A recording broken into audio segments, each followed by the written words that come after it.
Warning, the following program contains sensitive material that may be unsettling to some audiences.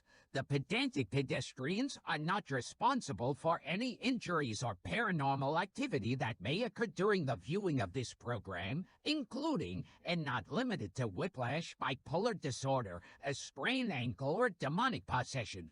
Viewer discretion is advised. Two Guns, do you want to, encourage people to respect the host? So funny, Chad! When you see people laughing.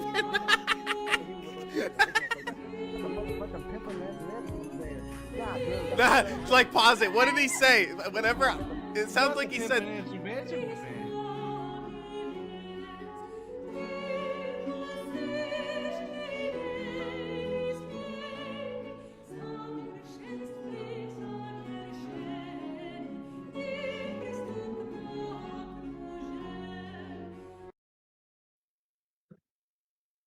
And we're live? Yeah. I'm saying. Okay. Dirt, tell me everything you know about the No Trump protests now. The No Trump protests? I thought it was the No Kings. The No King, No Trump, same thing. I think Trump is fine. We just don't want to be a king, right? I mean, I don't know. They happened all over. I don't know if it's just libtard sources, but I heard it was a record-breaking amount of Americans who left their home to protest across all the different cities. I could be wrong. I don't know. Is that something I heard? Is that just libtard fake news, John, or was this the biggest? This is the largest protest in American history, or in world history. No, no way in world history. Yeah. I don't know if that's true at all. That sounds probably like fabrication, but I guess maybe I should have had that earlier in the playlist. But let's get into all the good Trump news, all the Trump updates. Turn now to some breaking news on one of President Trump's most controversial nominees, Paul Ingrassia, who is tapped to lead the Office of Special Counsel, announced. Okay, so they're claiming that there's a bunch of Nazi rhetoric that you find in this guy's feed. Do you think they're using the term Nazi a bit too loosely, or do you think we're going to see some legit Nazi-esque rhetoric here? I'm guessing in the latter. current state of in the current state of U.S. politics, I hate the fact that you might just have to lean towards the latter. You also never know. He is withdrawing his name from consideration after allegations of racism surfaced following a report in Politico where they published a series of text messages he had allegedly sent within a group chat. Ingrassia posting this on X tonight, quote, "I will be withdrawing myself from..." I mean, look at how inconsiderate the far left is. I mean, they want a politician to step down just because they're an overtly racist person. Thursday's HS... I mean, don't they can't care say about shit freedom on of Twitter speech? these days. Hearing that is in reference to the Homeland Security and Government Affairs Committee to lead the Office of Special Counsel, because unfortunately, I do not have enough Republican votes at this time. I appreciate the overwhelming support that I have received throughout this process and will continue to serve President Trump and this administration to make America great again. All of this comes just one day after that exclusive report with Politico saying that... I think he's the exception because you don't see big right-leaning icons like Musk doing like Nazi salutes and everything. On a text change that included a half dozen Republican operatives and influencers, with Ingrassia allegedly writing in one, quote, "MLK Jr. was the 1960s George Floyd and his holiday should be ended and tossed into the seventh circle of hell where it belongs." Okay, I think he's a Nazi. I think that's fair. A Nazi streak in me. Yeah, probably belongs in hell. Or verify those messages. And Ingrassia, prior to his announcement tonight, had not responded to our request for comment. NBC's Melanie Zanona is on Capitol Hill with the very latest. Mel, walk us through what we know right now. How did he come to this decision, and how has he responded to those text messages? Yeah, well, Ingrassia and the White House clearly saw the writing on the wall here, and based on our reporting, it was going to be a pretty embarrassing defeat if they were to put through this nomination, because it wasn't just a handful of Republicans who were expressing concerns. It was pretty widespread in the GOP conference. They were uncomfortable with that. Well, it's probably smart on their end, because if they did stand by him, it would just be like, well, he's not even subtle about it. He doesn't do the dog whistle like approach of occasionally laying hints like, yeah, these people, you know what I mean? It's because he's so overtly racist, people are going to sit there and just point to it. It's like, well, hey, it's not even hiding it. But I guess at least they're smart enough to not have their racism too out in the open. Politico report that you mentioned, but also a number of other controversies that have been dogging this nominee from the very beginning. He was part of the legal team that represented Andrew Tate, a very divisive figure on the far right, who was also accused of sexual harassment, although he has denied all wrongdoing. And then when it comes to these text messages, he has not responded to our request for comment, but he did, through his attorney, tell Politico that if the texts were real, his attorney said they were, quote, self-deprecating and satirical humor, making fun of the fact that liberals outlandishly and routinely call MAGA supporters Nazis. His attorney then also did say, though, that he was not confirming whether the text messages were real or not, and even suggested that they might be manipulated. Well, I think that some people on the far left do use the term Nazi a bit too loosely, but usually when they're calling somebody a Nazi, it's because they are, at the very least, pretty bigoted human beings, so it's not too much of a stretch.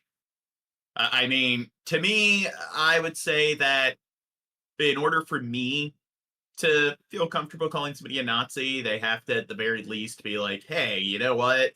I want people of different ethnicities abolished or eradicated.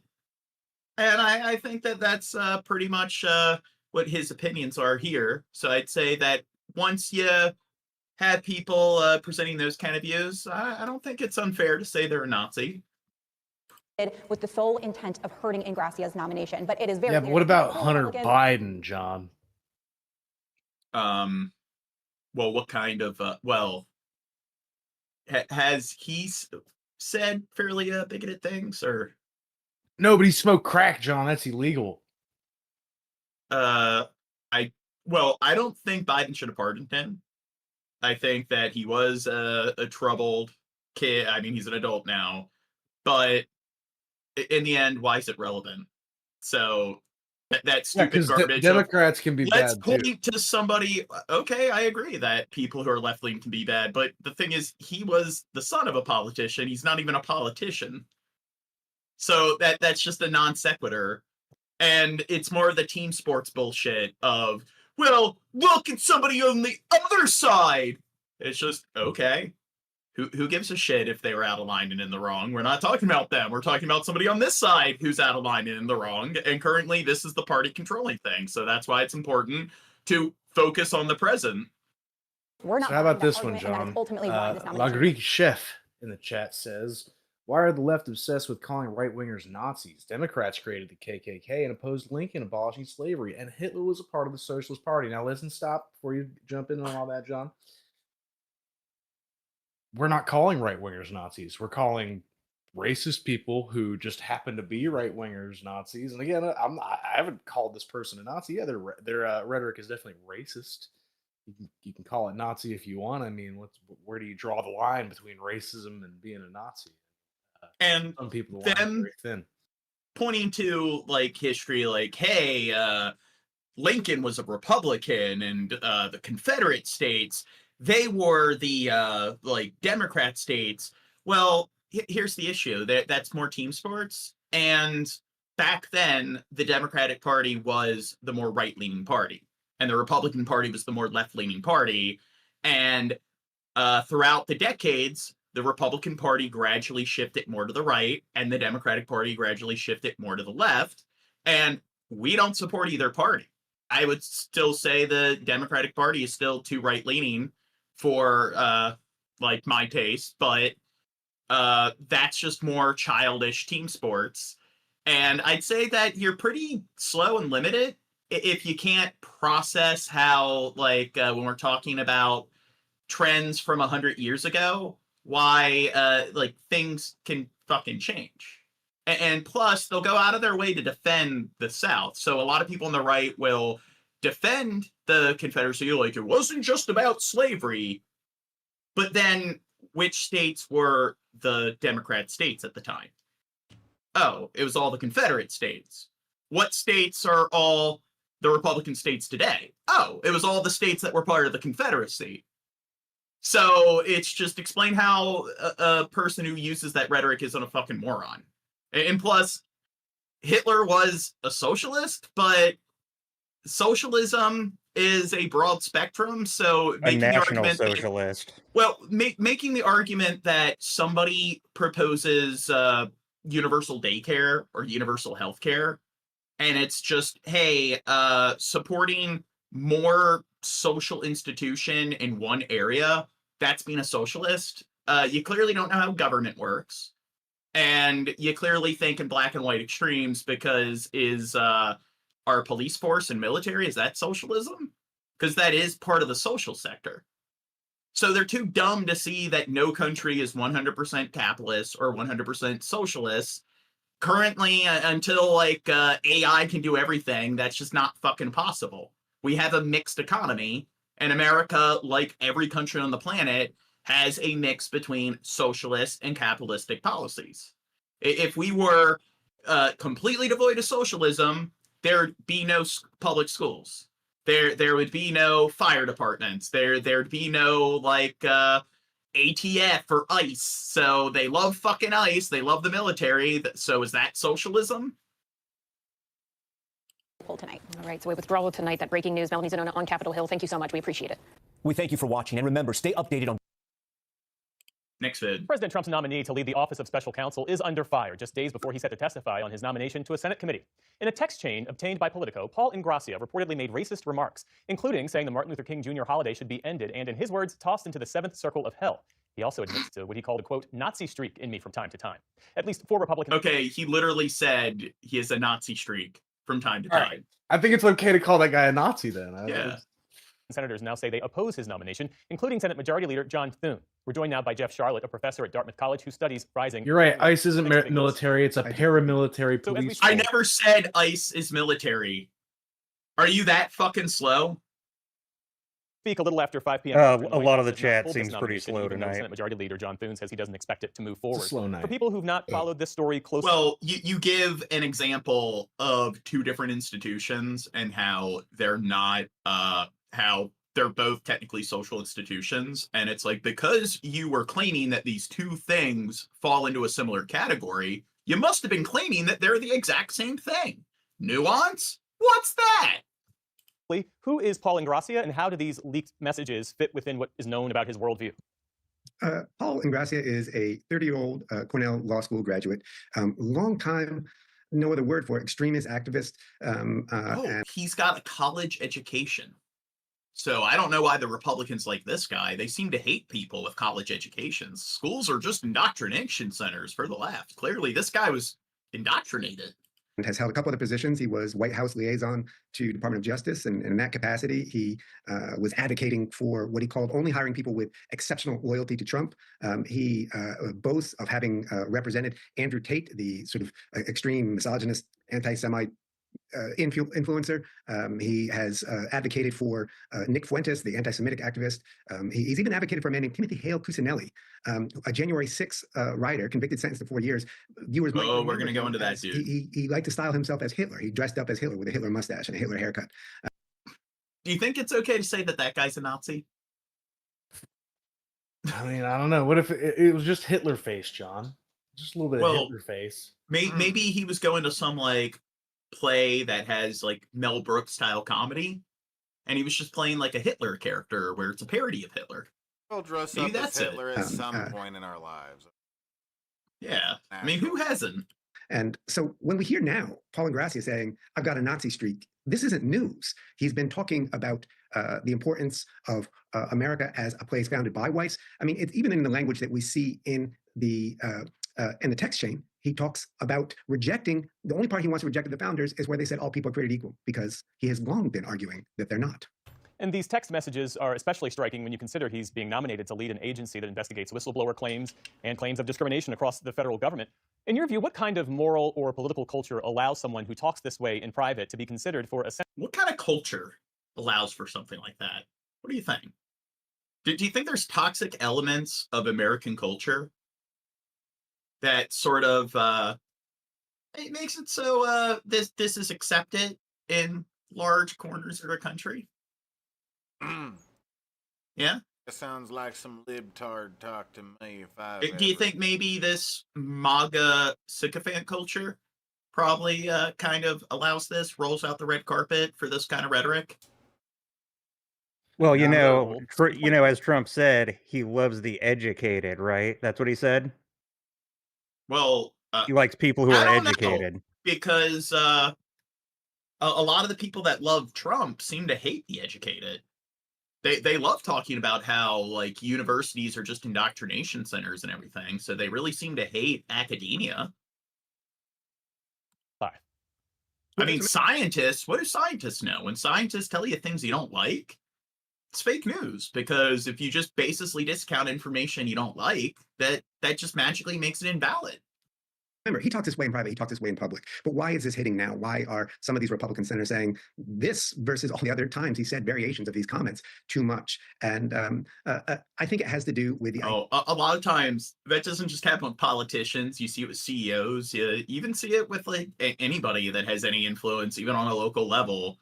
Like you go back 10 years and on social media, they're saying a bunch of fucked up shit and they just forgot to delete it all from their feed. So I should probably go back and delete some stuff from my feed. Idea that maybe what he was doing in public before was performance, but what happens in a chat group where he makes these points and then he backs them up. If there's any doubt that maybe he's just joking, although what kind of joke is that? He doubles down and he says, no, I'm serious. This really matters. It's almost a kind of private, intimate racism. It removes any veneer of denial that this is some kind of satire or performance. But is there qualitatively a difference? And He's just trolling. People are taking the bait. That's what you say if you say fucked up shit and you start to be held accountable. You're just playing 4D chess with people by trolling them.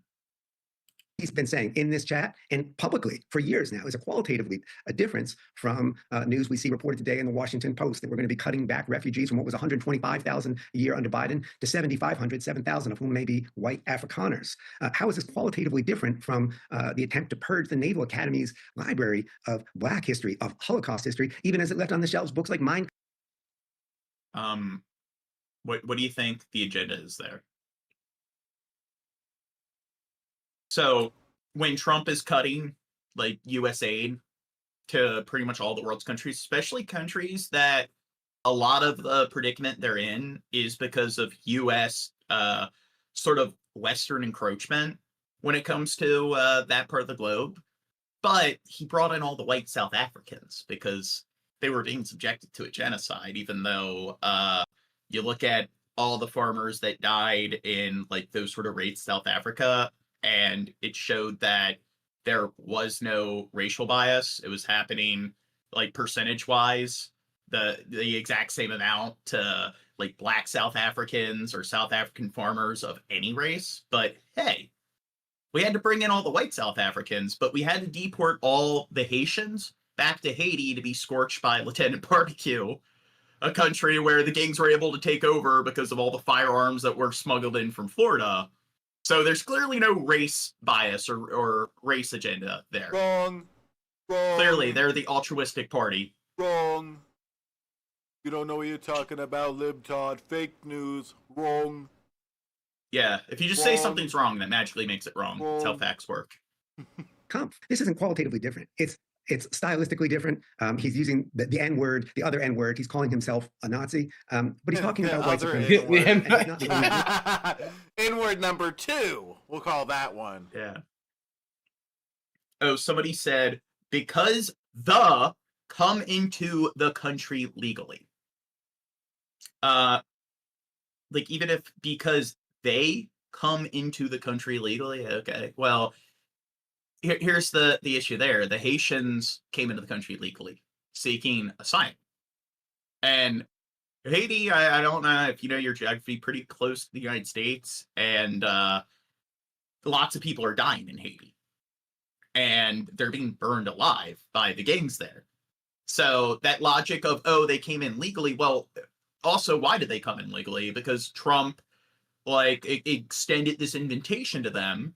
So when it comes to bringing in refugees abroad, out of all the different groups of people out there who are victims of like war crimes, genocide, that are fleeing very deadly, like tenuous sort of settings, why the white South Africans? So that argument there, oh, they're there illegally. And again, critical thinking, it's like we're not even talking about illegal immigration. We're talking about asylum seekers and refugees. In this administration. So I hear you say this is not a fringe incident, but talk more about how you see this as part of a larger pattern where... Okay, next vid. President Trump's pick to lead the office of special counsel appears to be on thin ice, and that, quite honestly, may be a generous take. You now have the top Republican in the Senate, John Thune, saying this about Paul Ingrassia: he's not going to pass. It comes after Politico reported on racist text messages Ingrassia allegedly sent in a group chat with Republican operatives. In one message, Ingrassia allegedly texted that the Martin Luther King Jr. holiday should be tossed into the seventh circle of hell where it belongs. In another, Ingrassia, in a back and forth, allegedly wrote, Okay, they're going over the same thing. Next vid. We move on tonight to the January 6th rioter, pardoned by President Trump, who authorities say was among the first to breach the Capitol. Tonight, he's now back under arrest, accused of threatening to kill Democratic House Minority Leader Hakeem Jeffries. Out of all the people to pardon, clearly, he's a guy worth pardoning. Yeah. Here's our chief investigative correspondent, Aaron Katersky now. Tonight, a January 6th rioter. I mean, Biden, look at him. He pardoned his son, who is a fucking criminal. I mean, Trump is a hero. I mean, it's not like Trump's been convicted of dozens of different charges. Found guilty in dozens of different charges. But, I mean, clearly all these Proud Boys, all these people in the January 6th riots, I mean, they're all like just some of the most productive members of society. Pardoned by President Trump is under arrest again, now charged with making a terroristic threat to kill House Minority Leader Hakeem Jeffries. This is Christopher Moynihan on January 6th. Federal prosecutors pointing to these images in court papers, saying he was among Doesn't he look like an alpha? Yeah. first to breach the Capitol and desecrate the Senate chamber. Rifling through papers while muttering, "There's got to be something in here we can expletive use against these scumbags." Now the FBI and New York State Police say Moynihan sent these chilling texts. Hakeem Jeffries makes a speech in a few days in NYC. "I cannot allow this terrorist to live," one message said. "Even if I am hated, he must be eliminated. I will kill him for the future." Tonight. God. Doesn't the right hate it when I don't know, they accuse certain people When of being people break terrorists the law. Well, it's just Oh wait, no, they love breaking the law. Never mind. Well, the January 6th protesters, it's like some would argue that they don't deserve to be classified as terrorists, but then this January 6th protester is accusing a left-wing politician of being a terrorist. How's he a terrorist? Jeffries posting his gratitude to police and writing, "Unfortunately, our brave men and women in law enforcement are being forced to spend their time keeping our community safe from these violent individuals who should never have been pardoned." Moynihan is due in court later this week, David. There he is again at the Capitol January 6th. President Trump pardoned him. Oh my God. What a Chad. And all the rioters from that day on his first day in office. And this is the first time one of them has been charged with threatening to carry out another act of political violence. David? Aaron Katersky with us here today. Welcome back. Now we have a story you first heard here on CBS News. Police have charged a pardoned Capitol rioter with planning to assassinate House Minority Leader Hakeem Jeffries. Department of Justice reporter Jake Rosen joins us now with more on this. This is pretty alarming, Jake. Tell us more about this alleged assassination plot. It is Errol. Christopher Moynihan, who is a New York man, was arrested earlier this week or late last week for attempting to kill House Minority Leader Hakeem Jeffries. Now, he made these remarks over text to people in his circle, and he said that he planned to, quote, eliminate Jeffries while Jeffries was speaking at an event last night. Now, do you think that they just planted all that evidence on him, like the left-wing Illuminati, in order to arrest him again? Yeah, it was just to make him look like yet another right-wing domestic terrorist, as if they couldn't just find a million more of those if it came to that. Well, clearly, if somebody is charged that you don't want to be charged and you prefer like an alternate scenario where all the people Always that a were arrested are conspiracy. victims, yeah, conspiracy, appeal to possibility. And It we could know be which this- group of people did it. Yeah. I mean, it could be some deep state group, therefore it is. There's no confirmation bias there. In New York City at the Economic Club of New York on Monday. I mean, it could be that they're just one of the many, like, dumb fuck rednecks that have guns and are willing to commit crimes. It could be that. Like, what is it? Occam's razor. Sometimes, like, the explanation is most obvious that's available, but no. It also could be the evil leprechaun cult that used their magical leprechaun powers to spawn this data into existence. So that one, you can't disprove it. We can't prove it, but you can't disprove it. According to court documents in the state of New York, Moynihan wrote, Hakeem Jeffries makes a speech in a few days. I cannot allow this terrorist to live. Now, Moynihan was one of the first people, federal prosecutors said, who stormed the Capitol on January 6th. He was one of those people who also made it into the Senate chamber on January 6th. There's security footage of him flipping through senators' notebooks, in addition to not leaving the Senate chamber until police made people leave on that day. he's not the first person to be charged since being pardoned by President Trump, who stormed the Capitol, but he's the first person to make a violent threat like this, certainly showing the fraught political moment that we're in, Errol, with political violence coming from both the left and the right in this country, but underscoring the threat to public officials, especially as they enter out of just the D.C. proper area, going out to give speeches like we saw in Utah with Charlie Kirk, like Hakeem Jeffries going to New York, and a number of other people who have stopped having these kind of outdoor or hybrid events because there is just this fear of potential threats like this one. Yeah, political violence, a growing issue across the country. Well, hey, it's only left that engages in political violence. Like Antifa and stuff, like you don't see the right engaging in political violence where they do things like swarm the Capitol and assault police officers and also threaten to kill politicians. I mean, it's only the other side that does it. When our side does it, it doesn't count because, because. You just believe whatever the media tells you. All political parties. I want to ask you about another big headline. Okay, next story. Before we begin this morning, a few words of caution. The following story touches on mature subjects, and viewer discretion is advised. It's the story of Jeffrey Epstein accuser Virginia Giuffre, whose posthumous memoir comes out this week. Here's Tracy Smith. I was recruited at a very young age from Mar-a-Lago and entrapped in a world that I didn't understand, and I've been fighting that very world to this day. You think she's an actor? Yes. If the tragedy of Jeffrey Epstein's sex trafficking ring had a fate. What's that?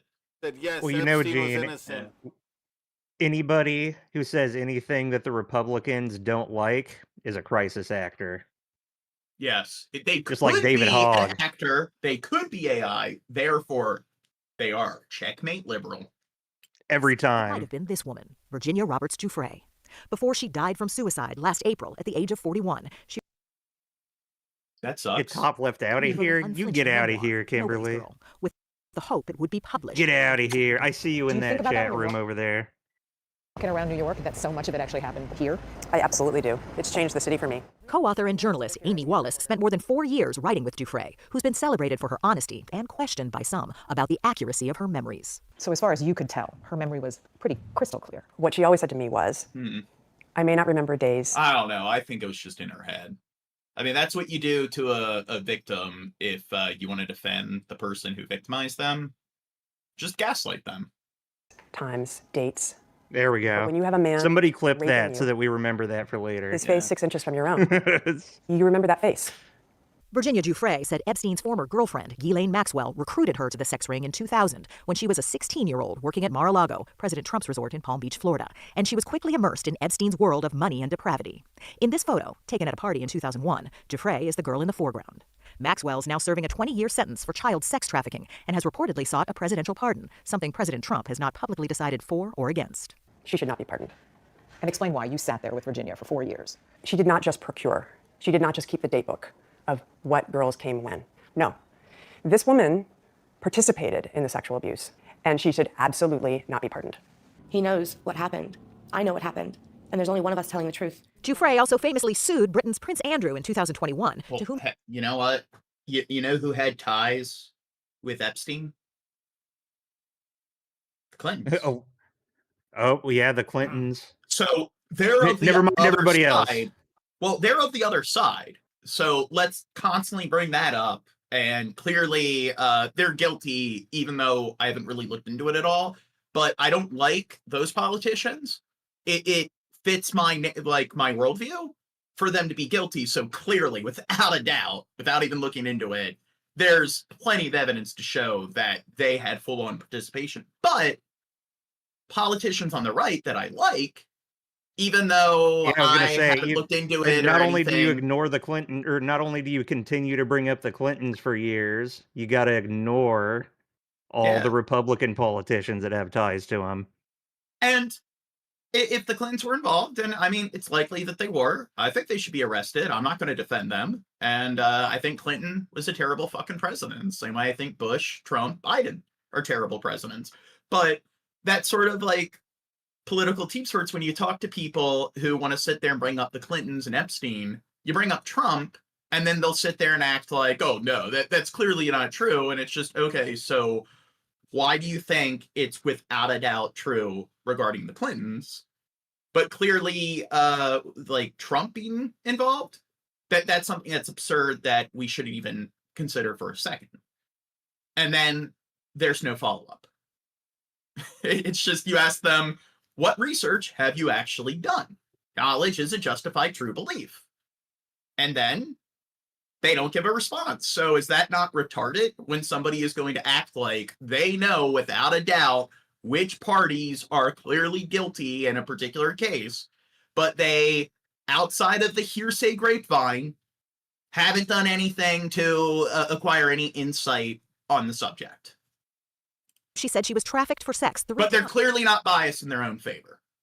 Because, nothing after the because. People with my politics can't be biased in their own favor. Yeah. Ever. The prince repeatedly denied any wrongdoing, but settled with Giuffre the following year and issued a statement saying he regretted his association with Epstein. But the rumors kept flying, and Andrew became a distraction to the crown. So just this past Friday, he announced he was giving up all of his royal titles, including Duke of York. And he, Virginia Giuffre wrote, was only one of many. Did Virginia believe that the Epstein files contain the names of other men who abused her and maybe others that have not been revealed yet? She didn't just believe it. She knew it. She knew what she told them. And some of those names are not public. So authorities have those names in the Epstein files? Presumably, if somebody kept them in a file cabinet in an efficient way. Giuffre also believed there might be a trove of videotapes from cameras in Epstein's homes. And in recent months, there's been mounting pressure from people who want the president to authorize the release of all of the Epstein files. Virginia Giuffre was one of them. Did she mention President Trump at all in your discussion? Oh, she absolutely did. She was a huge Trump fan because he campaigned on releasing the Epstein files. But she never talked about him in any sense that he was involved in any of this? No. So Trump is a man of his word. So what do you think? Has he done a good job following through with releasing the files? Why are we even talking he did it. about He released them. Great job. He released the Epstein files like 3 times. John, you're still not happy. Nobody released the Epstein files harder. Well, wasn't there the security footage that they released and then it turned out that it was edited? Oh, yeah, and then, we never really heard much about that since. Oh, so, I mean, if you're going to be conspiratorial and guess that there's foul play, don't you think something like that, that party and, was it Palm Bondi, like them releasing footage that's edited? I mean, doesn't that show that there's some, like, it adds more plausibility to the narrative that Trump had engaged in some sort of foul play when it comes to this scheme. But no, clearly the Clintons all the way, but you're just believing whatever the left-wing media tells you if you try to hold Trump accountable or have any, like, hold them to any level of scrutiny. No, he was not, as far as she knew, and again, she was there for 2+ years, but as far as she knew, he was not involved in the ring of trafficking that Epstein was working. Giuffre also writes that her sexual abuse ordeal started at home. She says her father, Sky Roberts Sr., started abusing her when she was 7 years old. He didn't respond to our request for comment, but told Amy Wallace he never abused his daughter. Virginia's brother, Sky... Well, he said he didn't, so he must be telling the truth. Roberts and his wife Amanda say they believe her. And you confronted him. He knows what he did. He denied it in the book. Amy reached out to him and he said, absolutely not, I would never touch my daughter. You don't believe that? I believe my sister.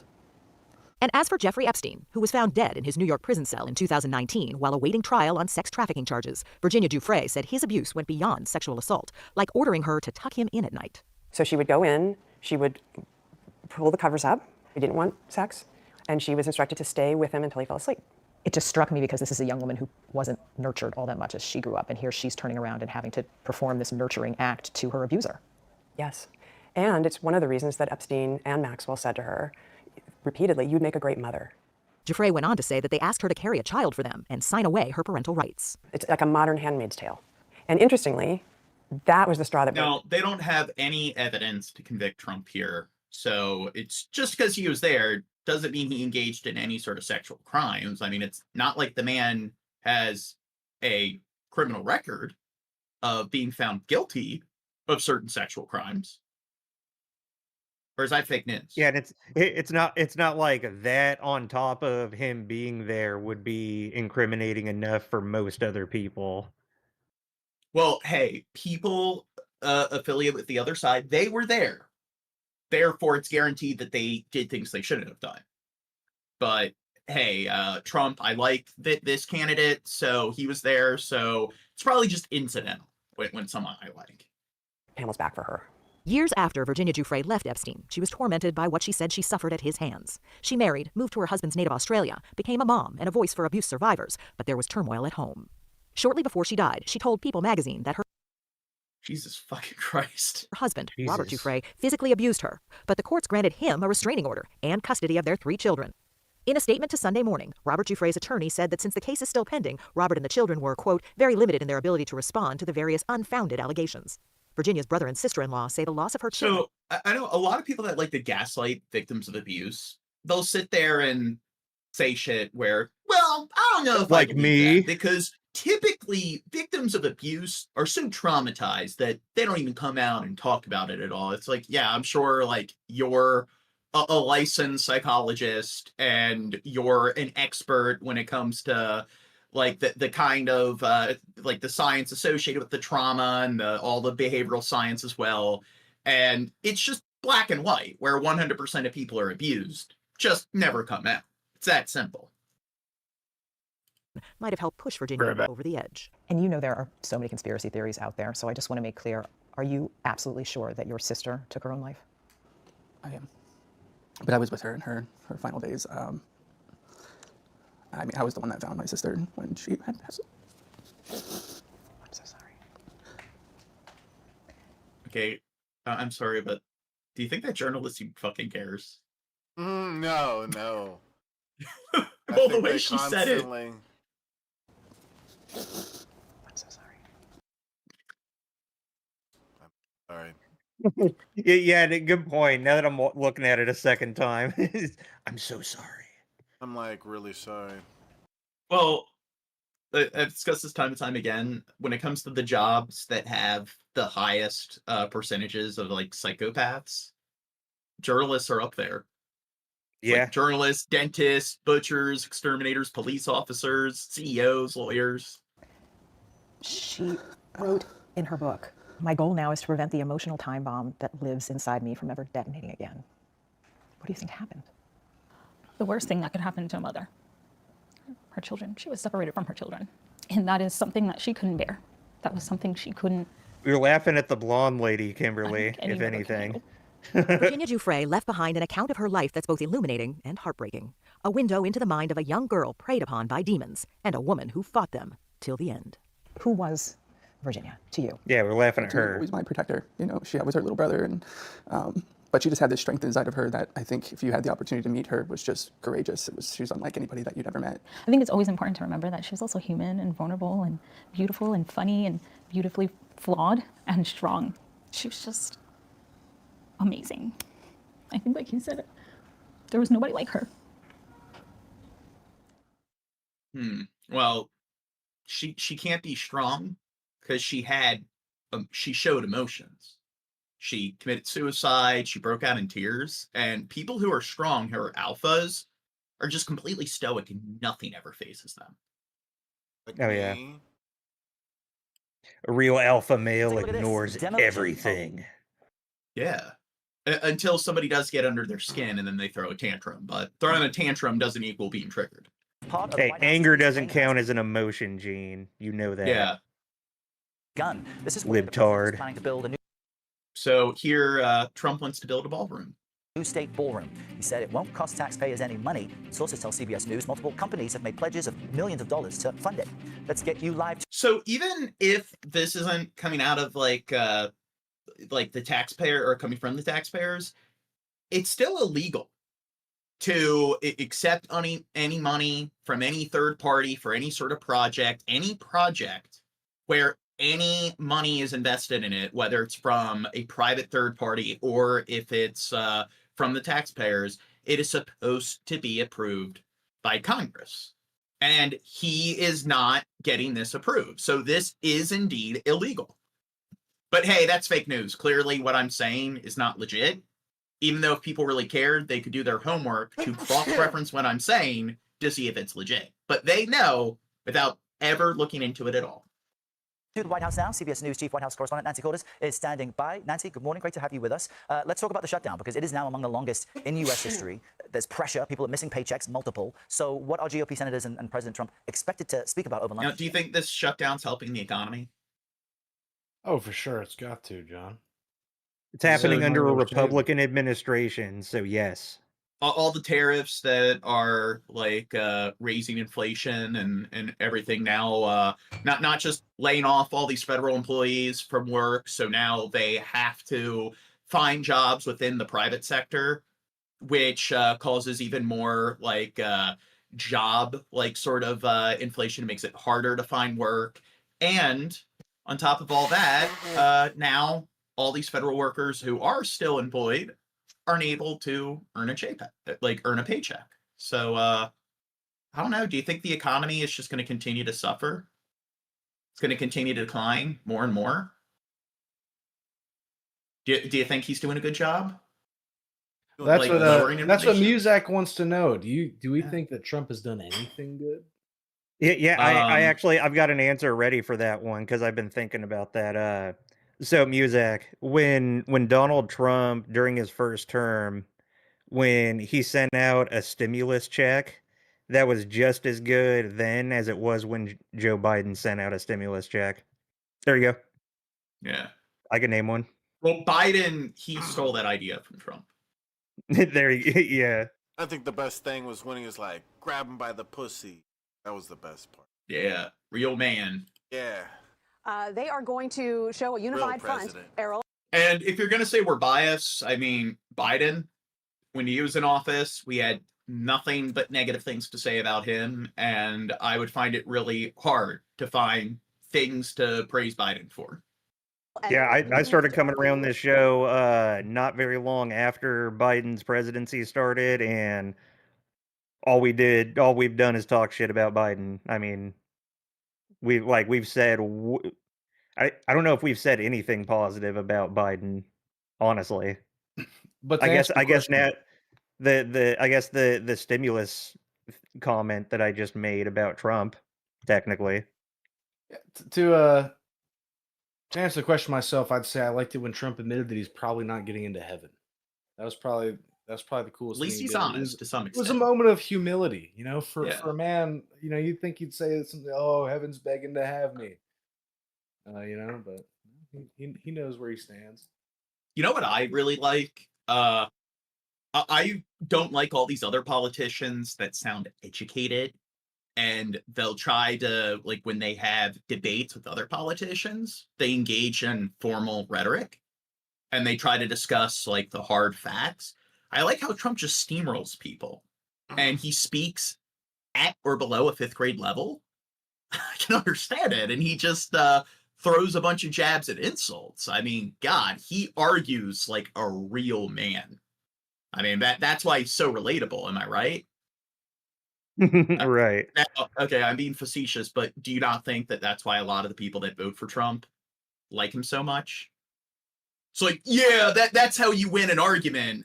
You think 2 + 2 = 5. The other person thinks 2 + 2 = 4. You steamroll them and insult them and act like a little kid. And yup, checkmate. That there can be no negotiation over the Democrats' demands until Democrats vote to reopen the government. So we are now moving into week 4 with no bipartisan talks on the horizon. Democrats Sleepy continue to Joe, hold out for Sleepy the Joe, Crooked handicap. Joe. My handicap's Crazy higher than Joe. anybody's. reinstitution. Yeah, talk about your dick size, talk about how much you can lift, talk about like whether or not you can perform better in golf. Those are the important things when you're talking about economics. Obamacare premium subsidies that are set to expire. Republicans saying, we might be willing to negotiate on that, and the president might be open to that too, but not until the government has reopened. So really the only major development we're looking at potentially this week, Errol, is the possibility that the Senate will vote on a bill that would make sure that essential workers, these are government workers who are on the job right now, they are not furloughed, but they're not getting paid, and that includes military personnel, that they, at the very least, would get paid during this shutdown. So we could see a vote. Well, why would you want to pay the military? That's socialism. On that later this week. And the other standout footage. Good evening from New York. I'm Chris Hayes. Donald Trump wants to be a king. It's the best explanation for everything he's been doing just in recent days. Just look at what he's doing right now to the White House. That is, of course, the People's House. So when he's already selling Trump 2028 hats, do you think that that's him trolling? Or do you think that he honestly will try to continue to be president or head of state post 2028? I wouldn't be surprised if he actually tried at this point. It's like I've heard people say he's looking for a path towards that. But I would say if not that, he may put up another Trump. If not Don Jr., then fucking he's got other kids. Ivanka, who knows? Yeah. First woman president, and it's a Trump, and it's still Trump 2028. That's big, John. That's history. I think that's what he'll just take a loss and be like, yeah, those motherfuckers. Okay, well, we'll just everyone vote for my son. He'll be just like me, except taller and more arrogant. I think the only way that's legal currently for the president to actually serve a third term is they would have to be appointed Secretary of State, which I don't know if there's enough people in Congress that are shills for the president. They'll approve that sort of cabinet, appointee nomination. And then the Speaker of the House, and I think that was put there as a guardrail to prevent this from happening. So the vice president has to meet the same requirements as the president. So they cannot have served as president for more than 2 terms. And the Speaker of the House also, they're third in line, and they're voted by Congress. So maybe the president could become Speaker of the House. Maybe that would be the easiest thing. They'd become Speaker of the House, and then the president and the vice president step down, and that makes them third in line. So then they would become president. So that's what you want to do if you want to become president in America legally for a third term. Become Speaker of the House, have the president, the vice president assassinated, and then you get to be president again. It's our house, as Americans, as citizens. There it is. The residence of every president since John Adams in 1800. And that is more destruction the White House has seen since the troops for the British Crown burned it down in the War of 1812. Trump wants the White House to be a kingly palace, and so he's doing his own renovation. Now, something people from Canada will be like, yeah, we burnt down the White House in the War of 1812. The British Empire did that, not Canada. Wow, what a bunch of And that's something where it wasn't even the military in Canada that was able to advance into the United States and do it. It was a British Royal Navy fleet that sailed to the United States, deployed their troops, and then they were able to burn down the White House. Canadians don't even know their own history. Ripping up the East Wing to build a grand gilded ballroom unilaterally. No one in Congress was asked to appropriate funds for this. In fact, when I saw the plans announced, I assumed they'd... None of us liked Kamala Harris, VT Snows. Yeah. I mean, that's another person who shows that they have a lot of critical thinking because, yeah, you don't like Trump, therefore you must support the other candidate. Nuance? Yeah, absolutely. What's that? They could have done that. I would say that was a good way to phrase that question, or was she forced on you? Because someone said, did you vote for Kamala in the primary? And I said, there was a primary? Because as far as I understood it, there was no primary, and it was just, okay, well, we're going to put up the incumbent president because that's what you do, right?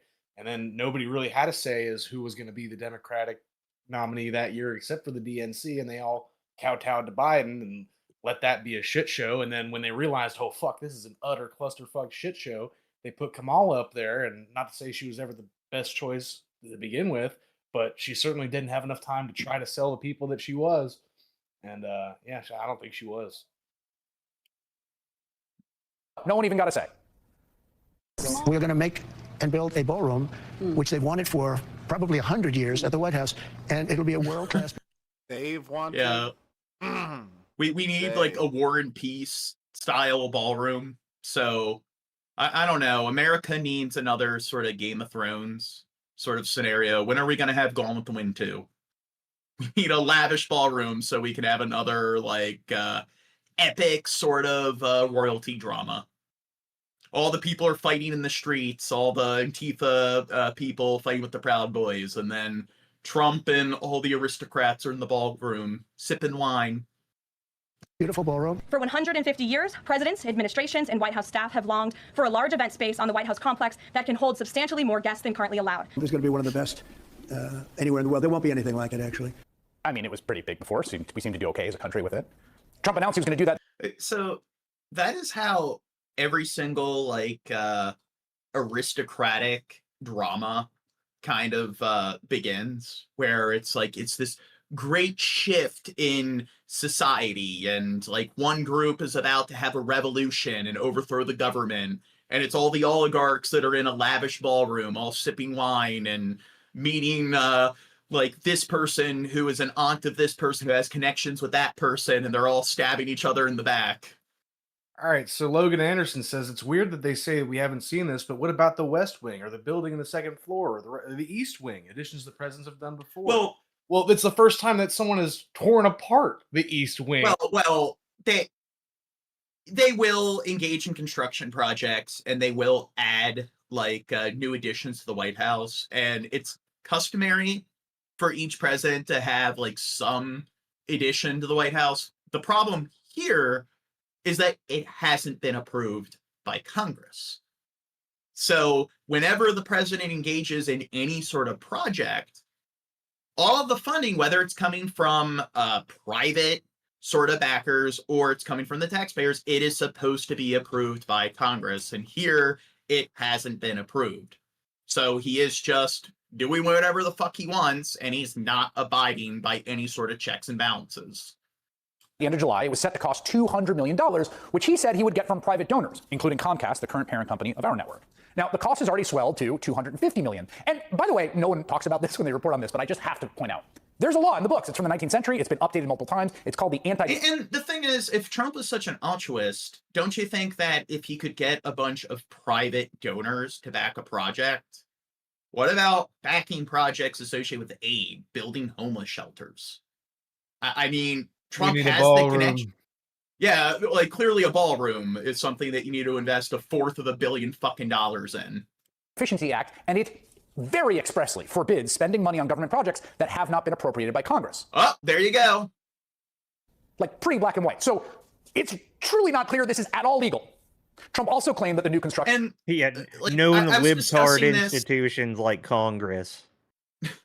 I was discussing this in private the other day with like all the auditors that are appointed by Congress, and the president, I guess, legally can fire them, but he's been firing all of these inspector generals and all of these different government agencies where their job is to evaluate the spending in those different departments and report it to Congress to make sure that the budget that was approved upon by Congress is actually being abided by. And the thing is, he is doing everything he can to obstruct like his like spending on all these different like executive actions and plans and projects from being seen by Congress, and he hasn't been very transparent about it. So he clearly is just doing whatever the fuck he wants, and he isn't really abiding by any sort of checks and balances. Would not interfere with the existing structure. Well, he lied. Less than 3 months later, there are excavators tearing down the existing structure, and not just like cosmetic facades being removed. The entire eastern side of the White House is just gone, demolished.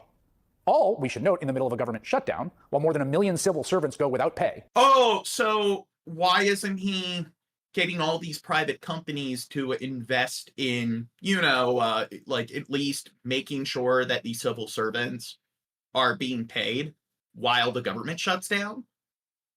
And I mean, that would be something that he could boast about. Obama, the government, there was a government shutdown, and Obama wasn't able to follow through with something like that. So, like, if Trump did that, where it's like, hey, I'm going to get all these private backers to invest all this money to make sure that these, like, civil servants are receiving some kind of pay while the government shut down, he could sit there and like beat his chest and be like, yeah, look at how I handle a government shutdown. But it seems like he's too fucking incompetent to like follow through with something like that, which definitely would boost his approval rating. But presumably the person operating the backhoe is getting paid, because Trump can apparently hit up his donors to bankroll the demolition of the literal edifice of our democratic government. In this latest image from the Washington Post, you can see the entire eastern side of the White House is just gone. Most of the East Wing. Why? Because that's what he wants to do. You probably hear the beautiful sound of construction to the back.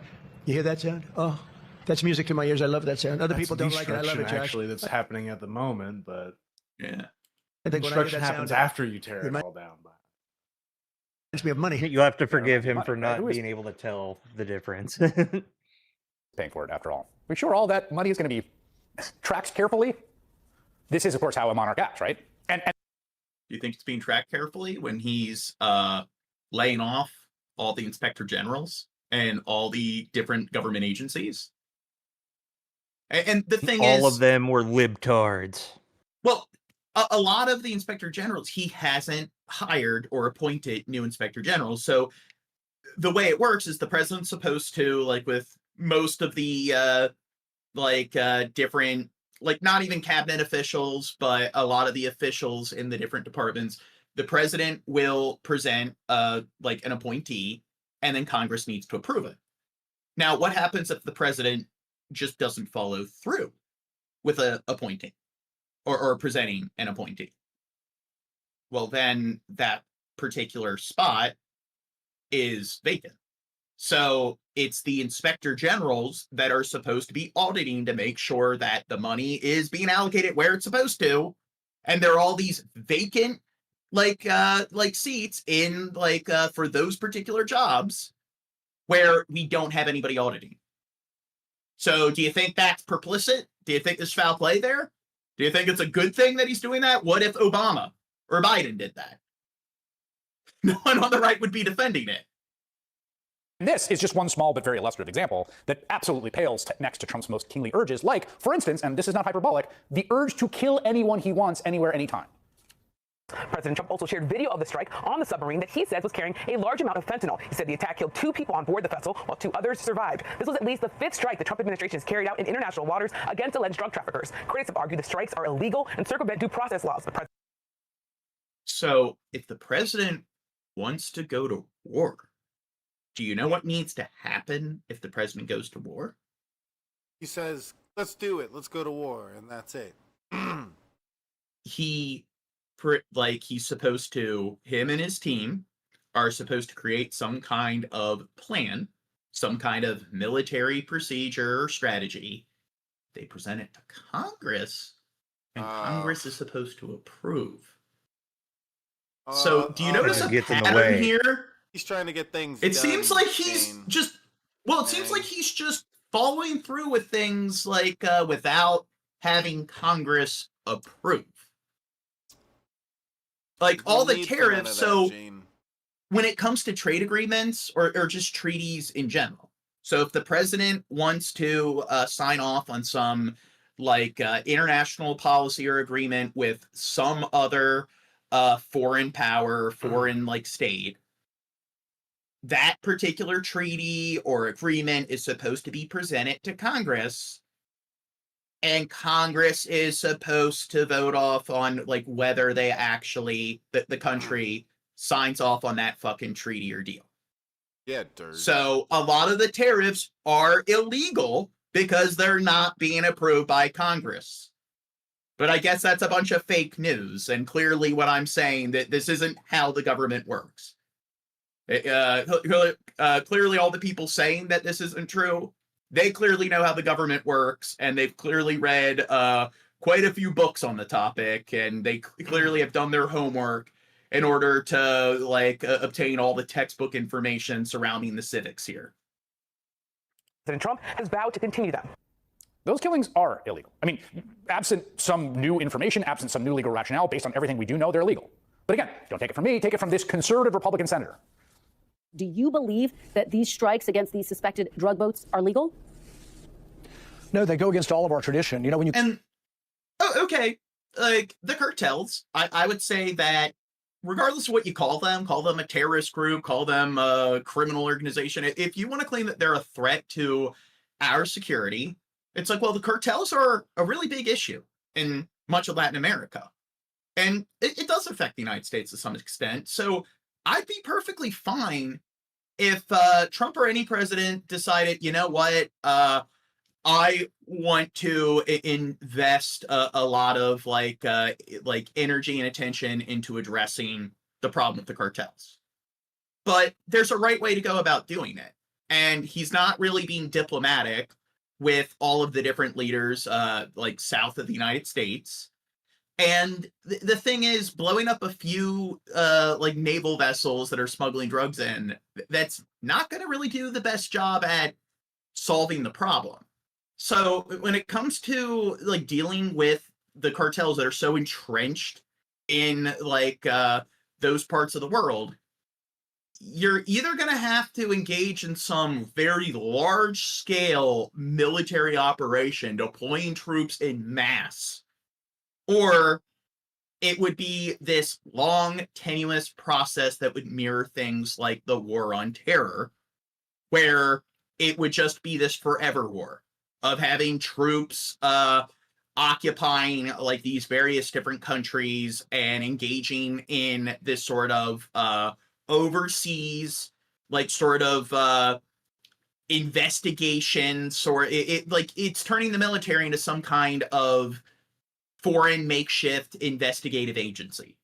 That's what our troops were doing in the Middle East. They were kind of acting as a makeshift terrorist investigation agency, and it didn't really work because you can terminate as many members of the Taliban, Al-Qaeda as you want, but as long as there's still instability in the region, and as long as there are more people willing to join those groups, they're not going to go away. You're not really addressing the core of the issue.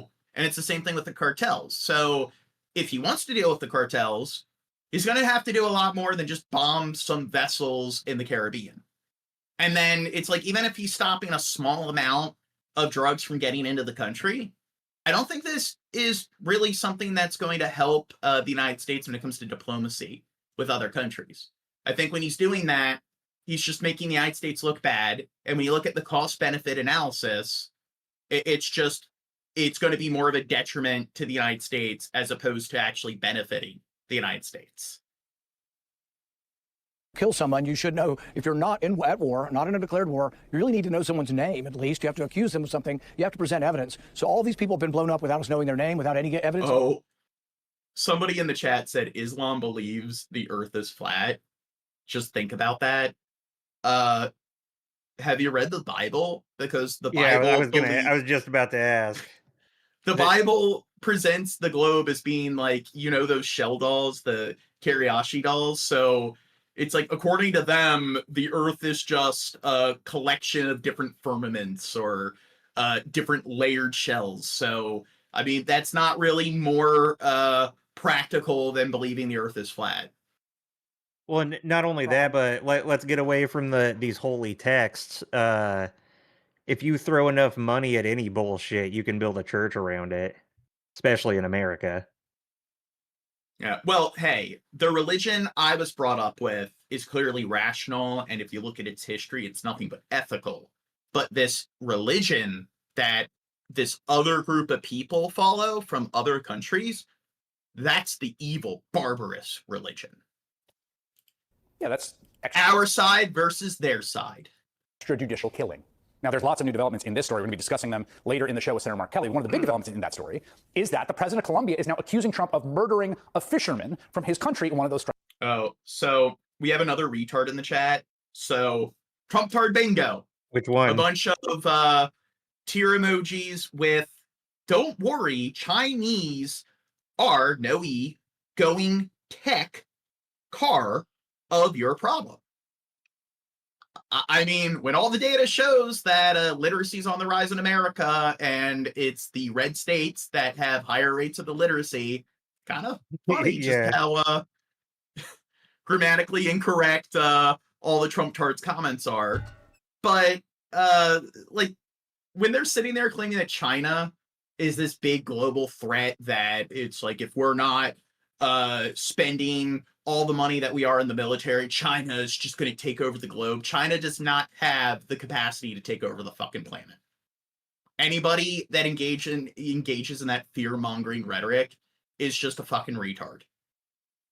I mean, America spends like 40 times the amount of its like GDP on its military than China. America spends more money on its military than the next, like, 7-9 countries combined. America doesn't have the ability to take over the fucking planet. I think it's more like so it's like, where the fuck are they getting that from? And then if they have the ability to take over the planet, then it's just, do you think they're able to take over America? Like, what's the? I really don't get the logic behind that sort of fear-mongering rhetoric. I think the real question for those people would be like, why hasn't it happened yet? I don't know. If that's the case, then why hasn't it happened yet? Yeah, exactly. It always turns into something like that that's really far-fetched. And impose new tariffs on Colombian imports, punishing critics of his extrajudicial killings with a new kingly tariff, not authorized by Congress. Here's a little, I guess, hypothetical to test this like theory of China being able to expand across the globe. Do you think China would be able to take over Japan? Take your time answering. I have no clue. Well, if you look at the military strength index of different countries, Japan is ranked like number 4, number 5. And if you look at all these metrics that experts use to measure military strength, Japan's only decimal points away from China. So if you look at Russia invading Ukraine, where Russia has, on paper, more powerful military than China, and Ukraine's military is a lot weaker than other neighboring micropowers that neighbor China, like India or Japan or South Korea. I'm sorry, I don't think, look at how Russia is doing, trying to take over the Ukraine.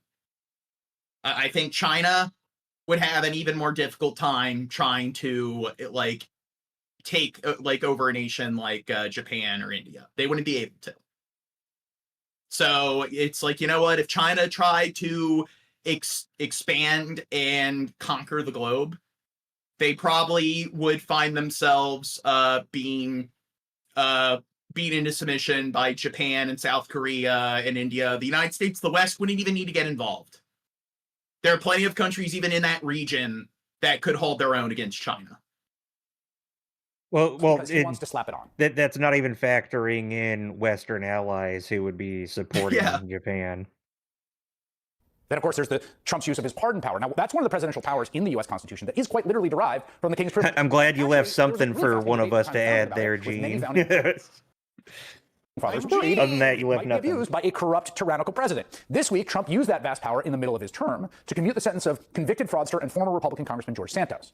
Trump loves his ability to pardon people because it is the closest thing in the American Constitution to a kingly power. And he's always reminding people he can exercise that privilege without restraint, even for, say... And that is something where he does not need permission at all from Congress. So unlike all the other stuff where he is technically breaking the law, all the tariffs, the military actions, all this sort of government spending, like on the White House, that isn't being approved by Congress.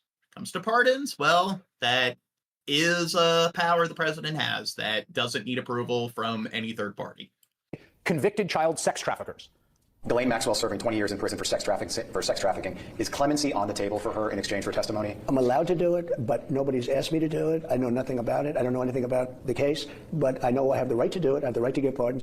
No, we also saw how Trump unilaterally pardoned every January 6th insurrectionist, even the ones who assaulted cops, who beat their brains in, right? Even though people close to Trump, including Vice President... They're all actors. That never happens. So it's only the left that engages in political violence, but all the examples of the right engaging in political violence, it's all CG, they're all actors, it's all the Illuminati, magical leprechauns that are just using their powers to fabricate this hard data into existence. There should be no clemency for violent insurrectionists. Well, and now it's going to be AI evidence. AI evidence. One of those January 6th Oh, this guy. That Trump pardoned, seen here rifling through Senator Ted Cruz's desk, has been arrested for threatening to assassinate Congressman Hakeem Jeffries, the Democratic House Minority Leader. And Trump is still demanding... Freedom says for one of those China... people who were charged for their role.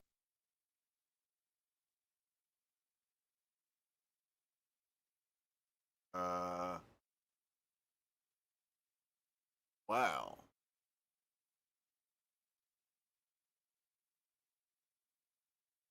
Technical.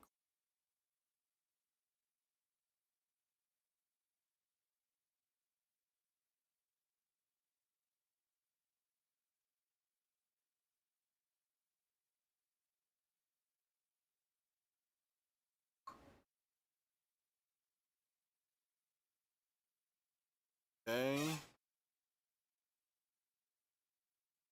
Wi-Fi hiccup. Somewhat improving. Oh, there It's we go. still. What happened? Guys left for a second and Discord crashed entirely for me. It was Discord. At first, I thought it was just me, and then Wow, we got to use an alternative. 30 seconds or something. Well, that doesn't happen often, but yeah, we. But India and China don't get along that well. They have a very tenuous history, and they butt heads a lot. So India allying with China is something that is just fucking absurd. They're India and China are more likely to fight each other than they are to ally with each other. And even China and Russia don't get along that well. But look at Russia. Russia can't even invade Ukraine and take over a much smaller and weaker military force. So what makes you think that if they allied with China, and like I said, China, if they try to invade Japan, probably wouldn't be able to follow through with that objective. So this attitude of if they ally together, they'd be able to take over the fucking planet, you clearly need to do your fucking homework. You don't understand the logistics here, and you're not well read when it comes to the military strength of all the world's varying states. On January 6th, himself. You're really not going to believe this one if you haven't encountered it yet today, but I'll read from the New York Times. Here we go. President Trump is demanding that the Justice Department pay him about $230 million in compensation for the federal investigations into him, according to people familiar with the matter, who added that any settlement might ultimately be approved by senior department officials who defended him or those in his orbit.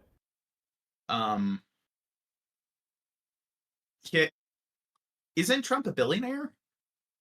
So doesn't he care about not wasting the taxpayer money?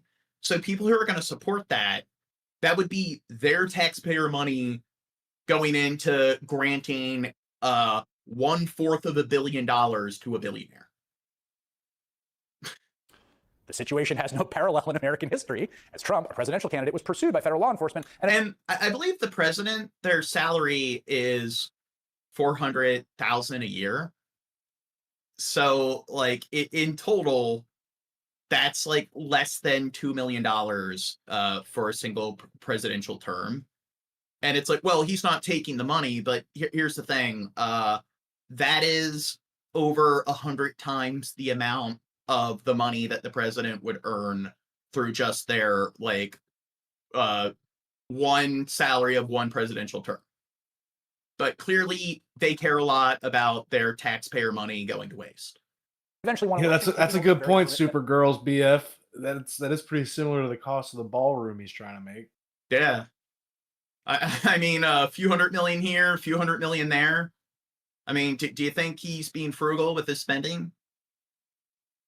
Must now review his claims. Trump was charged with 4 felonies in connection with his attempt to overthrow the government. He used his vast wealth to keep the courts busy to draw proceedings out so he never faced justice, and then his hand-picked and appointed justices delivered him immunity. And look, walked free, got elected, and now he wants to be repaid out of the U.S. Treasury, out of our collective money for that. You cannot put a price on vanity, unless, of course, you are King God. Bandage. And that is why 7 million people took to the streets last weekend in more than 2,500 communities with this very simple, straightforward message: no kings. There aren't many messages more fundamentally American than that one. It is at the bedrock of our founding, which is why MAGA tried so hard to paint this mass movement as anti-American and radical. Republicans are trying in vain to push this obviously... No, they're just coping. They can't handle losing. I mean, when people protested against Biden when they raided the Capitol, that's not them coping. They clearly accepted that the other side won. But when your particular candidate is in office, the way it works is that if any journalists, if any political commentators talk about politics while their candidate is in office, they're just crying. So that's why when Obama was in office, when Clinton was in office, Biden was in office, they just didn't say anything the entire time, because if they discuss politics at all, they're just crying. Critical thinking? What's that? Yeah, you didn't hear 8 years of people whining about us having a black president. I don't remember any of that or anything. Not to look at what Trump is doing day in, day out, acting like a king, posting AI videos of himself as a king using a fighter jet to defecate on his subjects. There is no mystery to decipher here. No coded messages or dog whistles. You don't need some graduate degree in semiotics. Donald Trump wants to be the king of you and tell you Now we await some kind of movement in Washington. Day 21 of the government shutdown once again saw two sides dug in, waiting for the other side to give something. This is Senate Republicans' lunch with President Trump. Kristen Eskow is in Washington. Oh, and some idiot in the chat said, gotta love the echo chamber. Laugh out loud, peace out. Yeah, that's why we're allowing anybody to disagree with us in the chat. And we're not doing what like most YouTubers do, where they just ban anybody that criticizes them. So clearly we're just creating an echo chamber. And I think their logic is, hey, in this podcast, all the hosts have similar political views. You mean like 100% of political podcasts? So explain how they're not a dumb fuck when they think that, yeah, like the way most political podcasts are is they have two people who have completely conflicting views, so they can't if actually... all four of us had conflicting views, what a clusterfuck would this be, dude? it would just be like pretty much that's what debate streams are for. It would just be like 2, 3, 4 people arguing. So there's a time and place for that. It's not counterproductive to have those kind of streams, but any podcast where they want to go into detail and present their case regarding certain political issues, that is just not a thing. Find a political podcast where you have people who are on the far right and the far left who are all co-hosts that do a weekly podcast with one another. So I love how absent-minded these guys are. Go ahead, Dirk. It's one of the things I pride myself most on what we do here is that it's pretty much not an echo chamber. Like I can't remember the last time someone has been banned from one of these streams. In fact, oftentimes if someone is really adamant and wants to argue a point with us, they want to sink their teeth into one thing. We've invited people on. We'll have a debate, engage in some of that discourse and free speech that you guys. Yeah, and we disagree about stuff all the time. Like Gene thinks abortions are cool, but I don't. I don't think they're cool. God. Here, one sec. It's true. It's true. It is possible. No, there is an easy way to get banned out of this chat. Spam. That's true. Go out of your way to spam and get in everybody's way. But that's it.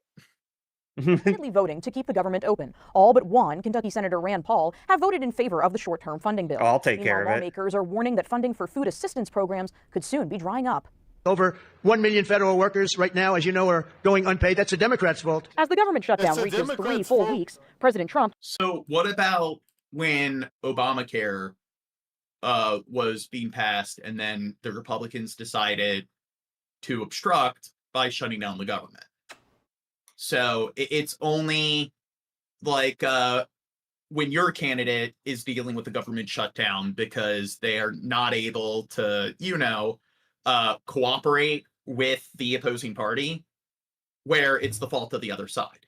But when the exact same thing happens in reverse with another candidate that you didn't vote for, well, that's okay. That's not all their fault that the civil servants at the time weren't being paid.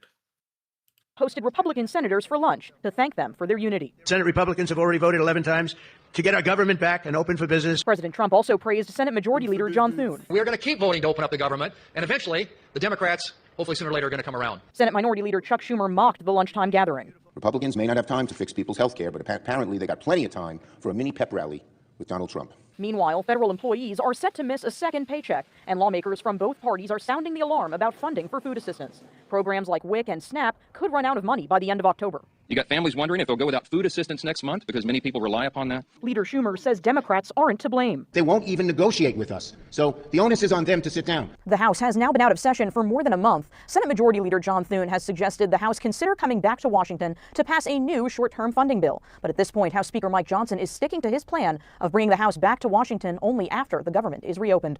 In Washington, I'm Kristen Eskow. Last night, the Senate failed for an 11th time to advance a House-passed measure to reopen the government. And as the shutdown enters its 4th week, Democrats say they won't budge until their health care concerns are addressed. Erica Brown has more from the White House. Now 3 full weeks into the government shutdown, President Trump says he's willing to meet with Democratic leaders, but on one condition. I would like to meet with both of them, but one condition. You let me spend $250 million on my own lavish restroom with a golden diamond-plated toilet and bidet. Little caveat, I will only meet if they let the country open. Earlier Tuesday, President Trump hosted Senate Republicans at the White House and continued to blame Democrats for the stalemate. From the beginning, our message has been very simple. We will not be extorted on this crazy plot of theirs. At issue, health care. Democrats continue to hold out for extended Affordable Care Act subsidies and reversals to cuts to Medicaid. The decisions made or not in the next 10 days will determine whether working families can afford their health care next year. And Americans are desperately looking to Republicans, the party in the majority, to do something about it. As the stalemate drags on, some states are warning the food assistance program known as SNAP could run out of funding, and those enrolled might not receive full benefits come November. If SNAP is lost, it will devastate this community. At the Capuchin Soup Kitchen in Detroit, one mother says making ends meet on federal assistance is already... Well, look at them just asking for handouts. I mean, they're not paying their fair share like the billionaires that pay like less than 1% of their like yearly earnings in taxes. A challenge. And I mean, when we don't have like livable wages and the cost of living is going up and inflation's getting worse because of all of Trump's politics, I mean, clearly these are the leeches. It shouldn't be that you got to go in your pocket later to get cash that's going to short your bill. Well, one bill won't get paid today, just to make sure your children and you have food. The shutdown also continues to impact tourism in the nation's capital, with Smithsonian museums and other attractions remaining closed indefinitely. Erica Brown, CBS News, the White House. Well, the federal government shutdown is now entering its fourth week. Today, the Senate failed for an 11th time to advance a House-passed measure to reopen the government. Erica Brown joins us from Washington, D.C., where Democrats say they won't budge until Republicans address their health care concerns. Erica?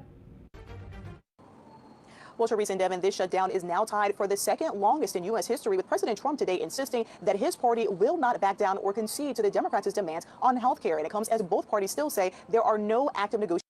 Well, here, I got to take a piss, talk to the chat. Well, Mike Garland thinks it's cool that Trump is paying for the ballroom out of his pocket, but he's not. He's fundraising. He says he's getting companies to pay for it. Now maybe he's going to foot some of the bill himself, but it's one of those things too where any changes made to the White House should be passed through Congress. I don't know if you missed that part of the discussion earlier, but it's in law that Congress needs to approve these regardless changes. of who has the White House, by the way.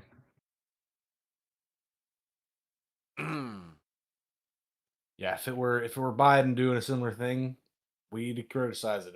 We're not Biden people. We're not Trump people. The problem is so many people in this country think you have to be either one or the other. Yeah, it's not quite that simple. We were given a choice, but it wasn't really a good choice. There wasn't a good option there. Now, say for all the ways that Trump has broke the law, I would say it's probably one of the more harmless ones. Whatever, that ballroom will exist of the many ways after he dies. But he also again is killing people in international waters for trying to smuggle drugs into America. I'm not saying that smuggling drugs into America is good people or good things, but if you're gonna kill people in international waters, you also need Congress approval for that, which Donald Trump did not seek. Just hey, let's go drop some bombs on people in international waters. Yeah, but by the way, hi Sarah Fox, who is totally not just Teddy on one of his many alt accounts. Mm-hmm. What about my alt accounts? What? Oh, Teddy alt accounts. Whole different beast. Negotiations underway, while a critical government food assistance program could soon be at risk if this shutdown continues. Now 3 full weeks into the government shutdown, President Trump says he's willing to meet with Democratic leaders, but on one condition. I would like to meet with both of them, but I said one little caveat. I will only meet if they let the country open. Earlier Tuesday, President Trump hosted Senate Republicans at the White House and continued to blame Democrats for the stalemate. From the beginning, our message has been very simple. We will not be extorted on this crazy plot of theirs. At issue, this crazy plot of theirs. This isn't the first time a government shutdown has happened. So if you're going to talk about how this is some crazy, nefarious plot, what about when the Republicans did the same thing to obstruct Obamacare? Healthcare. Democrats continue to hold out for extended Affordable Care Act subsidies and reversals to cuts to Medicaid. The decisions made or not in the next 10 days will determine whether working families can afford their health care next year. And Americans are desperately looking to Republicans, the party in the majority, to do something about it. As the stalemate drags. And even though Obamacare, it's just when you look at the logistics and how it was structured, it definitely isn't the best like the most well-structured bill, but in the end, compared to like Congress passes like 400, 500 bills a year. So out of all of the policies passed through Congress, that's something that, you know what, I would say that cost-benefit analysis, it definitely benefits the average American more than it does like in terms of being a detriment to the average American. So what do you think is more distasteful? Obstructing something like an Affordable Healthcare Act or obstructing the abolishment of some sort of Affordable Healthcare Act? On some states are warning the food assistance program known as SNAP could run out of funding, and those enrolled might not receive full benefits come November. If SNAP is lost, it will devastate this community. At the Capuchin Soup Kitchen in Detroit, one mother says making ends meet on federal. Next vid. America under Donald Trump, including because of his tariffs. Oh, it's one of those single earbuds. Next vid. Yeah. Every day there's something else, and people are distracted. And Bernie. But I want you to think back to Trump's inauguration, who was standing there. The richest people in the country. And 10 months later, how are those people doing? They have been making zillions. Well, I mean, hey, they're all self-made, and we should admire them because everyone's born with an equal foot in the door. And these were people that, you know what? It's not like most of them inherited millions, hundreds of millions, even billions of dollars by the time they were 18. All of them, they're self-made sort of Renaissance men. Billions of dollars. They're doing phenomenally well. How you doing? How you doing when you walk into the grocery store? Can you afford decent quality food for your kids? What about your rent? What do you pay, 40, 50% of your income in rent? And now you're dealing with healthcare? Double, triple, quadruple, or maybe you're going to lose your healthcare at all. So in the middle of all of this distraction, this flooding the zone, a new crisis every day, pay attention to the fundamental issue. The billionaire class has never, ever had it so good. They are funding Trump. They are delighted. And you and all of us are struggling. And we are in the shutdown because we refuse to allow the American healthcare system to collapse. We refuse to allow 15 million Americans to be thrown off the healthcare they have. And another 30 million people to see their rates double. In Burlington, Vermont, for a couple, a family of four, their premiums are going to quadruple, going from about $900 a month to somewhere. So which demographic do you think is more of like a cost to the taxpayers or fucks with the livelihood of Americans more? The illegal immigrants or the uber wealthy billionaires? Oh, John, it's got to be those illegal immigrants taking all the jobs that nobody wants to do. Do you think that the wealthy elite like to hyper-focus on that as some kind of red herring? I came back to a real brain teaser of a question. They love it when people are mad at anybody but the people that are actually fucking them. It's obfuscation. You know, it's like, you know, ooh, look over there while, you know, people are taking off your plate. Yeah, it's done. Around $3,600 a month. I was just thinking about this email that I got yesterday from a Minnesotan, and she said, I logged on to my account today and found that my monthly premium is increasing from $1,000 a month, which is a lot, to $3,163 a month. And she says, this is catastrophic. This affects folks that work for him. And that's the thing. They were trying to blame Biden for inflation. When inflation went up during the pandemic, it clearly was something that was a byproduct of the pandemic. And it was something where globally inflation was rising. It wasn't just in America. Then when the pandemic was over, inflation was steadily declining. And with Biden, I don't think it's because of his policies or his politics. It was incidental. I'll agree that whoever was in office at the time, inflation, well, maybe not Trump, inflation would have been declining because it was just happenstance. So it's not like under the Biden administration, inflation was going up, but the way dumbasses think is inflation still a thing. It's still noticeable. Therefore, it's clearly just 100% the fault of whoever is in office at the time. Because it is just that the entire U.S. federal government is just one person. But now Trump's in office and inflation has been going up. And we can clearly see what's the cause. Oh, all the tariffs. All of like his piss poor diplomacy, which is just causing us to be more divided from all the world's nations. And like, here's the thing, is that because of Trump when the numbers show that inflation is rising? Or is that just incidental? Or is that just because of the Biden administration? But all the terrible things the Biden administration did, it's only now after like he served his term where it's starting to have some kind of negative effects. Like the negative effect clearly didn't take place when he was in office. Don't go to Republicans, don't go to families. Everyone is going to get hammered on this. We're not like Trump, right? We don't try to punish people who voted against us. We want to make sure everybody has access to affordable health care. And Peter, when you said that, I've got this list here of the states that are going to see the biggest increases in their premiums. The first 12, 14, 15 of the states that will see the biggest. 58.9%. Oh, what are the states that are receiving the worst of it? Looks like it's I don't know, all those red states. In Pennsylvania, wasn't that one of the swing states that voted for Trump? God, why is it all like the blue states that seem to be affected the least? Yeah, something about how things are run in those states, possibly. Huh. I'm just being a libtard here, though.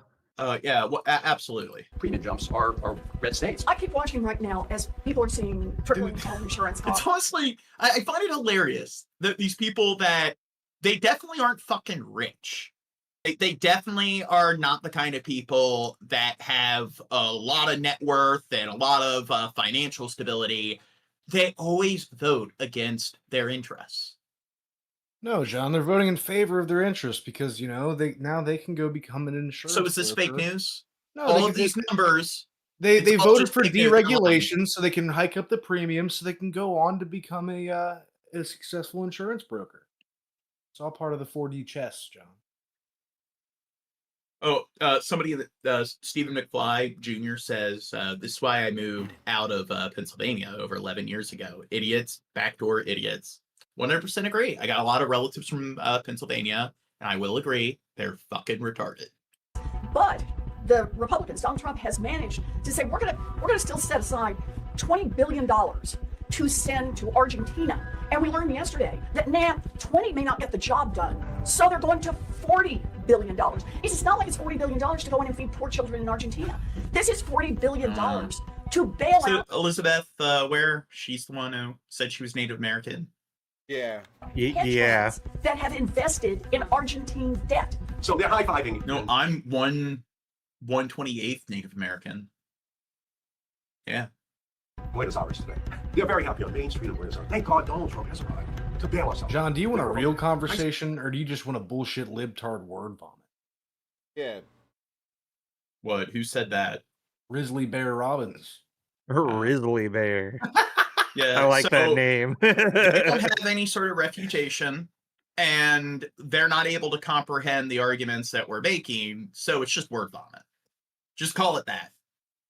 And I'm sure if we had them on stream, they would be able to present a very airtight argument. You gonna take that offer up, Risley? You want to have a real conversation, or you just want to make ad hominems from the chat? Yeah. Oh, ad hominems. That's a big word, Dirt. Big words, scary. That's liberal. Big that's words, libtard bad. word vomit right there. Hold up, let me reel it back. Or you just want to call us too many syllables. Yeah, or you just want to call us libtard virgin. Dirt. You think 2 + 2 = 4? I'm going to prove you wrong. You're fat, and I could beat you in a fight. Checkmate. You got me. Do you have Discord, Risley? What do you want to talk about? What are we so wrong? I guess about? I have to get that bingo card out now too.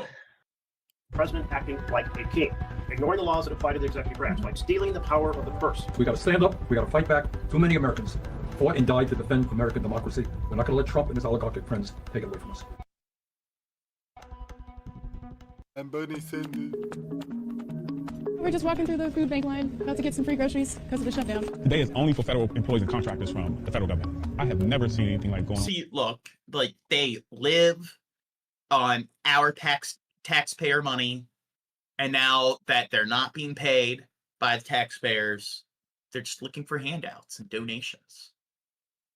And they'll make that argument about federal workers that work for like the CDC or the IRS, but for some reason they don't feel the same way about people who work or serve in the military, or people that work for the toady brigades like ICE or the ATF. Like this, even with our regular food pantry, it's never been this many people. It's overwhelming. It's mind-boggling. I myself work for the Department of Agriculture, so yes, and I've run into quite a few. So somebody says, you oppose my views, which means you don't understand. Well, the problem is they're not actually breaking down the arguments we're making and explaining why they think they're irrational or invalid. They're just throwing mindless insults like, yeah, word vomit. So that right there is a straw man. Maybe you should look up what a straw man means, because we're not claiming that just because they oppose our views, they don't understand. We're claiming that because they're not presenting a constructive argument, they don't understand. By the way, Dryer Voter says, next the MAGAs will make fun of independents by calling them mid-tards. I mean, to be fair, I know a lot of right-leaning people who prefer to call themselves independent because they don't like the way the Republican Party acts. They don't like MAGA. They don't like any of that shit. So even if they're right-leaning, they still don't really want to associate with all of those groups. And I respect that. That pretty much is the MAGA rhetoric right now, where if you're not with us, you're against us. So if you're not MAGA, you might as well be a libtard cuck. I've known some people who had that mentality too. So Dirt, if you want to help Risley Bear get in here, I would work with him in the live chat text base so we don't have to deal with all of that like live on stream. Didn't think I'd be in a food bank line. I got a raise right before the So you get him on? He can help as well. The opposite is happening right now. Gotcha. I mean, it's really no words. It's like, wow, I can't believe I'm here, because we always thought that getting a government job or, a federal job, that's security. And it's not, Oh, this is very important. I mean, with my rent due next week, I could take anything I can get. At this point, I haven't gotten a paycheck this month. You got to save every dime at this point. With rent, car insurance, student loans, those are not stopping. Gas, electricity, but this is a bit more flexible, so this is great. The shutdown of the federal government has just entered its fourth week. Democrats and Republicans are talking. Problem is, not to each other. No one's budging. Here's Nicole Killian. President Trump hosted GOP senators in the White House Rose Garden, presenting a united front. From the beginning, our message has been very simple. We will not be extorted on this crazy plot of theirs. The president again blamed Democrats for the shutdown stalemate, now the third longest in history. Hakeem and I reached out to the president today and urged him to sit down and negotiate with us.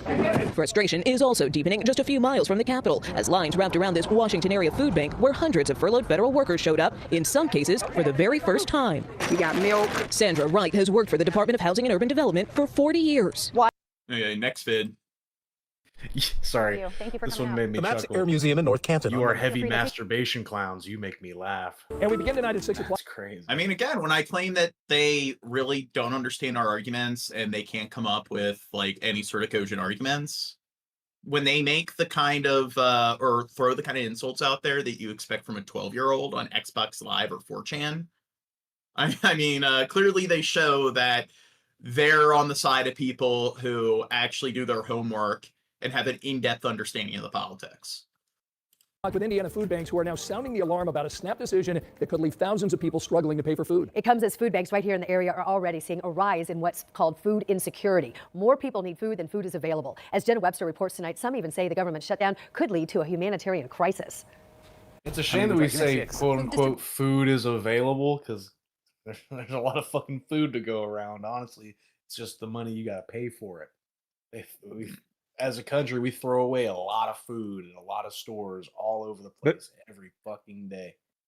By the way, if you have some free time and you want to help out your community, volunteering at a food bank is a really easy way to do so. I've done that multiple times.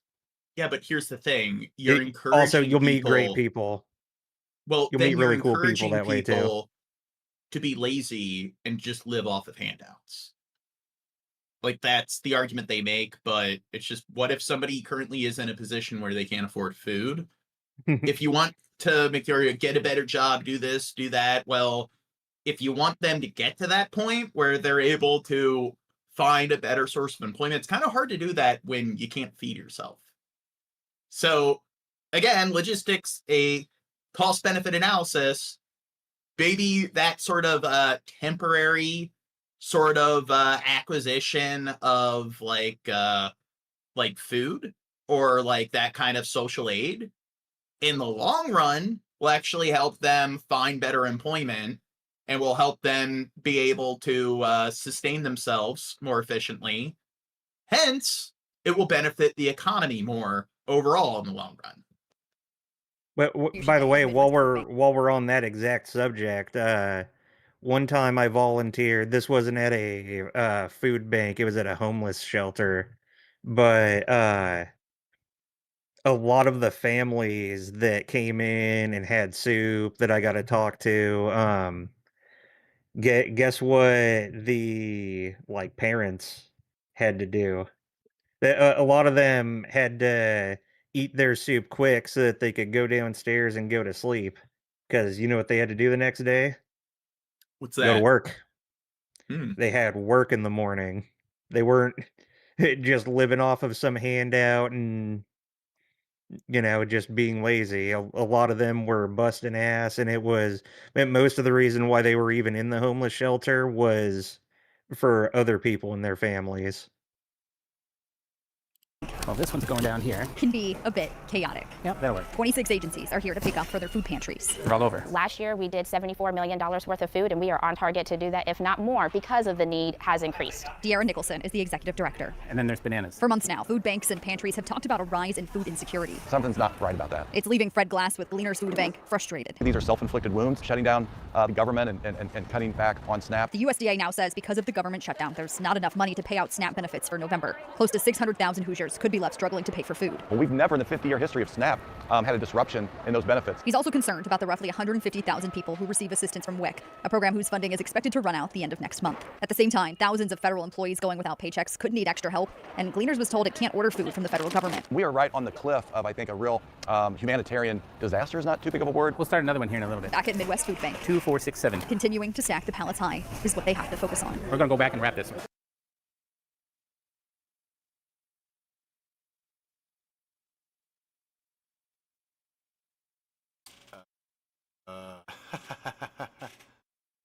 Wow.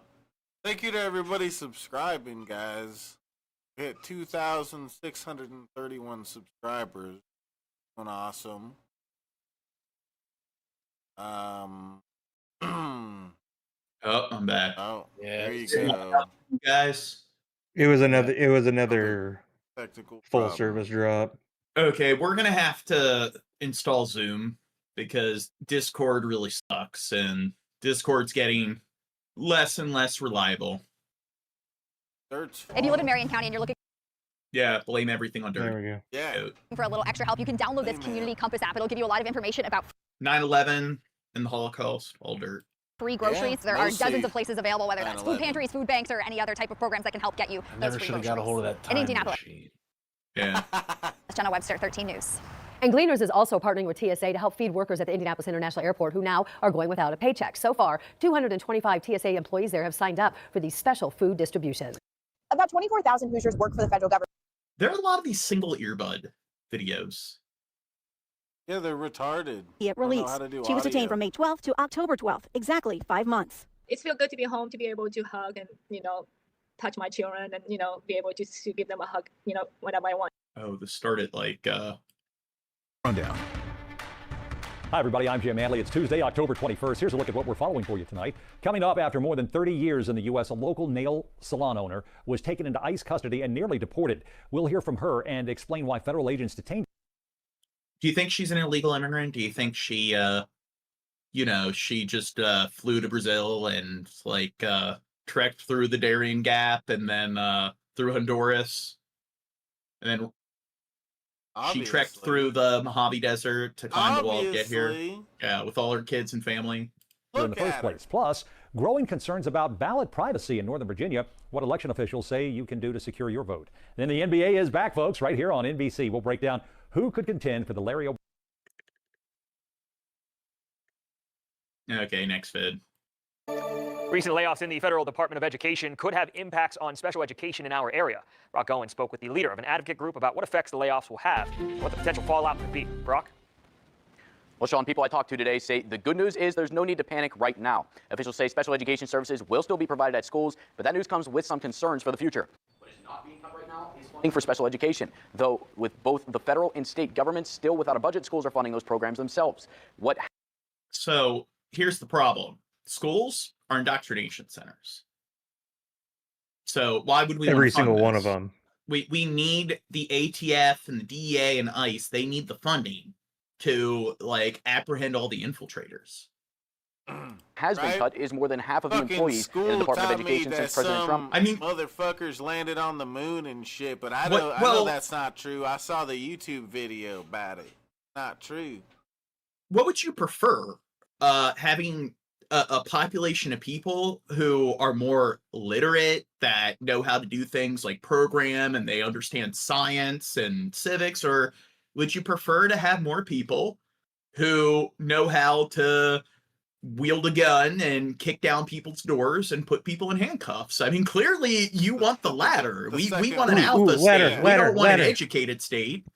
Can I get a gun? Has taken office with more layoffs happening last Friday, according to... I mean, education is gay. Like, have you met all those doctors and lawyers and professors? I mean, all of them. It's just, you easily could beat them in fights, and they're not alphas like you. That's all that matters. Like, yeah. A report by the Associated Press. CEO of the Arc of PA, Sherry Landis, tells me they don't know exactly what the effects look like right now, but says with fewer people to answer questions or uphold the law, it could lead to... Sally Jane, that was a joke.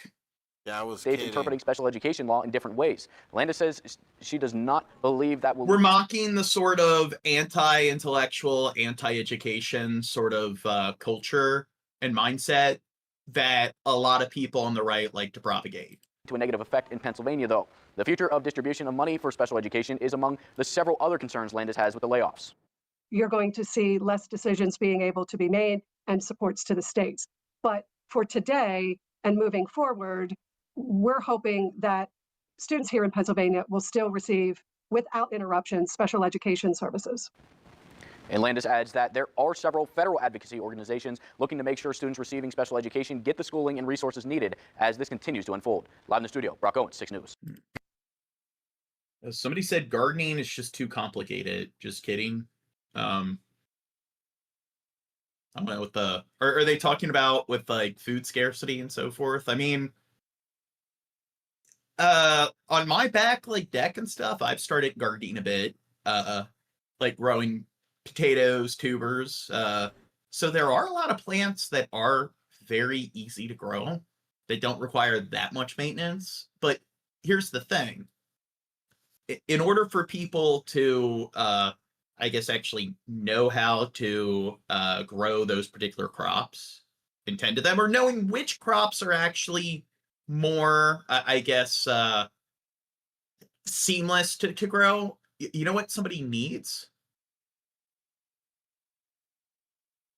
What? Or how they would Potatoes? Understand. They need education. So if people That's are more dumb. well educated in regards to doing something like that, more people would probably be more capable, or they would be more willing to follow through with it. I don't like that because Trump said he likes the uneducated. I don't want him to not like me no more.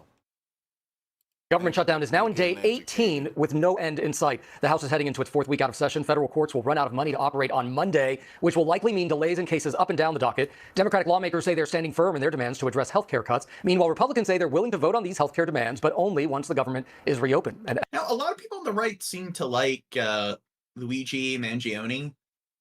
And it's like, are they anti healthcare agencies or not? Because this is something that is supposed to make healthcare more affordable for the taxpayers. But I don't know, for some reason, I guess now all of a sudden, because Trump wants to push policies that will make healthcare less affordable for people. Now all of a sudden they're like anti-affordable healthcare. Now all of a sudden they, for some reason, want to suck the dick of all these ultra wealthy, like mega billionaires that profit off of people's like death and sickness. As the government shutdown stretches on, a federal judge has temporarily paused the layoffs of thousands of federal workers, including nearly every employee in the Department of Education's Special Education Division. The judge in the case accused the president of... So when it comes to, like, people are like, hey, the Department of Education, they don't do anything, leave it to the states. Well, one thing that when it comes to the Department of Education is all states are expected to have some level of special education. So I believe all states, it's called an IEP, individual like education plan. So that's like a kid is blind and they have an individual education plan on like being taught how to read and write in Braille and everything. And then of course, like somebody with dyslexia will have an IEP. And that's all like some requirement that's mandated by the federal government. But if they like abolish the Department of Education and it's left to the states, then states are not really obligated to provide kids with special needs with some kind of specialized education. And do you think that's going to benefit the economy when you have a bunch of children with learning disabilities or developmental like disabilities, ADD, which 10% of the population has? Do you think that's going to benefit the economy when they're just ignored and neglected and they don't receive any sort of quality education? I mean, take your time, guys, to give some feedback. I disagree with everything you said, Jim. Yeah. Using the shutdown for political reasons, saying that it's, quote, ready, fire, aim on several... Dude, I hope, what is it, type name here. I hope they're a troll. If he's such a bad businessman, why is he a billionaire? Are you really that fucking stupid? Quote, a human cost that cannot be tolerated. A nice ad hom, John. Explain why they're so fucking stupid. Well, we explained why a million and one times over, but he inherited hundreds of millions of fucking dollars. That is not somebody who is self-made. You think a bad businessman would turn that $100 million into $1 billion, John? I don't think it's that difficult to turn like a third of $1 billion into billions. I think that it's kind of difficult to be somebody who graduates high school and you turn 18 and you pretty much have a net worth of zero to turn that into hundreds of millions. I think that is much more difficult than having hundreds of millions and turning it into billions. She's the president of the American Federation of Government Employees, Local 252, which represents more than 2,700 workers at the Department of Education. Rachel, thank you so much for joining us here on ABC News Live. And the majority of the world's wealth is inherited. But I guess that's just fake news. These latest firings have now been paused, but what could happen to special education students while this whole thing plays out in court? Thank you so much for having me. And these most recent firings at the U.S. Department of Education gutted critical support services and resources to tens of millions of students across the country, including 7.5 million students with disabilities. This is a doubling down on the firing of more than 1,500 public servants earlier this year at the department. But these most recent firings close several critical offices at the department, which includes the K-12 education office and the special education. And plus, so people who want to claim, oh, he's a genius, your hate's disgusting. Okay, let's play devil's advocate, say he's a genius. So let's play devil's advocate and say that he is a good businessman. You are aware that you can be intelligent and still be an evil human being. I mean, you can still be a good businessman. There's plenty of people that earn billions off of pump and dump schemes and pyramid schemes. So, I mean, being a con artist, that's a thing. So being a good business person, that doesn't mean that you're not a distasteful human being. That doesn't automatically mean that you are altruistic and have the average Joe's like best interest at heart. So again, learn how to think critically. All right, Wheezy says the Democrats don't give a shit. They're more worried about Africa and other countries. Trump doesn't give a shit. He's clearly more worried about Argentina and other countries and Israel and other countries. We can go back and forth all day. It's two heads of the same dragon, my friend. I mean, he just cares about South Africa and other countries. You refuse to believe the head that's eating you is. It's a two-headed dragon. One's blue, one's red. They feed the same belly, my friend. And plus, they don't understand that we live in a global economy. So a lot of times you should care about what's going on in other countries because if you want to make trade deals with other countries, diplomacy is very advantageous there because other countries are probably more likely to sell things to your country at a cheaper price if maybe you provide them with some aid or assistance. But hey, critical thinking, what's that? $1 in education funding to schools every year. In addition, these most recent firings gutted the Office of Civil Rights, which combined with those two earlier offices ensure that states and districts follow the law. And what have you heard from parents who rely on these programs that are being impacted by these firings? Right. So this is not just the beginning of the harm. The department has already canceled billions of dollars in grants this year to schools. And plus, if you want to claim that, hey, he knows what he's doing because he's a billionaire, well, guess what? Inflation is increasing under Trump. So you just look at the hard data, you look at the numbers, and the policies that he is implementing, they're not benefiting the economy. But hey, numbers, hard data, I mean, that stuff isn't important.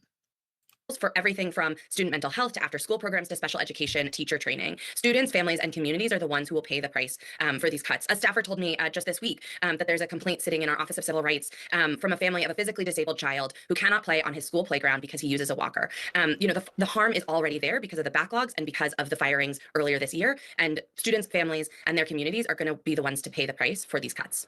All right, Rachel Gittleman, president of the American Federation of Government Employees, Local 252. Thank you so much for. Thanks, Vid. Layoffs of the government shutdown could be threatening services that support some of the most vulnerable students in special education. Yeah, the U.S. Department of Education recently made staffing cuts, and the reduction is raising questions about possible impacts for Washington families. Fox 13's Frankie Thompson got answers from our state superintendent. Come December 9th, 466 people will lose their jobs in the U.S. Department of Education. The agency already took a big hit. Well, hey, we need more ICE agents. Clearly. Yeah, that's true. When the Trump administration reduced nearly the Department of Education.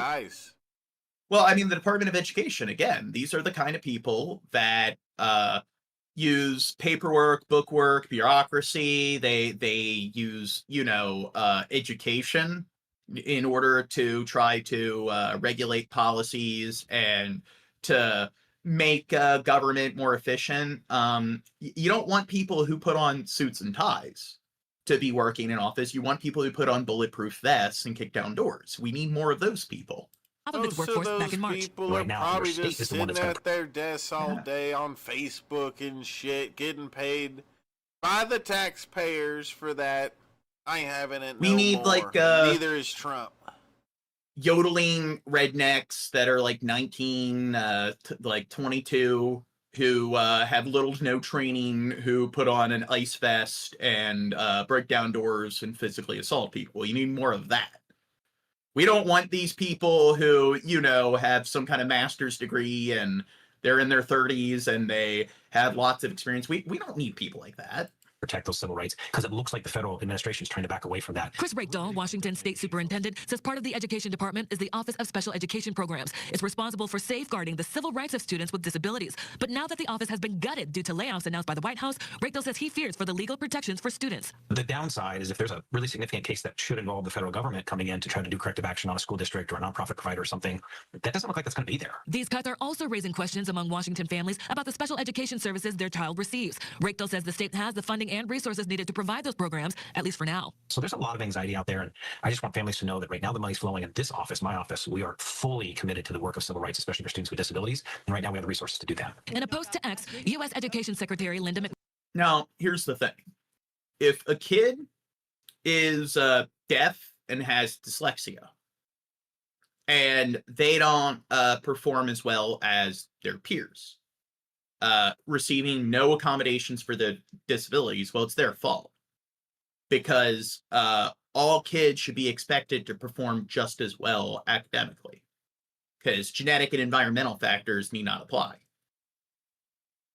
Man says the layoffs are a step towards reducing unnecessary oversight, further stating no education funding, including for special education, will be impacted by federal government's reduction in force. Rico says he hopes that statement remains true. There's no imminent danger right now to the money, but like keep that on the horizon. That could be a risk coming. We're going to continue to ask our legislators to don't lose any ground on your investments in supports for students with disabilities. Frankie Thompson, Fox 13 News. Well, to Washington now, where President Trump has ordered his defense secretary to continue paying military service members despite the ongoing government shutdown. Julie Sirkin is at. Yep. It's the military. It's all the like parts of the government where people are trained to wield guns and kick down doors. Those are the areas that need like our taxpayer money allocated the most. The White House. And Julie, given the shutdown, where is that money coming from? Savannah, don't President Trump dare call it troops on October socialism. 15th without Congress's help. I'm told by two sources directly familiar, the White House notified lawmakers they are shifting funds around to do it. It comes as more than 1 million Americans who work for the federal government are without pay tonight, and thousands more bracing for layoffs. And speaking of the military, a federal appeals court tonight blocking the president from deploying National Guard on the streets of Chicago and nearby towns. But the judge is letting the administration keep troops there under federal control for now. And Julie, we've also got medical updates on both President Trump and former President Biden. What are you hearing? Yeah, Savannah, the president's doctor says he's in, quote, excellent overall health and that he received the COVID booster. We also have an update on former President Biden. Well, COVID's a myth, isn't it? Who is battling an aggressive form of prostate cancer. He is now undergoing radiation therapy, but is said to be doing well. Savannah? We thank you for watching it. In March, President Trump signed an executive order to begin shutting down the Department of Education, though it would take an act of Congress to actually close it. In the meantime, the department is taking dramatic steps toward fulfilling a conservative vision of a reshaped system of primary and secondary education. Jennifer Smith Richards is the co-author of a pro-public... Now, this is another thing I love. So he's cutting funding to all these universities. And when you talk about the science, people are like, you do know all the scientists are bought out, right? And it's like, hey, it could be like just a con, it could be corrupt, therefore it is, without doing my homework to determine like which particular universities, which particular research centers and scientific centers are more likely to be like biased as opposed to others. But when the science tells me what I don't like, it's just corrupt, even though I've never read a book in my life. Yeah, but if in another context you told them some science that backs up something they agree with, they would be like, "Fuck yeah! See, I told you it was trues. I told you." Of course. But what I love is they love to distrust the science, but what about the multi-billionaires? It's kind of funny how it's just, who is more likely to have a bias or an agenda? Some for-profit corporation or some non-profit scientific institution? I mean, I'm not denying that any type of like source, any type of institution could have ulterior motives. You should have like called all institutions, all sources to some level of scrutiny. That's why you need to cross-reference information. But I like how it's just out of the two, if I'm going to say that if I just took a leap of faith and just blindly trusted the average scientific or academic institution as opposed to some for-profit corporation, I'd probably choose the former over the latter. But I don't know. Do you think maybe a lot of the Trump tards are misguided when they like to suck the dick of mega billionaires and all these for-profit corporations? That if you're going to be conspiratorial, people being dishonest and people trying to play a system in order to profit more, who benefits? I think corporations are probably more likely to engage in foul play there. But clearly there's no logic here when it comes to like this sort of narrative I'm presenting. Keep crying, libtard. Well, that's the thing, John. I support the billionaires' right to wipe their ass with my life because, there's a good chance that maybe one day I become a billionaire. I can wipe someone else's life on my ass, John. And by that logic, fuck everyone's life. Yeah, I could be a billionaire someday, John. People should be allowed to be billionaires because I could be a billionaire. Yeah, and I'm sure that billionaires are smart. Yeah, and I'm sure like the kind of people in our society who aren't billionaires already, who are more likely to become billionaires, are the rednecks that wear Trump hats. It's not your sort of white Nothing collar but sort upward of workers. trajectory for them. Yeah, it's not your white collar workers that have some sort of higher education. The Department of Education doing? What steps are they taking? Yeah, so they've been very, very clear since Trump took office that the idea was to shut down the department. Linda McMahon, the Secretary of Education, has called it her final mission, and Donald Trump, of course, has called the department a big con job. So that part has been clear, this desire to phase out many of the functions of the department and close it down. What's been less clear is why Linda McMahon has brought in. Do you think the wife of a professional wrestler, they're qualified to be Secretary of Education? Oh yeah, of course. Yeah. A number of political entertainment industry. Yeah, I mean, she it's all seems just a show, relatable. and clearly she knows how to be an actor. Strategists and ultra-conservative activists into the office, even as it's supposed to be shutting down and winding down. Those people have been quiet, frankly, about what they are doing behind the scenes at the department.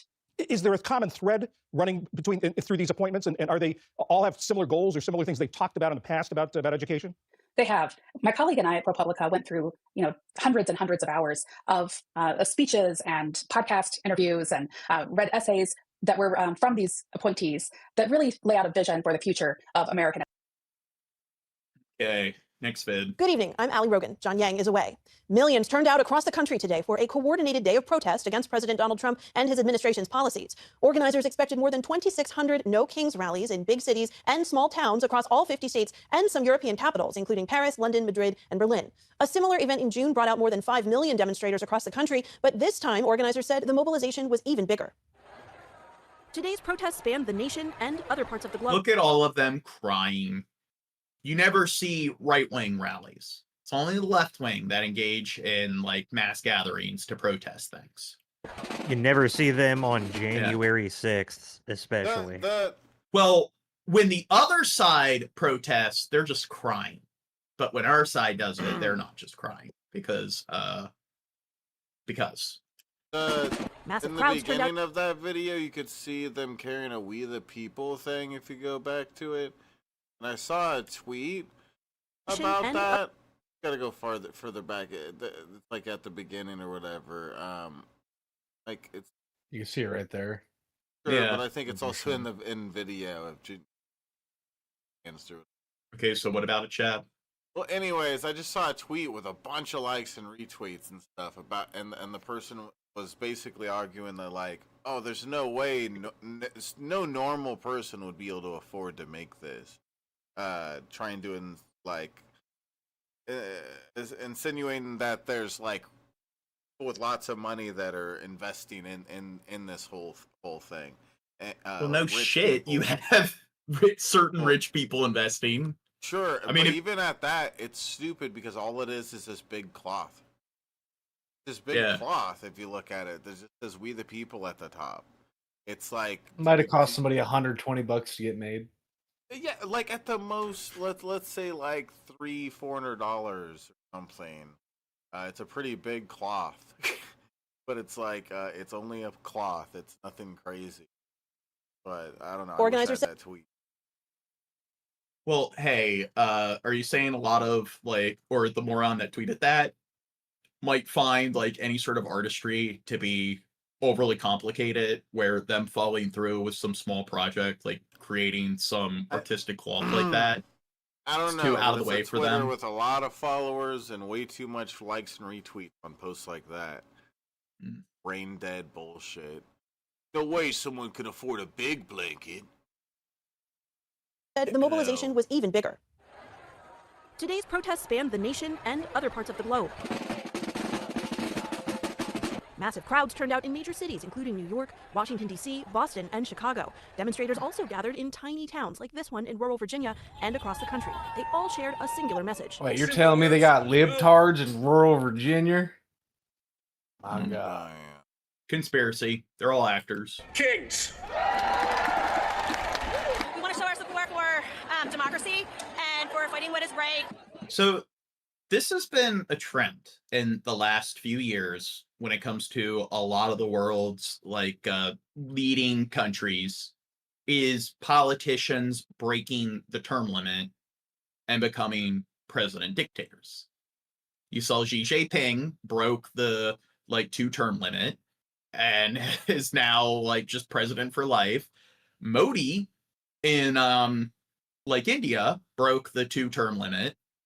So I don't think it's unreasonable to think that this could happen here. And I mean, if that does happen and the 2-term limit is broken, do you think it's fair to say that America is a legitimate democracy anymore? If that happens? Yeah.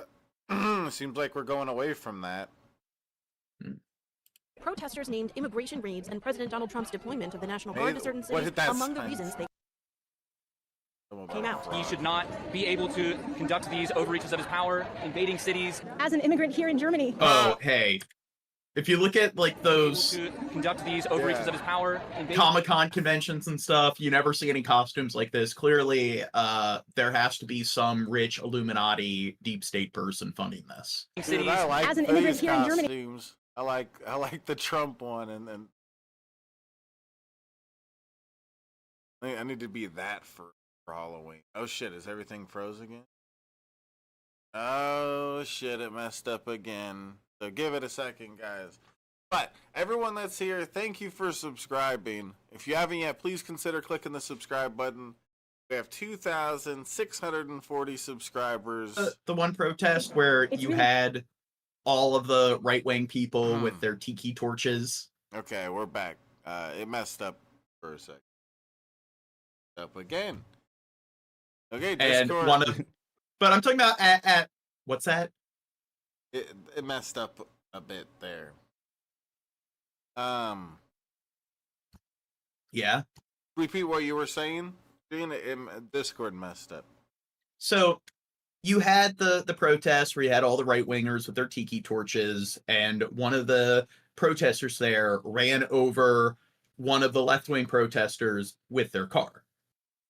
And it's just not that doesn't count. The right never engages in violence at any of its protests, but this is definitely up there.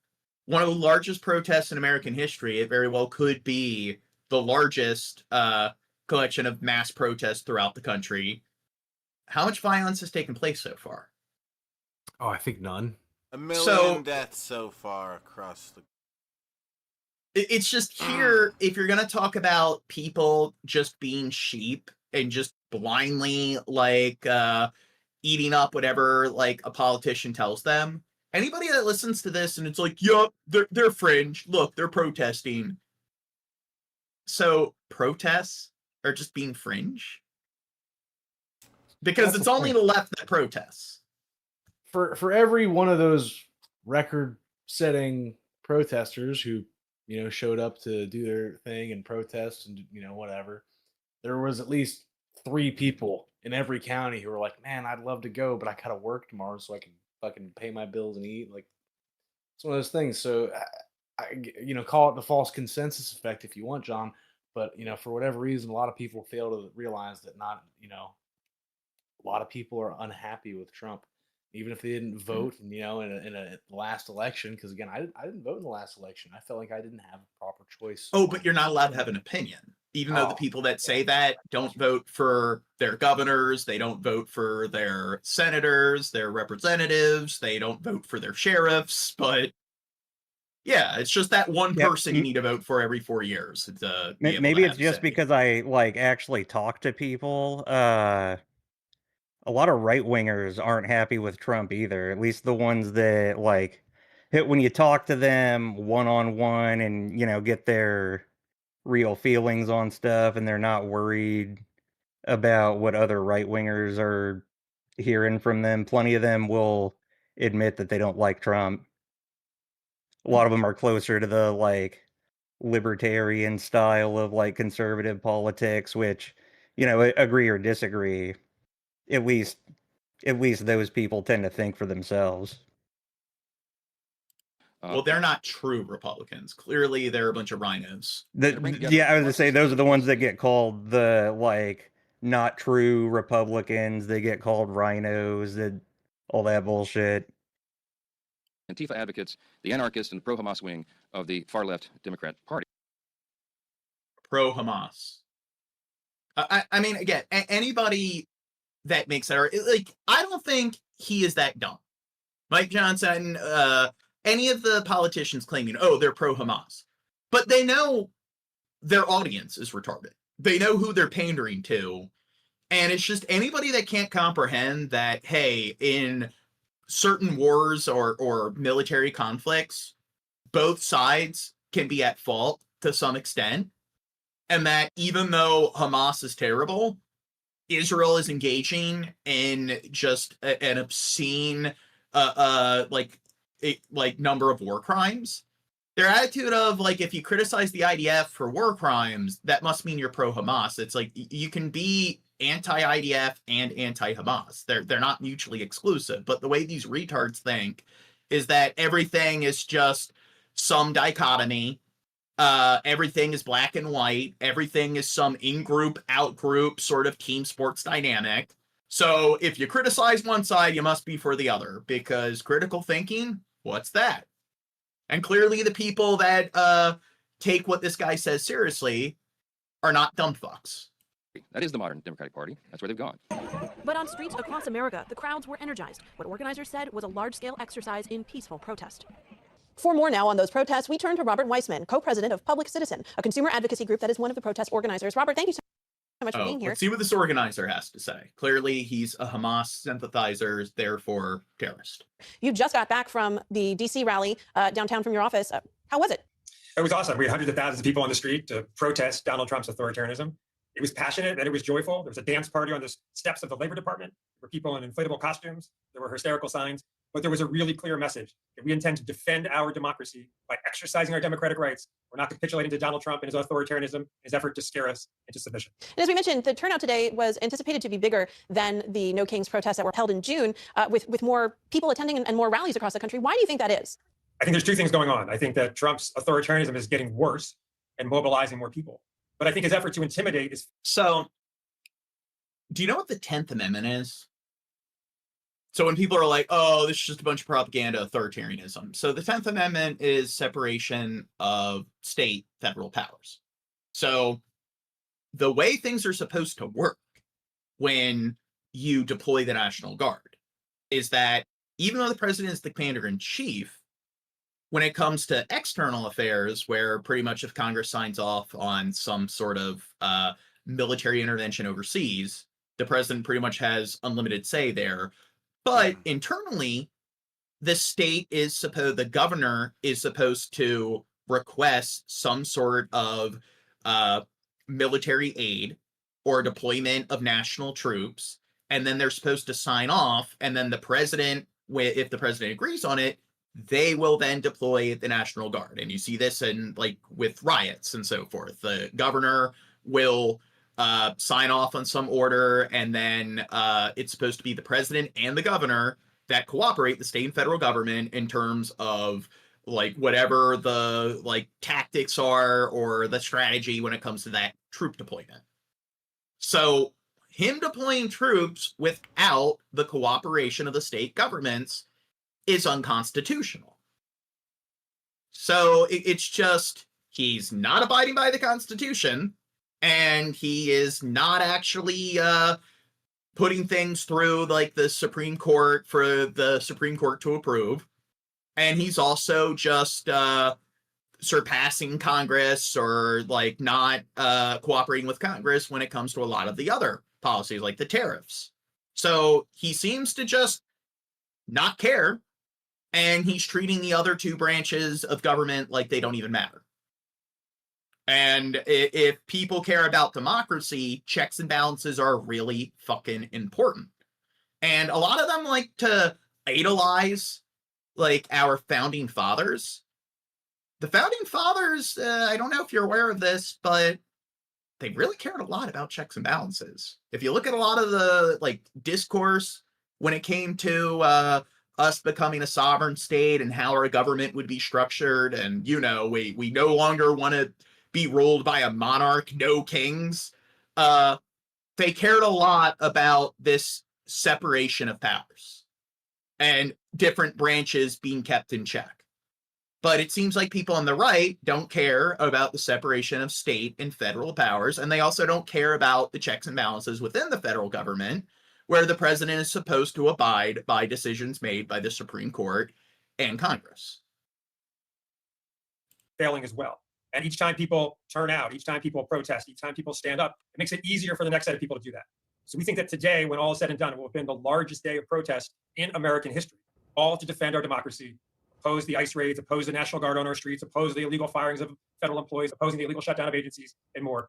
People want a government that works for us, not for Donald Trump and his oligarch friends. You mentioned some of the issues that drove people out today. I'm wondering what you've been hearing from folks participating in the rally in D.C., all over the rest of the country. What are people motivated by individual issues? Are they motivated by the overall approach of this administration, or have you found it to be? Oh, and somebody says critical thinking. Ha ha ha, says the brainwashed idiot.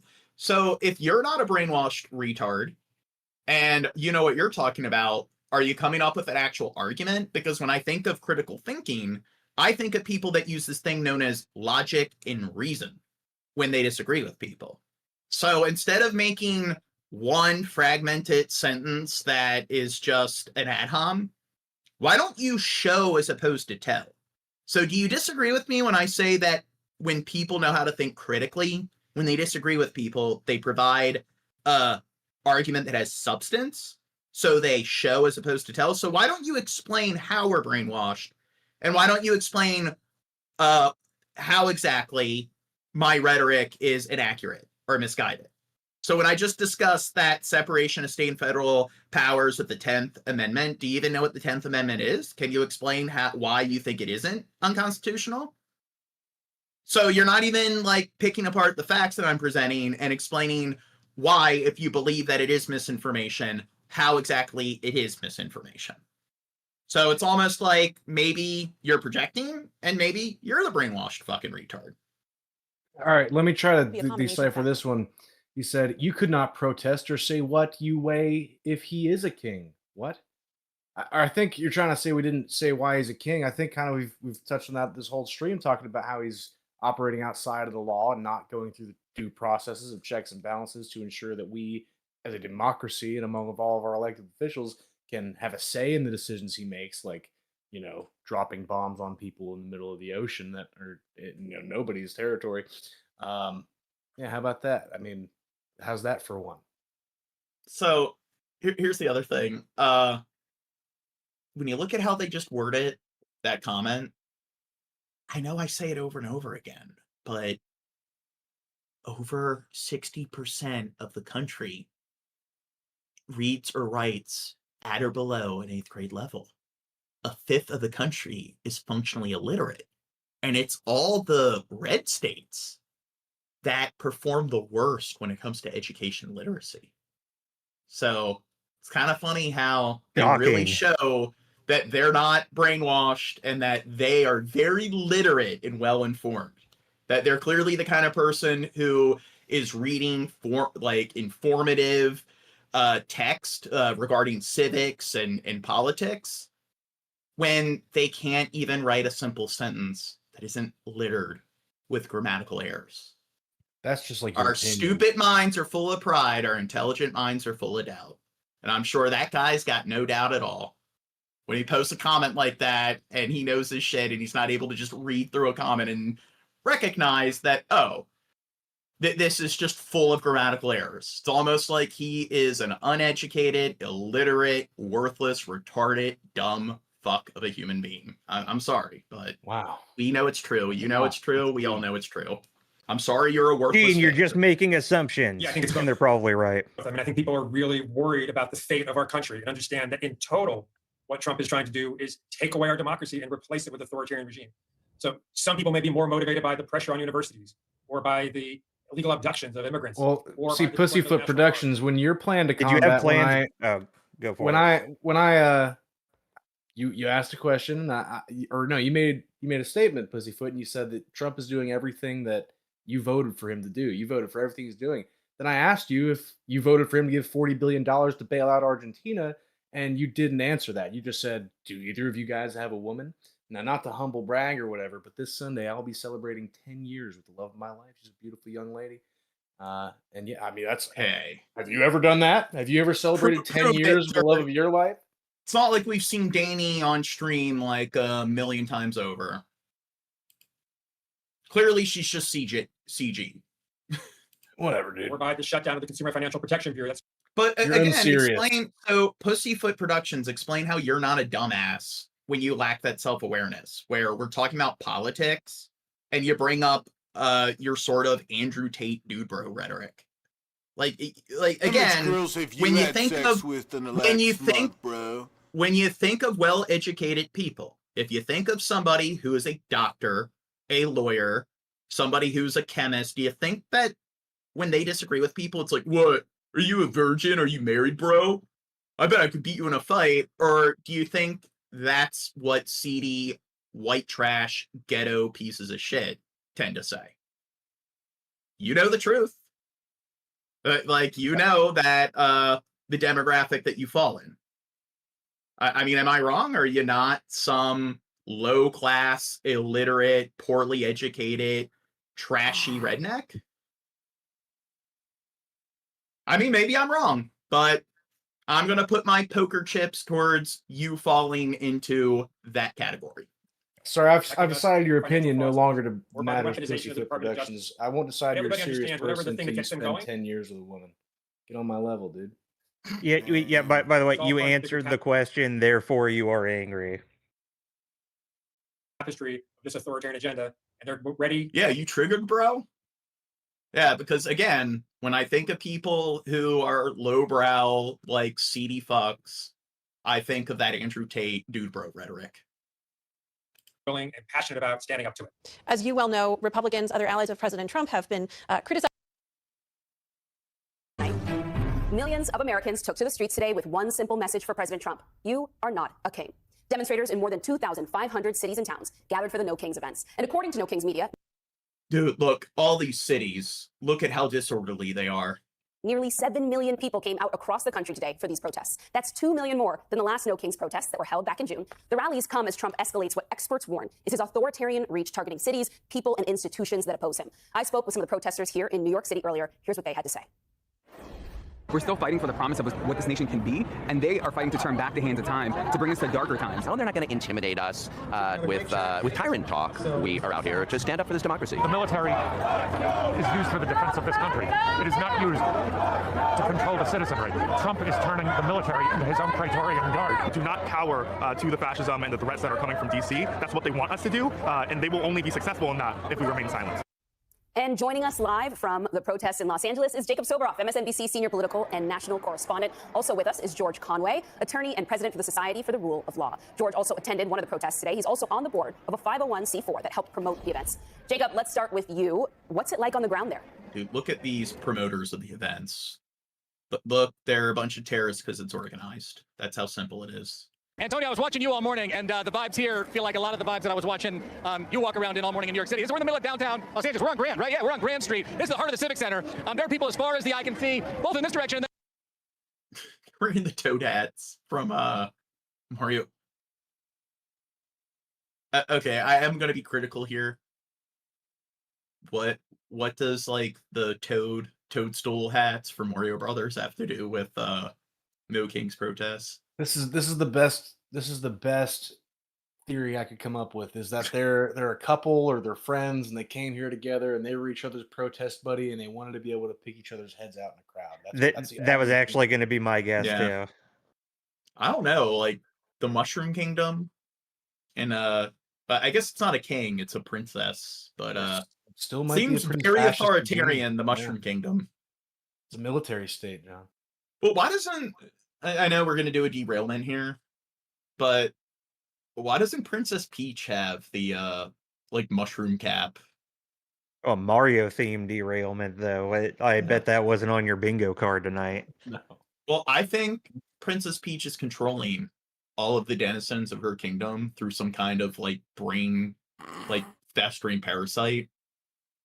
That's why all the toads have the Antonio, let's swing around and just show them what's going on over here. It's the heart of downtown Los Angeles. You can see the Walt Disney Concert Hall in the distance out here, and people are stoked. This is a jubilant, peaceful, celebratory atmosphere, and everywhere you look... Look at how fringe it is, though. see, these people are just so disorderly. They just can't cooperate with the government. They've lost. They gotta deal with it. Like, look at how they're coping. Because again, when Trump lost, they clearly they clearly accepted it and acted like a bunch of civil human beings. They didn't raid the Capitol and assault a bunch of officers. Yeah, that Antifa is on the streets. This lady's, look, she got a big smile on her face. Come over here. What's up? I'm Jacob. Nice to meet you. I'm Ellison. So, are you Antifa? Hi, Ellison. I'm CTA. I'm a teacher. I teach kindergartners, and we're here to make it right for students and families in our community. So, when you hear, people saying the people on these streets hate America, what's your response? I see people being kind and loving each other and wanting a better. So, do you think people who obsess over patriotism are kind of stupid? Because it's just every country on the planet has problems. If you care about your country, you care about addressing the issues that exist within your country. So when I talk about the Trump tards in the chat being failures at critical thinking, it's just, if you know how to think critically, wouldn't you pay attention to the fact that 100% of countries on the planet are not perfect utopias? And I mean, maybe someday human beings will reach some sort of type 1 civilization status where they build a Dyson sphere around the sun and everyone is collectively living in harmony as robots, like take care of the planet, and work and currency become obsolete. Maybe we'll get there, but you know what? When it comes to human beings suck. And any society that has millions of people in it, even thousands of people in it, it's gonna have lots of fucking problems. Even like any fucking town with just a couple hundred people in it, there's going to be conflict. So this attitude of, if you have a society, no matter how small or large the society is, and you try to address issues within your country, that means you hate your country. So when I say that somebody that panders to that black and white rhetoric, you see issues in your country that you feel need to be addressed, therefore you hate your country, do you not think that's a false dichotomy? And the problem is, why doesn't, like, when we talk about them being stupid and having no self-awareness, how do they not lack self-awareness when they don't see the hypocrisy? That when they criticize like certain left-leaning politics they don't agree with, or certain problems that they perceive in their country, like illegal immigration, why doesn't that equate to them hating their country? It's like they don't think their country is perfect, therefore they must hate their country. Life for everyone that's walking. Thank you for your service as a teacher. It's so nice to meet you. Okay, take it easy. It's everywhere, like I said, everywhere you look. What do we got on this one? Stop Trump from rigging the election. Prop 50, right? So, we got this big initiative on the ballot here. Hey, how are you? You want to say hi? Well, we're live on MSNBC. What's up? What's your name? Rosa Kini. Have you protested? Oh, Austin Powers says, Tim Pool is very opinionated. Yeah, I am. Very opinionated dude. Well, yes, with Cesar Chavez. What's it like to be out here? Emotional. So you went from Cesar Chavez fighting for the rights of the workers to being out here. And Imperial Valley, Salinas, you name it. Amazing. Thank you. Good thing Grandma brought her mobility scooter. This is my first time. Ever? How are you feeling? Good. Very good. What brings you out to the streets? What doesn't? I mean, everything that's going on in this country is horrible. Taking away our rights, taking away our neighbors, kids being scared to go to school is horrible. And you're fighting back? Yes, of course. All right, you be safe out here, right? Nice to meet you guys. It really is electric, guys. And look, here's another one. These inflatable suits. Everywhere you go, people are partying. Where'd you get that suit? I bought it. Amazon, but I don't really. We're live on MSNBC. Tell me what's another. And to be fair, I'll agree. Like, I've discussed this with like any protest, regardless of the political affiliation. I do think a lot of people are just there to party. Yeah, like I'm not gonna lie about that. Yeah, like to me, this right here just makes what they're fighting for look stupid. Like it's not a party. This isn't like not supposed to be some party and stuff. And this is the kind of shit you do at a party. Like, hey, let's dress up, put on some wigs, and get a chicken costume and act all silly. It's like it's supposed to be this big serious thing, you know. I mean, it's good they're not like crashing places or something, but it's just like they're running around looking like clowns. Not a party. Yeah, it does look pretty unserious. It's so fun. Well, okay, so this one dude in the chat, Seraph, talks about how I'll post a link, how, like, you do know your YouTube account is posted, like, to your Google. You got quite the history. This person's been putting troll messages like that in the chat for a couple minutes now. But again, you can hop in our Discord, and we'll let you post links in our Discord. Yeah, but they also claimed YouTube- I have quite the record when literally, I won't disagree with the rhetoric that maybe the Republican Party or certain MAGA individuals, the lady doth protest too much when it comes to this. But I'll like again, I'm not afraid to let people on stream. So if they think they have fine. dirt on us, Here's the link to the Discord. I'd love to see my criminal record that you found of me. Go ahead and post it. yeah, go on Twitter and post it. Share links of our stream, and then post those Twitter links in our Discord. If you got dirt on us, go ahead. We got a lot to hide. I'm gonna bring you out here right now. Anti-fascism. No kings in this country. It's not allowed. We didn't vote for it. We don't. I'm sure if they come in the voice chat, it's just I am Cisco certified, so I do have certifications when it comes to working in things like data communication, networking, cybersecurity. So I'm sure if I quizzed them on that topic, they would know quite a bit, like how to actually ascertain people's personal information online. Eyes out of LA! Eyes out of LA, please! It's so nice to meet you guys. What are your names? Amanda. Brooke. Amanda and Brooke. All right, nice to meet you, Amanda and Brooke. Let me hand you that if that's okay. Can I hand you that? Wait, check this out, guys. It's loud. I don't know if you'll be able to hear me or if I'll be able to hear you, but I mean, it is a real party. Hold on, let me say hi. How's it going in there? It's going well. How are you? Have you guys done this before? I feel like I've seen you guys out and about. Okay, Seraph. That's very strange that you're in here accusing Trump tards of being PDF files. And then I say, hey, maybe don't just blindly throw those accusations, even though, whatever, I'm not necessarily on their team. So just because I question you at all, you're going to lump me in with them and make the same claims about me when, again, I can tell you I have no criminal record. I've got a nice job. Come on, dude. Yeah, maybe you're getting his records mixed up with mine. That might be what's going on. Have fun, dude. But I don't take you seriously anymore. I'm a criminal. Aha, aha. Yeah, well, it's always at the space where healing needs to happen. When you hear people out in D.C. say, these people out on the streets hate America, that this is Antifa, what is this? What are you seeing right now? This is love and power and community. Love and power and community. What's your name? Valeria. Valeria? Nice to meet you. Jacob. Take care. Thank you. All right, guys. Wow. This is not, there are no clashes. There is no violence. This is a big peaceful... Well, I mean, do you think all these people are French? It's like he's approaching everyone. It's like, how are you doing? Yeah, hi, I'm out protesting. Clearly the left, they're just so irate, and they're just so mentally unstable. I mean, we can't trust them. They're as unhinged as a person can possibly be. Loving day on the streets of Los Angeles. Guys? Jacob, what's the best sign you've seen today? Do you think they need to deploy troops here to keep order? Yes. There's too much. It looks very dangerous. And colorful stuff. Yeah. I don't like it. Oh man, the best. How about one we find right now? Oh, here. This is very California. This is very California. The only orange monarch I want, the butterfly sign. Wait, that guy was covering his face. Clearly, he's guilty of something. Check it out.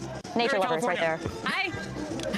Say hi to MSNBC. Hi, MSNBC. Guys, we love butterflies in California. Who doesn't love butterflies? Jacob, make sure you get a energy bar or a Red Bull for your cameraman. You're really working him hard with all those movements across the protest. Hey, you know what? I got them in my backpack. That's why I brought the backpack. There you go. Stay safe, my friend. We'll check in with you a little bit later. Greatly appreciate.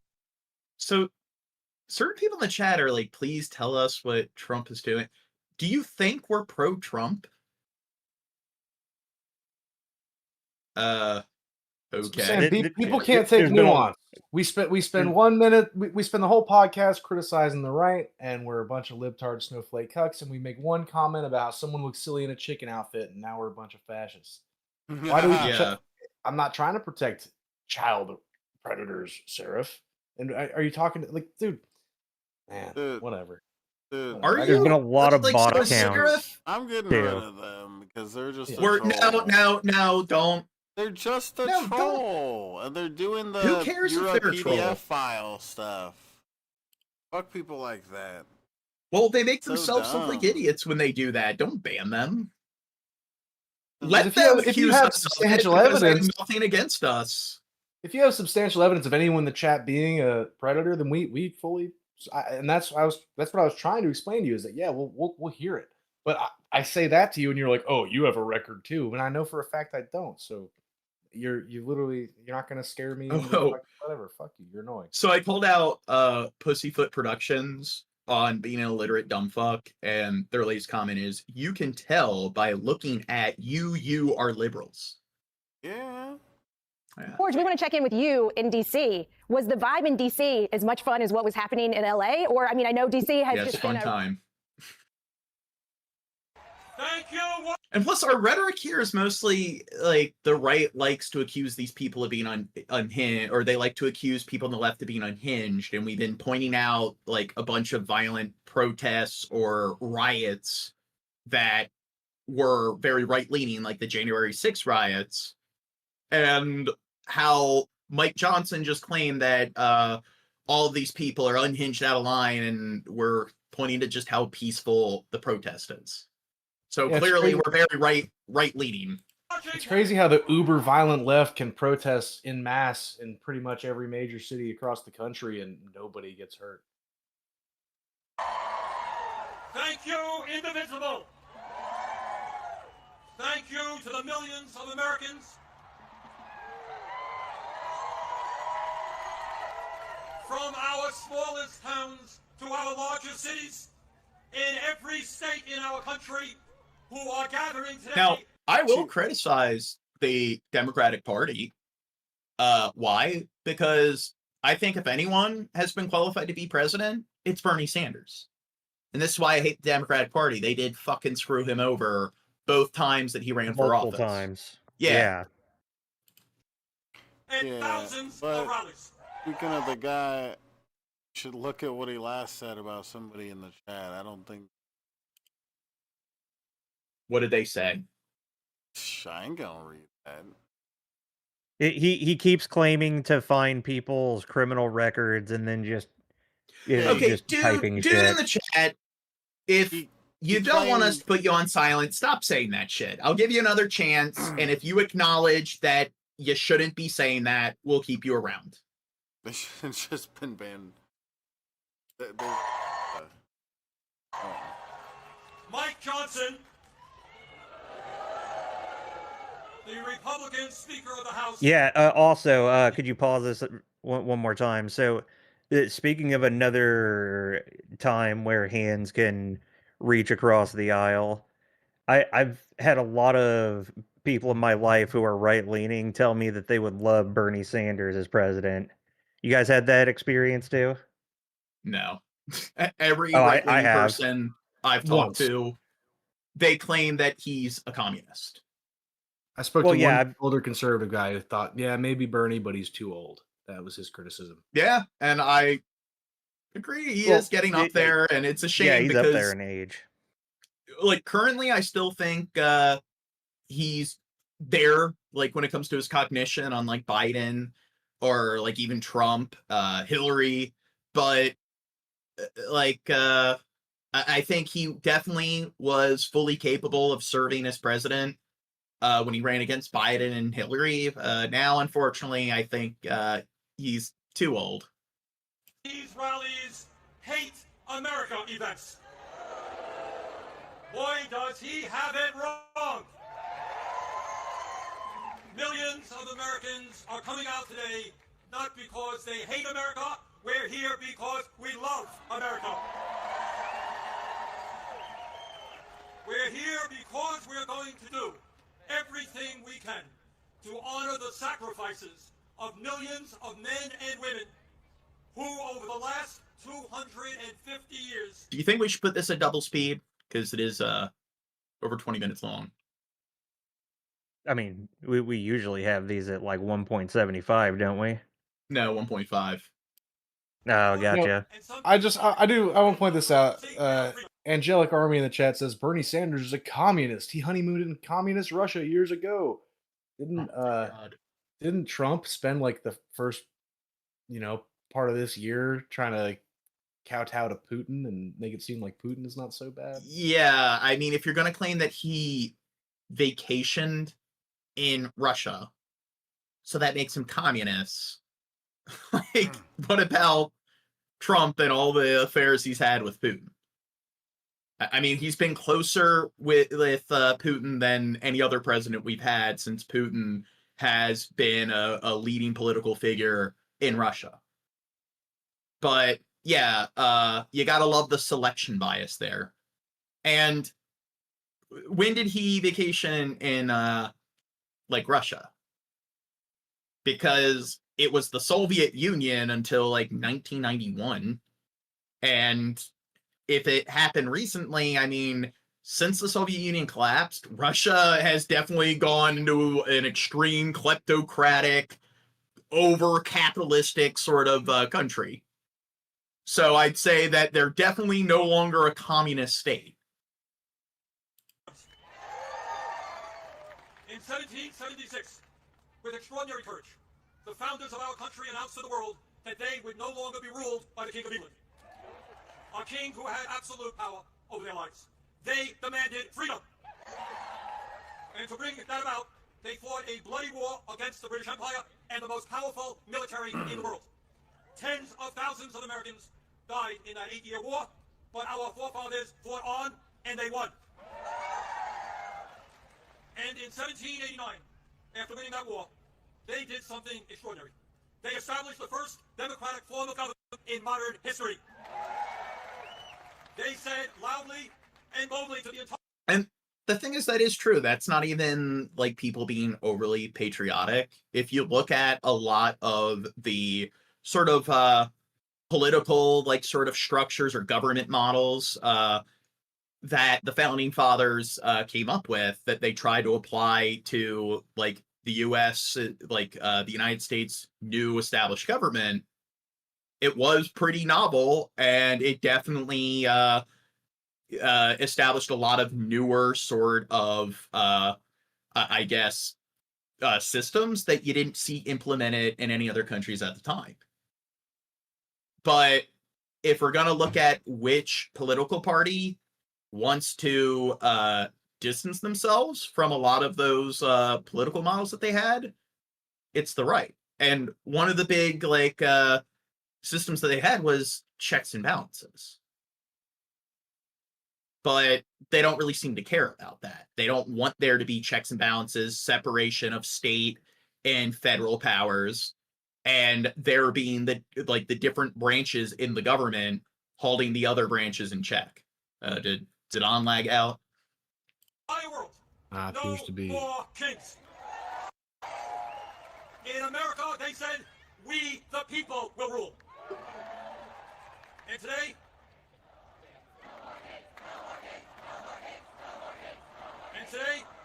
in the year 2025, in this dangerous moment in American history, our message is exactly the same. No, President Trump, we don't want you or any other king to rule us. Thank you very much, but we will maintain our democratic form of society. We will not move toward authoritarianism in America. We, the people, will rule. So, like I described earlier, all of these examples of Trump ignoring the Constitution, and not waiting for the Supreme Court to vote on some of his decisions to determine whether or not they're constitutional versus unconstitutional, and him not actually submitting things to Congress for them to approve, vote on it and approve a lot of these policies or actions. Do you think that's authoritarian when he's ignoring all of these checks and balances that we have in place? And he's doing it to an extreme that far surpasses any other president we've had. When he was sworn in as the nation's first president, George Washington called this attempt at self-government, quote, an experiment entrusted to the hands of the American people, end quote. My fellow Americans, in an unprecedented way, that experiment is now in danger. It is in danger when we have a president who wants more and more. Do you know what political party George Washington represented? And I'm sure the Trump tards in the chat are going to know this. Are you posing to the chat or are you posing to us? wait a second before you answer. Because this is something that they should be able to post right away without Googling. But he represented no party. And he believed that there shouldn't be any political parties. That a political, a party system would just divide people. That each politician should just represent their own sort of policies, their own plans, their own ideologies, that he supported more of a individualistic sort of system. But unfortunately, they established a party system and ended up becoming just a two-party system, and that's definitely caused a lot of problems throughout the entirety of American history. Power in his own hands and in the hands of his fellow oligarchs.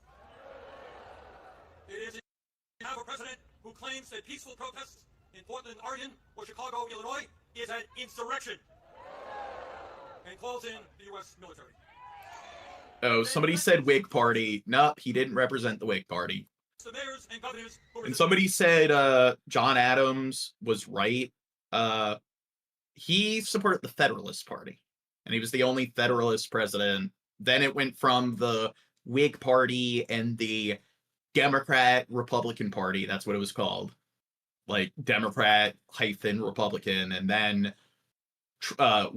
Lincoln was the first Republican president. Then it was divided into the Republican-Democrat, sort of two-party system. It is in danger when we have masked agents working fights, breaking down doors, throwing people into vans without due process, and taking them to God knows where. It is in danger when we have a president who sues and intimidates the media, who wants no... Wither in the chat does make a good point. They said if the other part of the government isn't checking or balancing, then it isn't Trump's fault. And I would agree. I would say that there's a degree of complacency, but part of that is due to the fact that Donald Trump has stacked the Supreme Court. So he probably feels a little bit of a, entitlement to go on and do whatever the fuck he wants because, he stacked the Supreme Court himself, so he pretty much knows how the cards are going to fall. Here's the problem. That right there, when it comes to hey, it's the other party's fault. Well, the problem is the Supreme Court doesn't have agents or officers or soldiers that can go in and arrest people in the executive branch if they're not abiding by the Constitution. And if the Supreme Court declares that something is unconstitutional, not just the Supreme Court, he's been going against the Court of Appeals, different lawyers and judges and different parts of our federal judicial system, he has just been superseding and ignoring. And the problem is, they don't have officers that can go in and hold them accountable. Same thing with Congress. If he just ignores Congress and does whatever the fuck he wants, they don't have officers or men with guns and handcuffs that can go in and enforce things. So that's the problem. Both Congress and the Supreme Court, or our federal courts, they do not have agents, officers to enforce things. They have no means of enforcing it, and that's a big problem.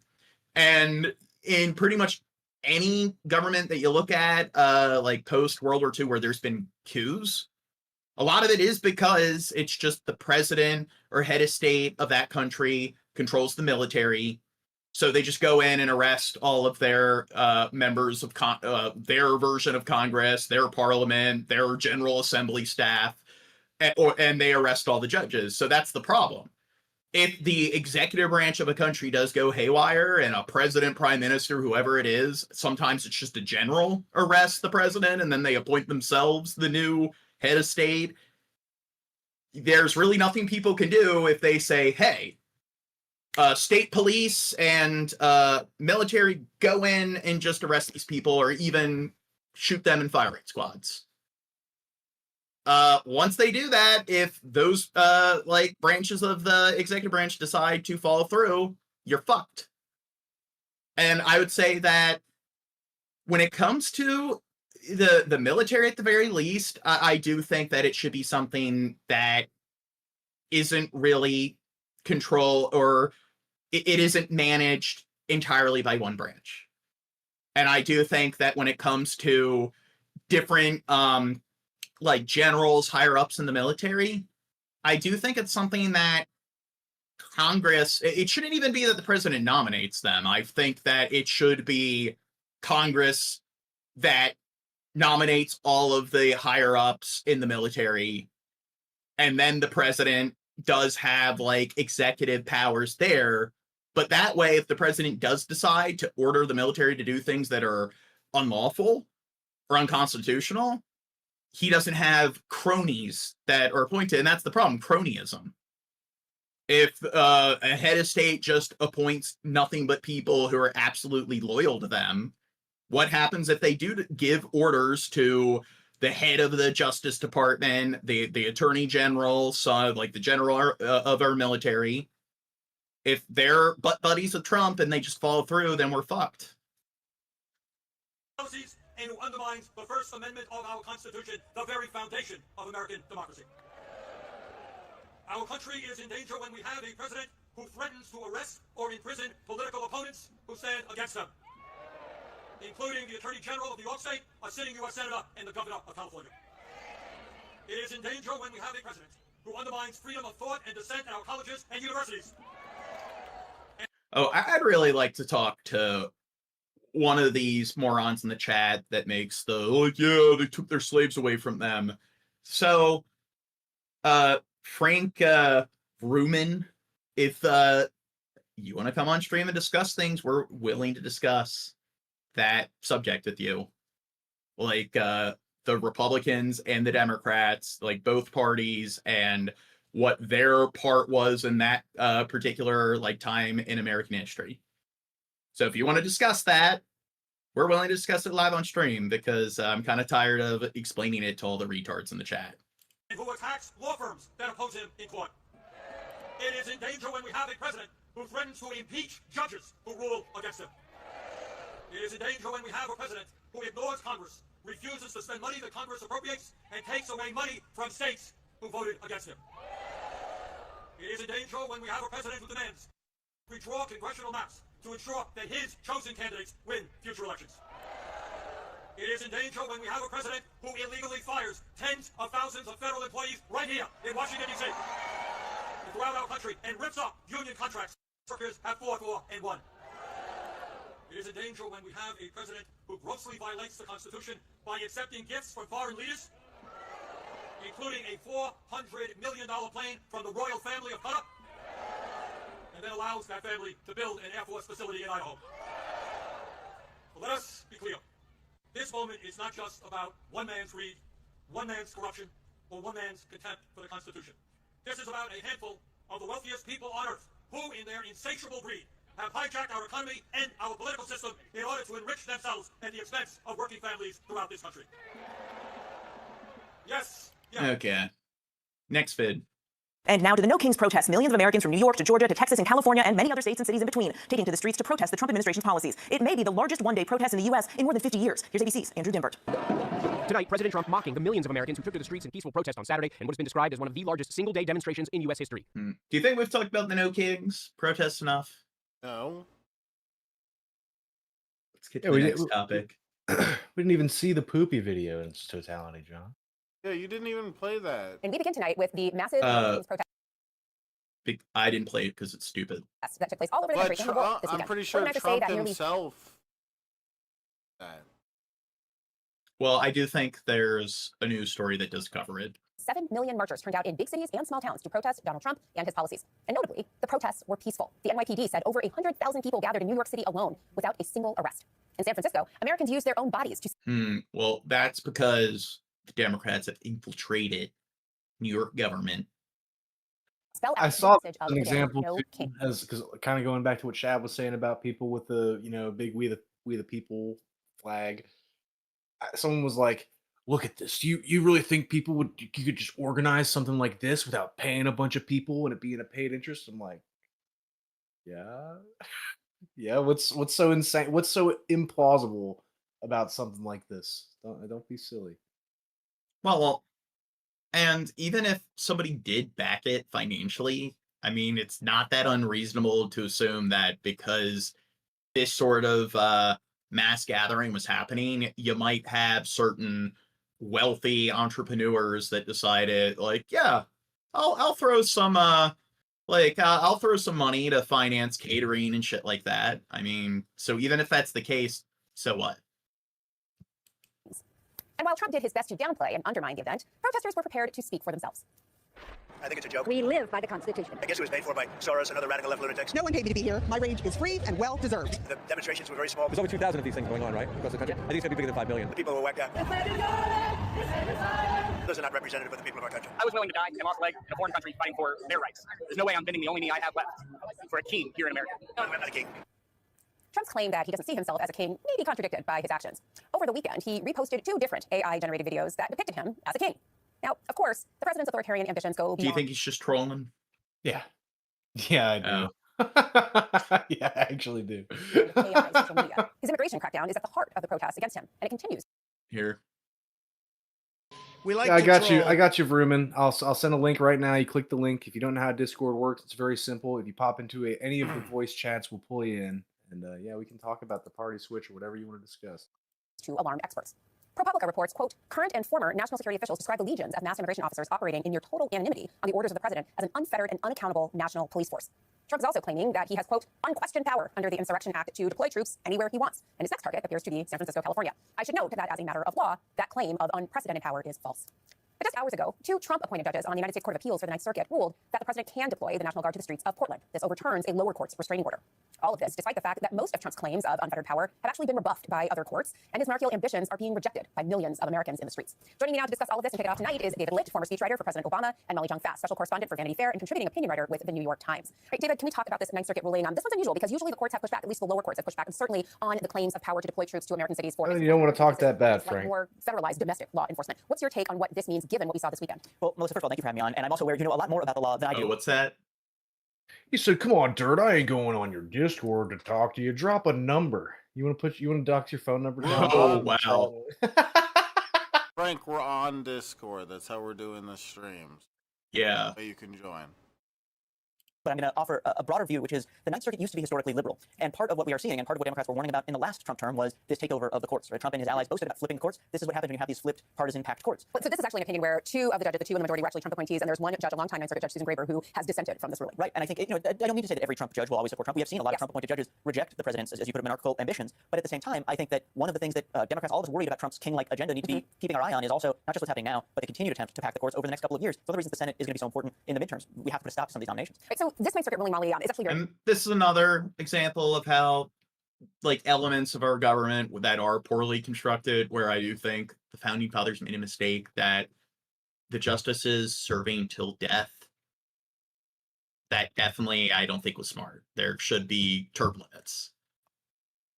Because it focuses on the president's claim that he needs to be able to protect an ICE facility in Portland, Oregon. We saw the protests over the weekend. We saw protests earlier in Portland. A lot of frogs. Doesn't seem to be a lot of violence. What do you make of this idea that the National Guard is needed because the protests are out of control and are basically endangering public safety? So this is one of the problems that Trump has had this whole time, and he's had it with the No Kings protest, right? Like, you saw them nervous before it happened. You saw the Treasury Secretary, Scott Bessent, being like, no checks, no kings. Like, if they were like, Democrats want to keep the government closed for the No Kings rally. I don't even know what that would have to do with anything. But there was like a lot of anxiety about it, and I think the fact that it ended up being 7 million people, and maybe even a little more, there's some estimations there might be more, and that they were peaceful, and that they were not radical, and that they were people talking about just the Constitution. Like, you can't get more, that's what we're all here for. So I think it was problematic for them. And you even saw they couldn't.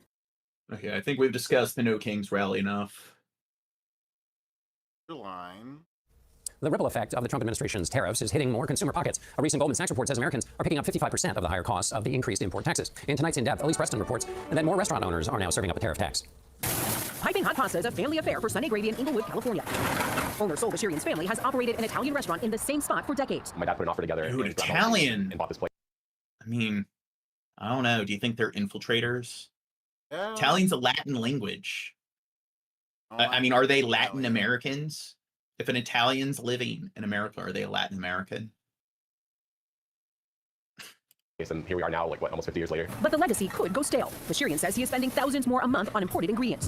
While Sunny Grady has seen a 30% bump in sales since last year, tariffs and inflation are eating into his profit. So you're barely breaking even? Yeah, we're definitely barely breaking even. It's just the reality of where the food industry is at. RJ Hotovy with Placer AI advises restaurants across the country. He says eateries that cater to lower and middle income consumers are hurting financially, and so are their customers. That group is facing cost pressures on a number of fronts, not just food, but other things like rent and inflation. A new report out by cloud-based management company Toast shows that nearly half of the restaurants surveyed plan to raise menu prices if costs continue to rise. The National Restaurant Association says menu prices would need to increase by more than 30% 10% just to maintain a thin profit margin. It sounds easy, but Do you think it's fake news? So when you look at these hard numbers, do you think this has nothing to do with tariffs? It's just incidental. It probably has to do with Biden being president before. When these numbers didn't exist when Biden was president and things were steadily declining, and now abruptly with all these tariff that are being enforced, it's been skyrocketing at an exponential rate. Yeah, it's all just incidental.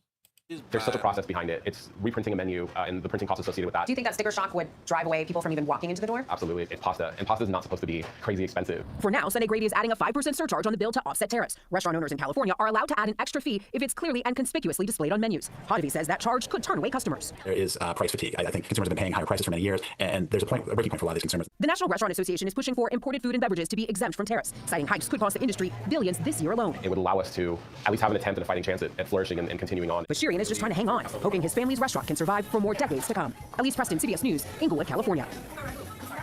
When you hear the president wanting to bring down beef prices, you'd be excited, right? Not everyone. Here we are. Argentinian beef.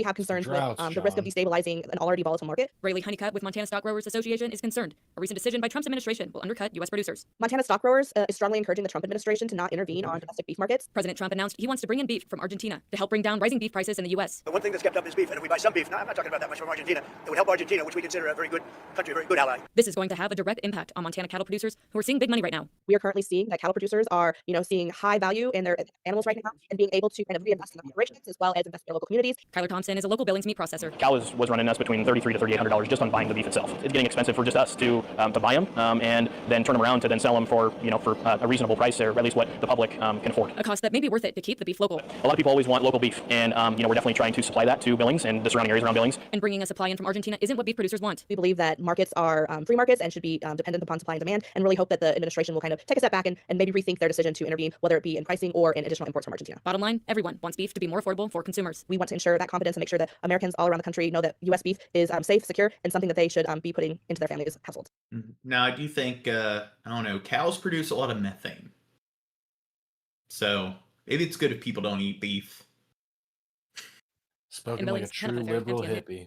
And News Tonight Islands are reacting to a potentially crucial development for beef producers. Over the weekend, President Trump suggested the U.S. could purchase Argentinian beef. President Trump claims if the U.S. does that, beef prices will go down. Brian Whaley with Iowa Cattlemen's Association says the president's remarks have a huge impact on the market, which affects local beef producers. Comments like these have a tendency people hang on to those words, and it does have an impact on the markets and the algorithms that are at play within those markets as well. And some people may not be aware of that, and so that does affect that. And let's try to limit or eliminate the government intervention and allow the markets to work for themselves going forward. Whaley says producers are currently facing several big hurdles, including significant cost increase and lower cow numbers due to recent droughts. There's new pushback tonight to a plan by President Trump to buy beef from Argentina, all to help drive down the prices we're paying here in the U.S. Now, President Trump and his team has been working to help Argentina bolster its collapsing currency with a potential $20 billion credit swap line. Trump floated the idea about beef imports on Sunday, saying an increase in the... So, have you ever heard of black cleansing in Argentina? No. So I would say if you want to look at a country that has a history that's even more racist than America's, look at Argentina. Because once they gained their independence, it's like they had a large Hispanic black population. But one of the things they did is they went out of their way to only accept immigration from white countries. And their current black population, they did this thing known as, or they conscripted them all in the military. So any war that they had, they went out of their way to recruit as many black Argentinians as possible to throw them in the front lines to use them as meat slaughter. Supply would help lower the cost for consumers here. But the CEO of the National Cattlemen's Beef Association firing back on that plan, stating here, quote, this plan only creates chaos at a critical time of the year for American cattle producers while doing nothing to lower grocery store prices. Now, beef prices are at a record high right now, up double digits year over year, reaching $6.69 per pound on average last month. This as nationwide cattle inventory has dropped to its lowest level. So, Remy says tariffs are bad, worse than taxes. We got taxes, tariffs. Next, it's gonna be charging you for oxygen usage. Yeah, bad. in some 70 I years. agree with President Trump says the U.S. would Remy. soon buy beef from Argentina. It is a move that he says would help lower grocery bills for American families. Trump told reporters that importing Argentinian beef could bring domestic prices down. U.S. beef costs have remained high, blamed on drought conditions, and reduced imports from Mexico after a flesh-eating pest hit cattle herds there. The president is also extending economic support to Argentina. So, if this decreases costs, do you think it's going to compensate for the rise in inflation in all these other markets? Yeah. You're very expedient when it comes Well, to your excuse me, John. I was reading the chat because Frank yeah. Ruman in the chat seems to think that we accuse him of doxing. It's just I'm a little confused. But no, here's the thing: the people who do call-in channels that don't use a platform like Discord or Skype or whatever the fuck to communicate, they have what you call a burner phone, which is, or maybe just a text now number, some app with a fucking whatever the fuck. We don't have that set up like that. Discord works fine; it's easy to use, and we don't feel the need to communicate over a phone. It's hard to translate that into a stream as well. So, well, plus a lot of them have their own studios, and within their own studios, they have a phone that's a landline that's linked to that specific address. So it's not linked to their own personal address. The only price we have to tie is beef, and we'll get that down. And one of the things we're thinking about doing is a beef from Argentina. President Donald Trump suggested the United States could make a deal with Argentina to import the country's beef to bring down meat prices. The administration is responding to a sharp rise in beef prices in the U.S., largely due to supply being threatened by nationwide droughts. Flesh-eating pest and screwworm outbreaks have also affected imports from Mexico. The Labor Department says prices have spiked about 13% over the past year. The development also comes after the Trump administration announced plans to send $20 billion in a currency swap to Argentine President Javier Milei to stabilize the country's collapsing peso. Treasury Secretary Scott Bessent says the U.S. is also developing a plan to funnel $20 billion. Do you think it has anything to do with maybe I'm being conspiratorial here, but how selective he was with taking in asylum seekers from South Africa with the white farmers?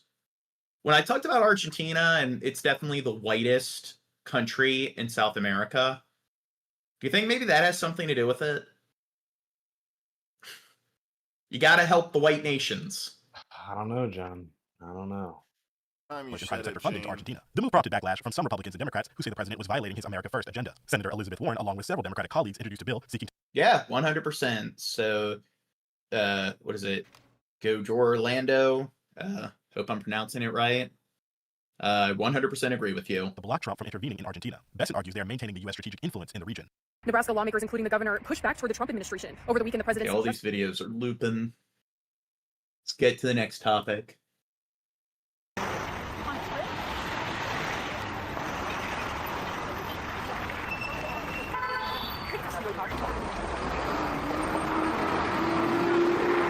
Oh, they're hitting up Chinatown. So in Chinatown, do you think they came here legally? We'll have to find out.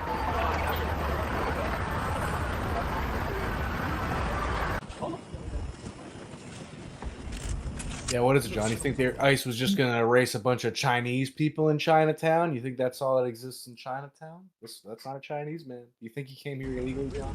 Yeah, Gene. Well, if they're doing mass raids in Chinatown, I mean, a decent percentage of the people that live there are Chinese, so I don't think it would be unreasonable to assume that it's a bunch of Chinese citizens that are deporting. Yeah, I think this guy in the back of the van right here is a Chinese. Yeah, he looks pretty Chinese to me. So, all of these agents that we see, what percentage of them do you think have college degrees? None. 88%. Ain't nobody got time for that.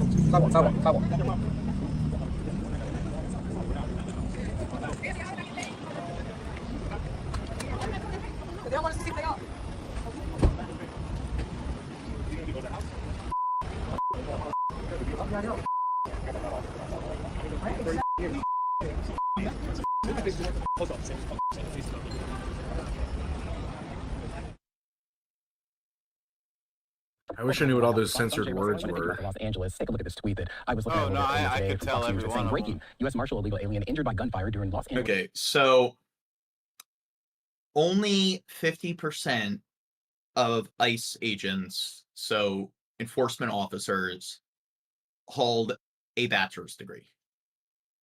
So that's not that bad. I mean, when it comes to police officers in America, it's like over 90% have less than a 2-year degree. But still, you look at the FBI, and if you want to be an FBI agent, which the FBI is our state police, it's just they require them to have like a master's degree at the very least. So I know like in the FBI, they require them to speak more than one language. So you have to have a decent level of education and you need to have a decent resume. So they clearly have very, very, very low standards compared to other federal agencies in terms of who they hire to be an ICE agent. Immigration operation in which escaping target rammed federal vehicles. Now, this is what sources tell Bill Malugan right there. What we want to do is bring in Fox 11's Nick Garcia, who has the latest on this. Thank you for joining us. So we're just reading the tweet right now from Fox News. Tell us what's going on, Nick. Okay, well, now I'm over at the hospital where the So somebody says, I think your question is irrelevant. It doesn't matter if you think he acts like a king. We will never be king, and it's stupid to act otherwise. Very childish. We will never be king. I mean, it's kind of satirical saying that he'll be a king, but when it comes to becoming an authoritarian leader, like a dictator, I don't think it's that unreasonable to think he might become an Erdogan-style dictator, where he goes from being a president to most dictators don't call themselves dictators. They call themselves presidents or prime ministers, and they have mock elections, so it's just a lot of times what you'll see is that they'll get rid of like term limits. They'll end up serving for 4 or 5 terms, and they just are president dictators. Like Putin is a president dictator. Erdogan's a president dictator. Xi Jinping's a president dictator. So thinking that, and I think that it's more likely that it won't happen, but I don't think it's too unreasonable to think that Trump might not at least attempt it. Suspected undocumented immigrant as well as the marshal were both taken. It's just a few blocks over from where the shooting happened in South LA. I'm here in downtown LA now. We're still waiting to gather more information about this. I can tell you, though, we spoke with the lawyer of the man who was shot at involved in the situation earlier this morning. The lawyer says that... Somebody says, who cares? He can be the king. It's what MAGA tards wants. Let them have it and cry about it later. Well, if that happens, I'm just going to move to another country. Spoken like a true coward, John. Who won't stand there and fight for the rights of his fellow man. Well, if you hate your country, why don't you leave? Well, that will be the breaking point where it's like, at this point, I'm giving up hope on my country and I'm just going to move elsewhere. The intended target. Assuming he'll let you leave, John. We need all the civil engineers we can get. Well, whatever. I'll use that to find work in like Ireland or Wales. I have relatives there, and I will use my relations to gain citizenship there. They're going to deport you back. Not if I become a legal citizen. This morning, of course, you won't make it that far. That he was. So there's a little bit of conflicting information there right now. That lawyer's still working to get in touch with his client here at the hospital. Well, you know, that's kind of interesting. It's just news that you do not think that you would hear about. So for this information, I know you said you're at the hospital right now. I guess what is the next update that you will be waiting on while you're there right now?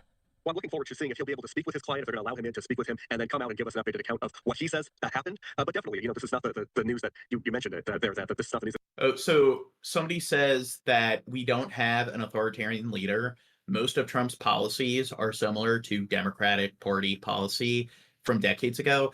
Okay, so do you not understand how nuance works? Because it's just, when is a leader authoritarian? Because when you're talking about government, of course, they need to govern to some extent. So when is a country a democracy? When is it not a democracy? So this is where there is definitely a gradient there, and there's no clear black and white litmus test. The problem is, when it comes to that gradient, is Trump being more authoritarian compared to other presidents? And he clearly is. And when you're talking about other Democratic presidents from decades ago, which presidents are you talking about? I mean, are you talking about the Clintons? I mean, I don't like Bill Clinton.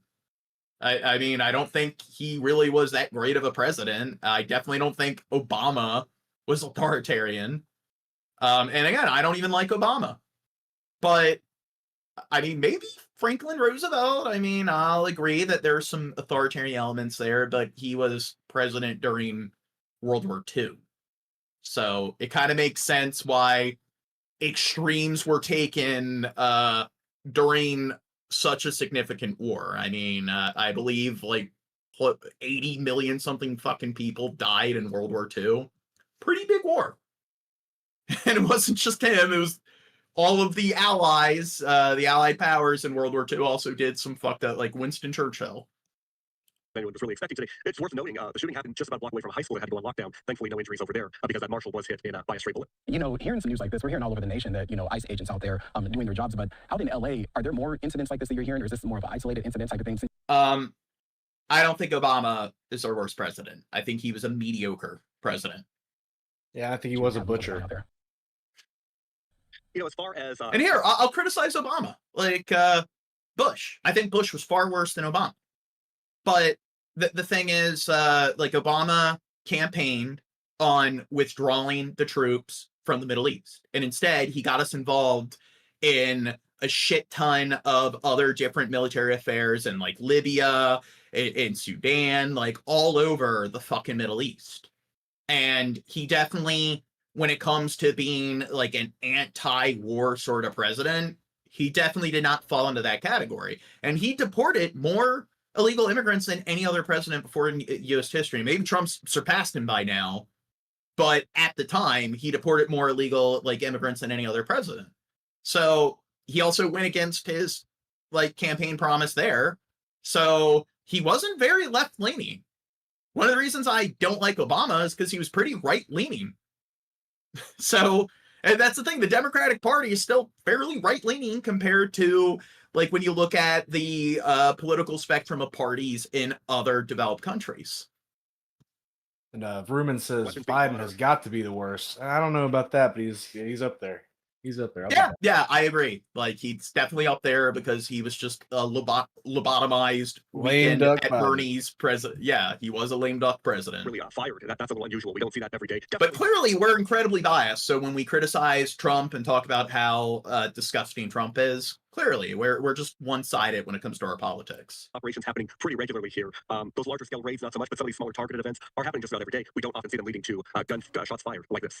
You know, is there anything that maybe, you know, law enforcement is just telling the community, because this seems... Next vid.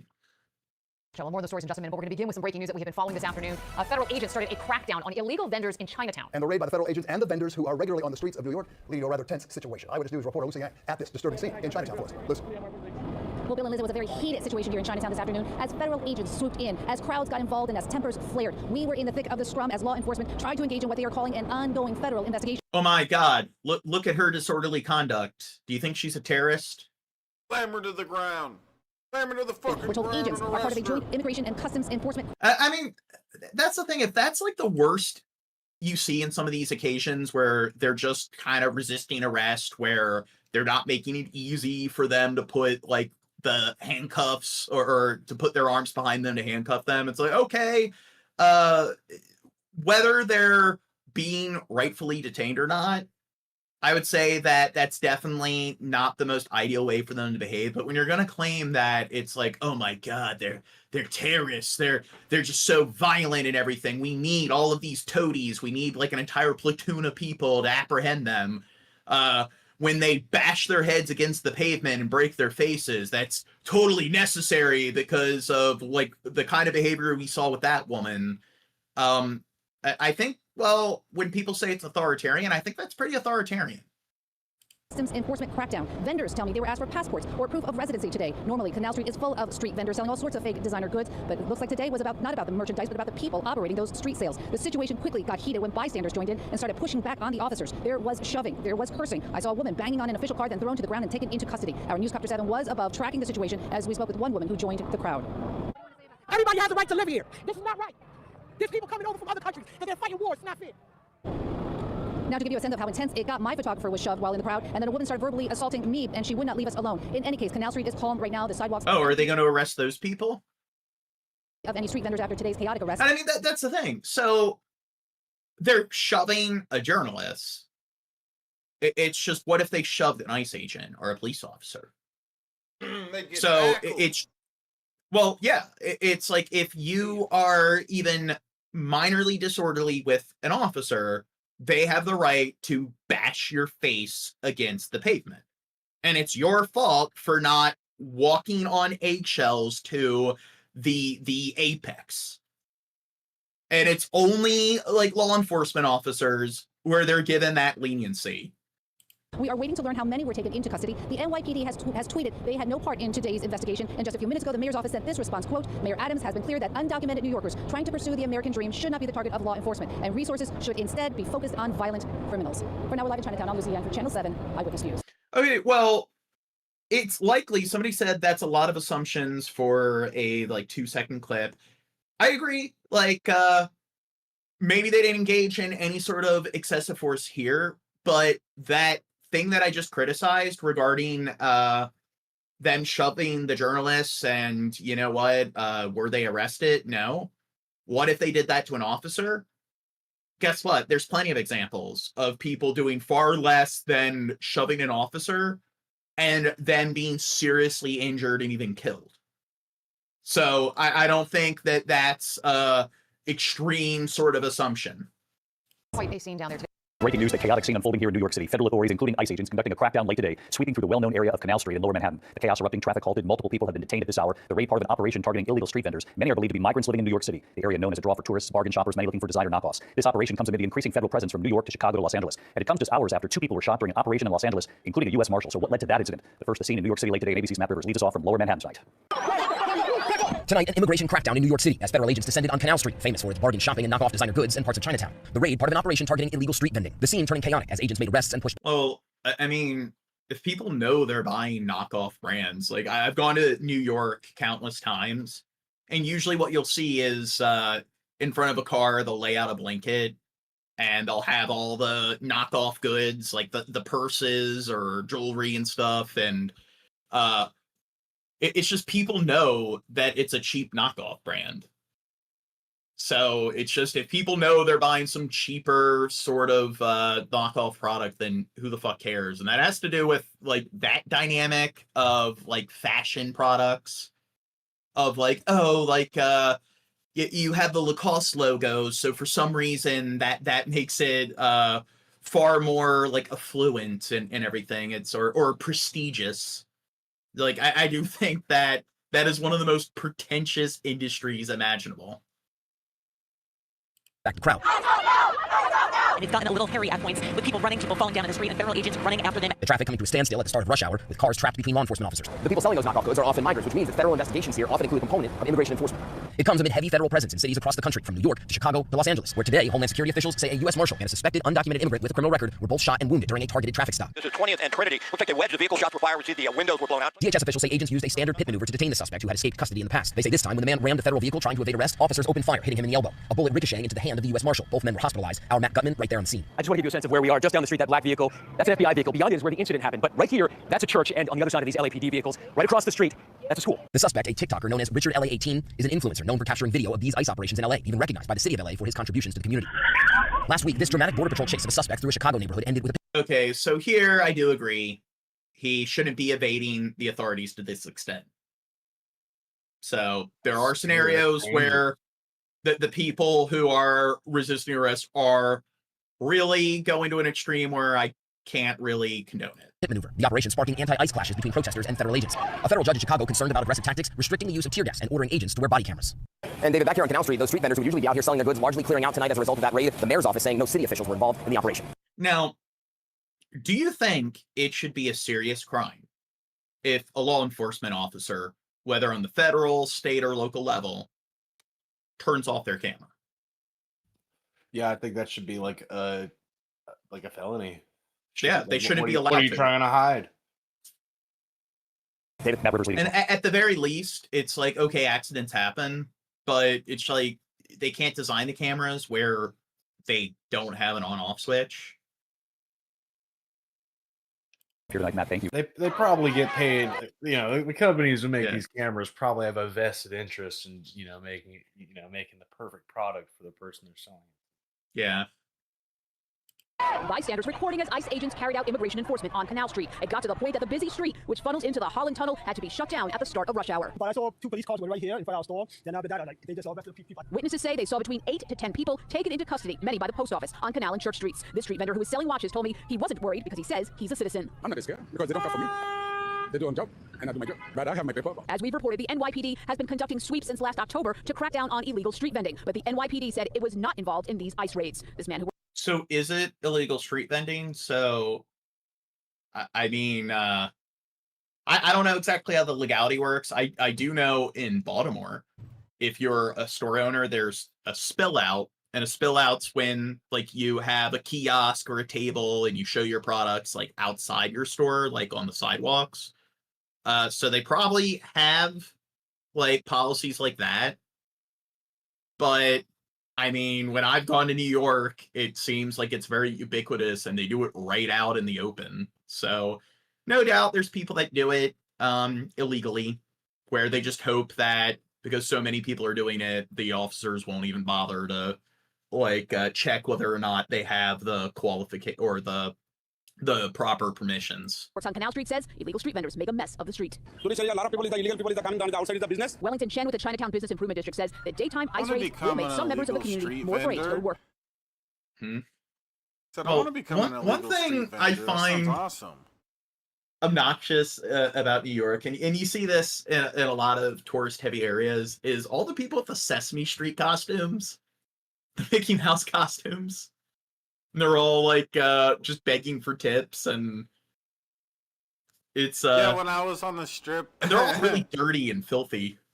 When I was on the strip, 2 of those dumb chicks came up to me that are all like dressed up and stuff, and they'll come up to you and get you to take a picture with them, and then they'll be like, "Oh yeah, and that like, can you tip me for that? You know, by the way, it costs this much money or whatever."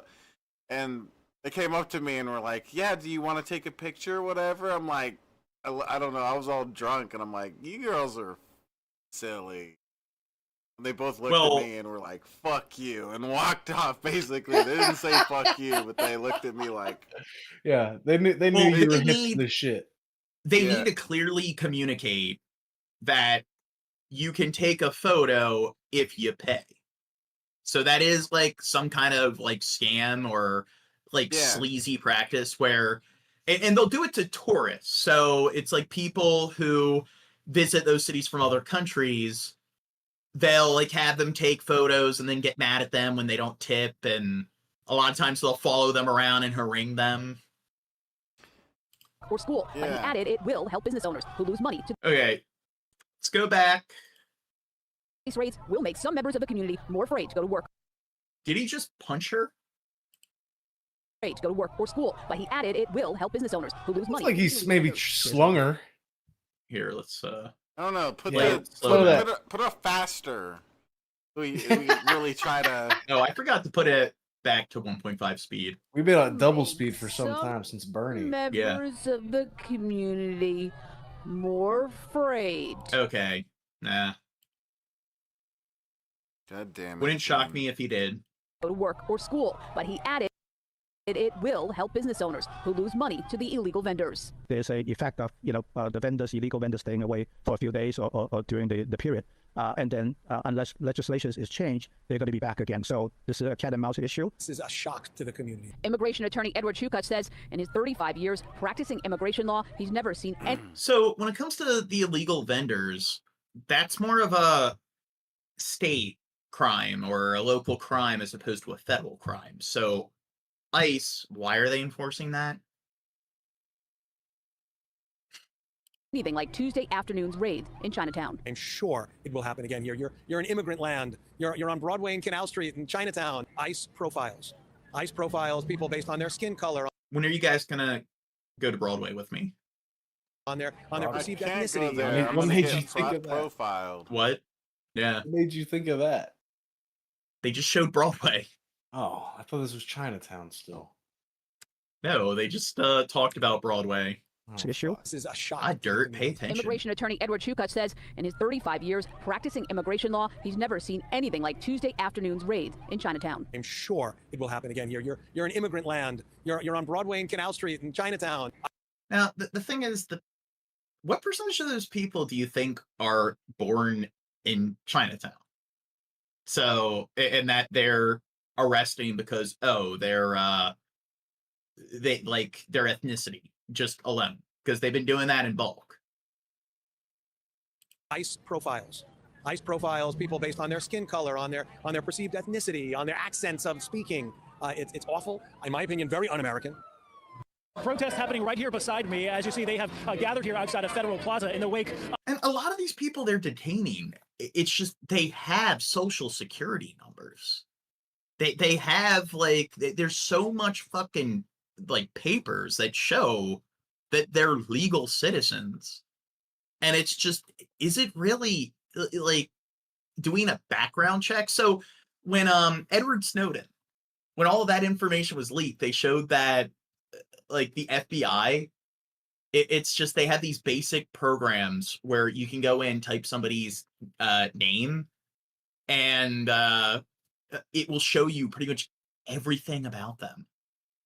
It will show you, like, what high school they went to, who their parents are, like, all of their online activity, all of their purchases. It's like there's so much stuff that isn't even connected to online activity that it shows you, and it's just ICE doesn't have access to those resources.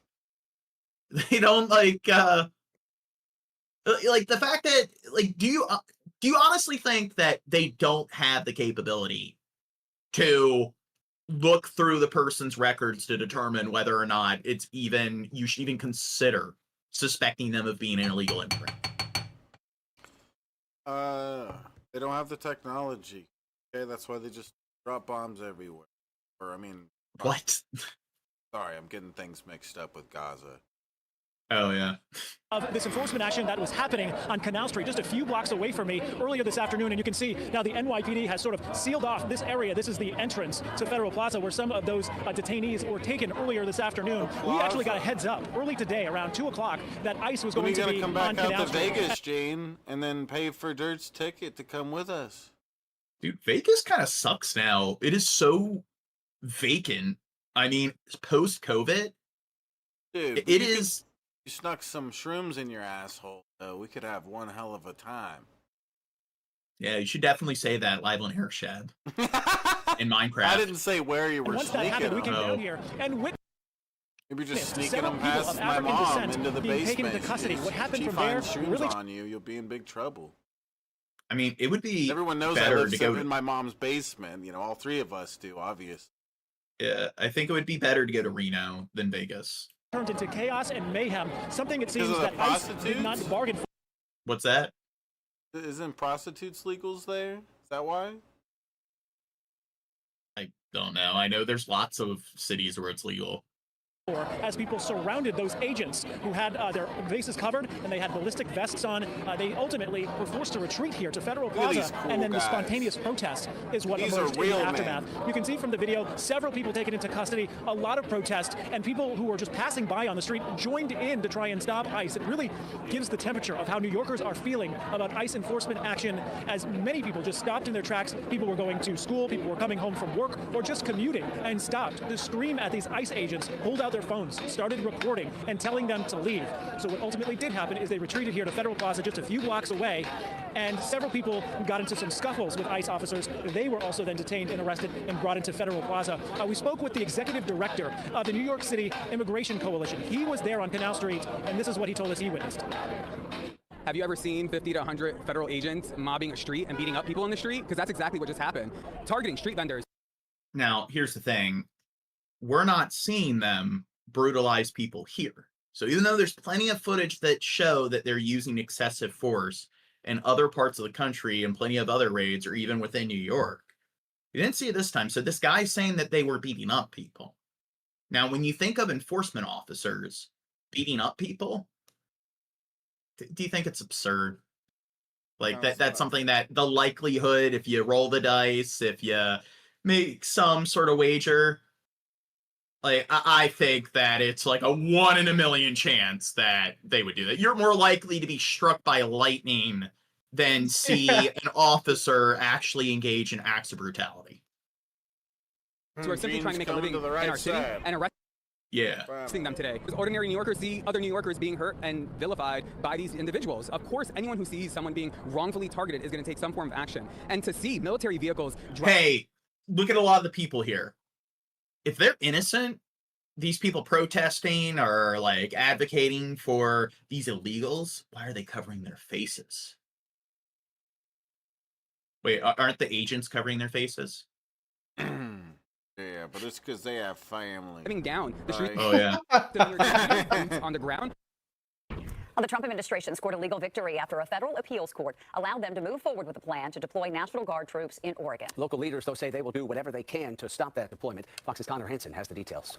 After getting blocked twice by a federal judge's order, an appeals court has cleared the way for President Trump to send troops into Portland, Oregon. The city has seen constant clashes between federal law enforcement and protesters. The administration argues National Guard troops are needed to help protect them. They're out burning courthouses in Portland. We are treating them as terrorists, just like we did.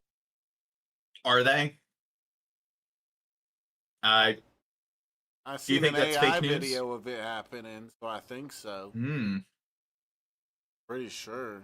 Al-Qaeda or ISIS. Those National Guardsmen will likely be stationed at a Portland ICE office, but local leaders have repeatedly said troops are not wanted or needed. The vibes are definitely feeling a lot of confusion and wondering if this is what they signed up for. I've been very clear, especially when I met with Secretary of Homeland Security, Secretary Nome, that the use of the crowd control techniques from federal agents was over the top. Meanwhile, the White House has made an emergency appeal to the Supreme Court in its attempt to use troops in Illinois. There have been regular protests outside an ICE facility there, but court decisions have been hinging on how violent demonstrations become. So far, lower courts have blocked it. It's clear that the administration... So, I am using AI, but I asked AI to check the Department of Justice, their website, for any cases of them burning down courthouses in Portland. So, of the federal courthouses around 1:30 a.m. on July 20th in 2020. So, attempting to set fire to a federal courthouse, and it's not discussing the political affiliation, but it says that the Department of Justice has not documented any case of that happening since 2020. So, Kash Patel, the head of our, the head of the FBI, who's saying that, do you think if they, make up false claims like that live on air, do you think it should be illegal to some extent? I mean, I don't think top federal officials should be presenting false stats and data. And then when he's saying that, what percentage of people are going to take I've only done a few seconds of research here. Now, you could argue that, hey, what the Department of Justice on the website is saying is bunk, but all the people that are going to believe what Patel says, what percentage of them do you think are just going to go online and cross-reference it? It should be illegal, Gene, but here's the thing, okay? This is a new era in America. Yeah. Where it is cool to be. All right, our own president is a criminal. He's committing crimes by the fucking day. Awesome. That's why I've been doing way more lately. I didn't even want to do them. I just thought I just wanted to fit in. Do your patriotic duty.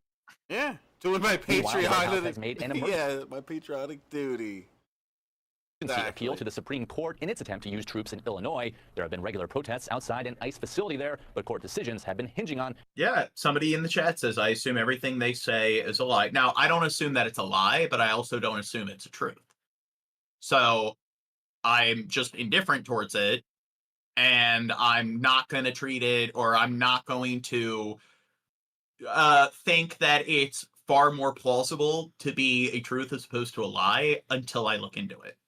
And if I don't look into it because I just don't have the time, you can't look into everything, then I'm just going to acknowledge I heard them say this in some cursory, glance of the news, but I don't know because I haven't looked into it. I haven't cross-referenced it.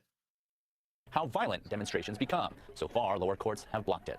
It's clear that the administration is trying to provoke, trying to create scenes of violence that will empower them or enable them. The court has yet to rule if troops from around the country can be federalized and sent to Portland, or if they can only include members of... I mean, that's the thing. So should that be protected by freedom of speech? I mean, slander isn't protected by freedom of speech. So if a politician or like a top federal official says, hey, we need to have troops here because they're burning down courthouses. If there are absolutely zero examples of whatever the group is of burning down a courthouse and they're lying to the public and making up false narratives, I think there should be some crime that's being broken. I don't think that's something that should be protected by freedom of speech. That kind of falls within the realm of is walking into a theater and yelling, or a crowded place and yelling, like, I have a bomb or there's a fire. Should that be protected? So, I mean, I kind of feel that people in that particular position in the military, there definitely should be held to some level of scrutiny when it comes to what kind of like information they present to the public. So you may not like this one, John, but maybe the reason that isn't a law is because it may be part of these people's paid position by the government to misrepresent the ideas or the truth. So corruption. Yeah. But hey, you're a conspiracy theorist if you think there's some foul play there. But if they come across like information, or if there's certain practices that they want to condone that might be illegal or unconstitutional, well, it's a conspiracy. The Oregon National Okay, so Wither Connor says they Hansen, live Fox in News. Portland, but it's not that crazy. But the National Guard is needed because the leadership is doing nothing. But it's not that crazy, is it? So why do I mean, what needs to be done? I mean, once it starts getting crazy, maybe you need the National Guard, or maybe the Or idea is, oh, if it police. gets Well, the thing apparently is, they're doing nothing. If there's, I think if there's a riot, it makes sense to deploy the National Guard. But if it's just a bunch of people protesting and then maybe one person throws like an empty beer can at an officer in full riot gear, and those are the most extreme examples of disorderly conduct you can find, I think the state police or the local authorities can deal with that. I don't think they need the assistance of the National Guard.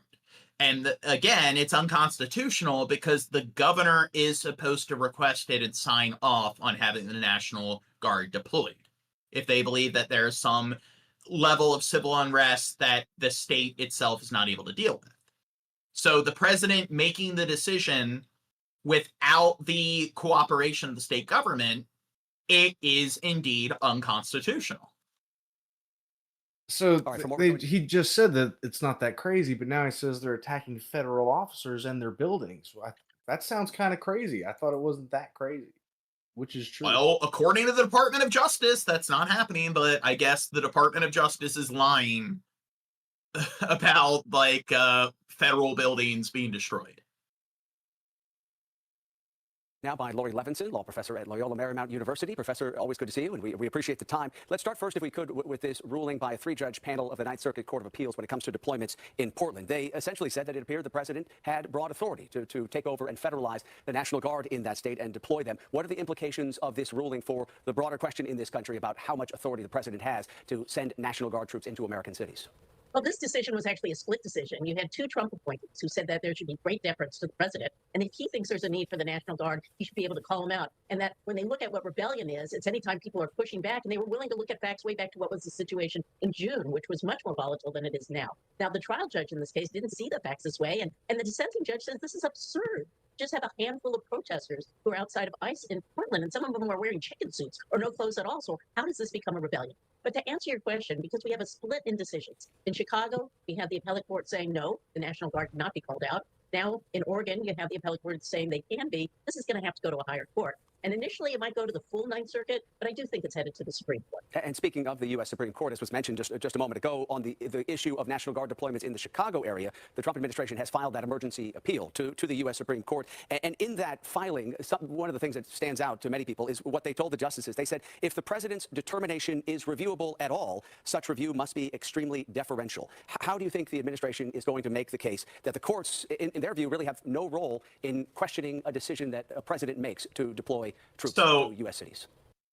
I'm going to portland.gov and like the Justice Department. So these are non-journalistic sites. These are all government sources. And according to the government, the only like cases of government buildings being destroyed was from 2020. Well, have you checked Fox News? Oh, fair point. I mean, Fox News, Alex Jones, Newsmax, clearly these very right-wing journalistic sources are more trustworthy than...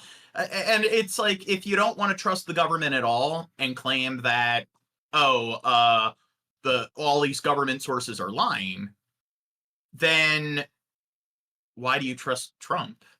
Or what Patel said? Or why do you trust ICE? I mean... Yeah, the government's only lying when information is presented that doesn't fit your narrative. It's only a conspiracy when you're told things you don't like.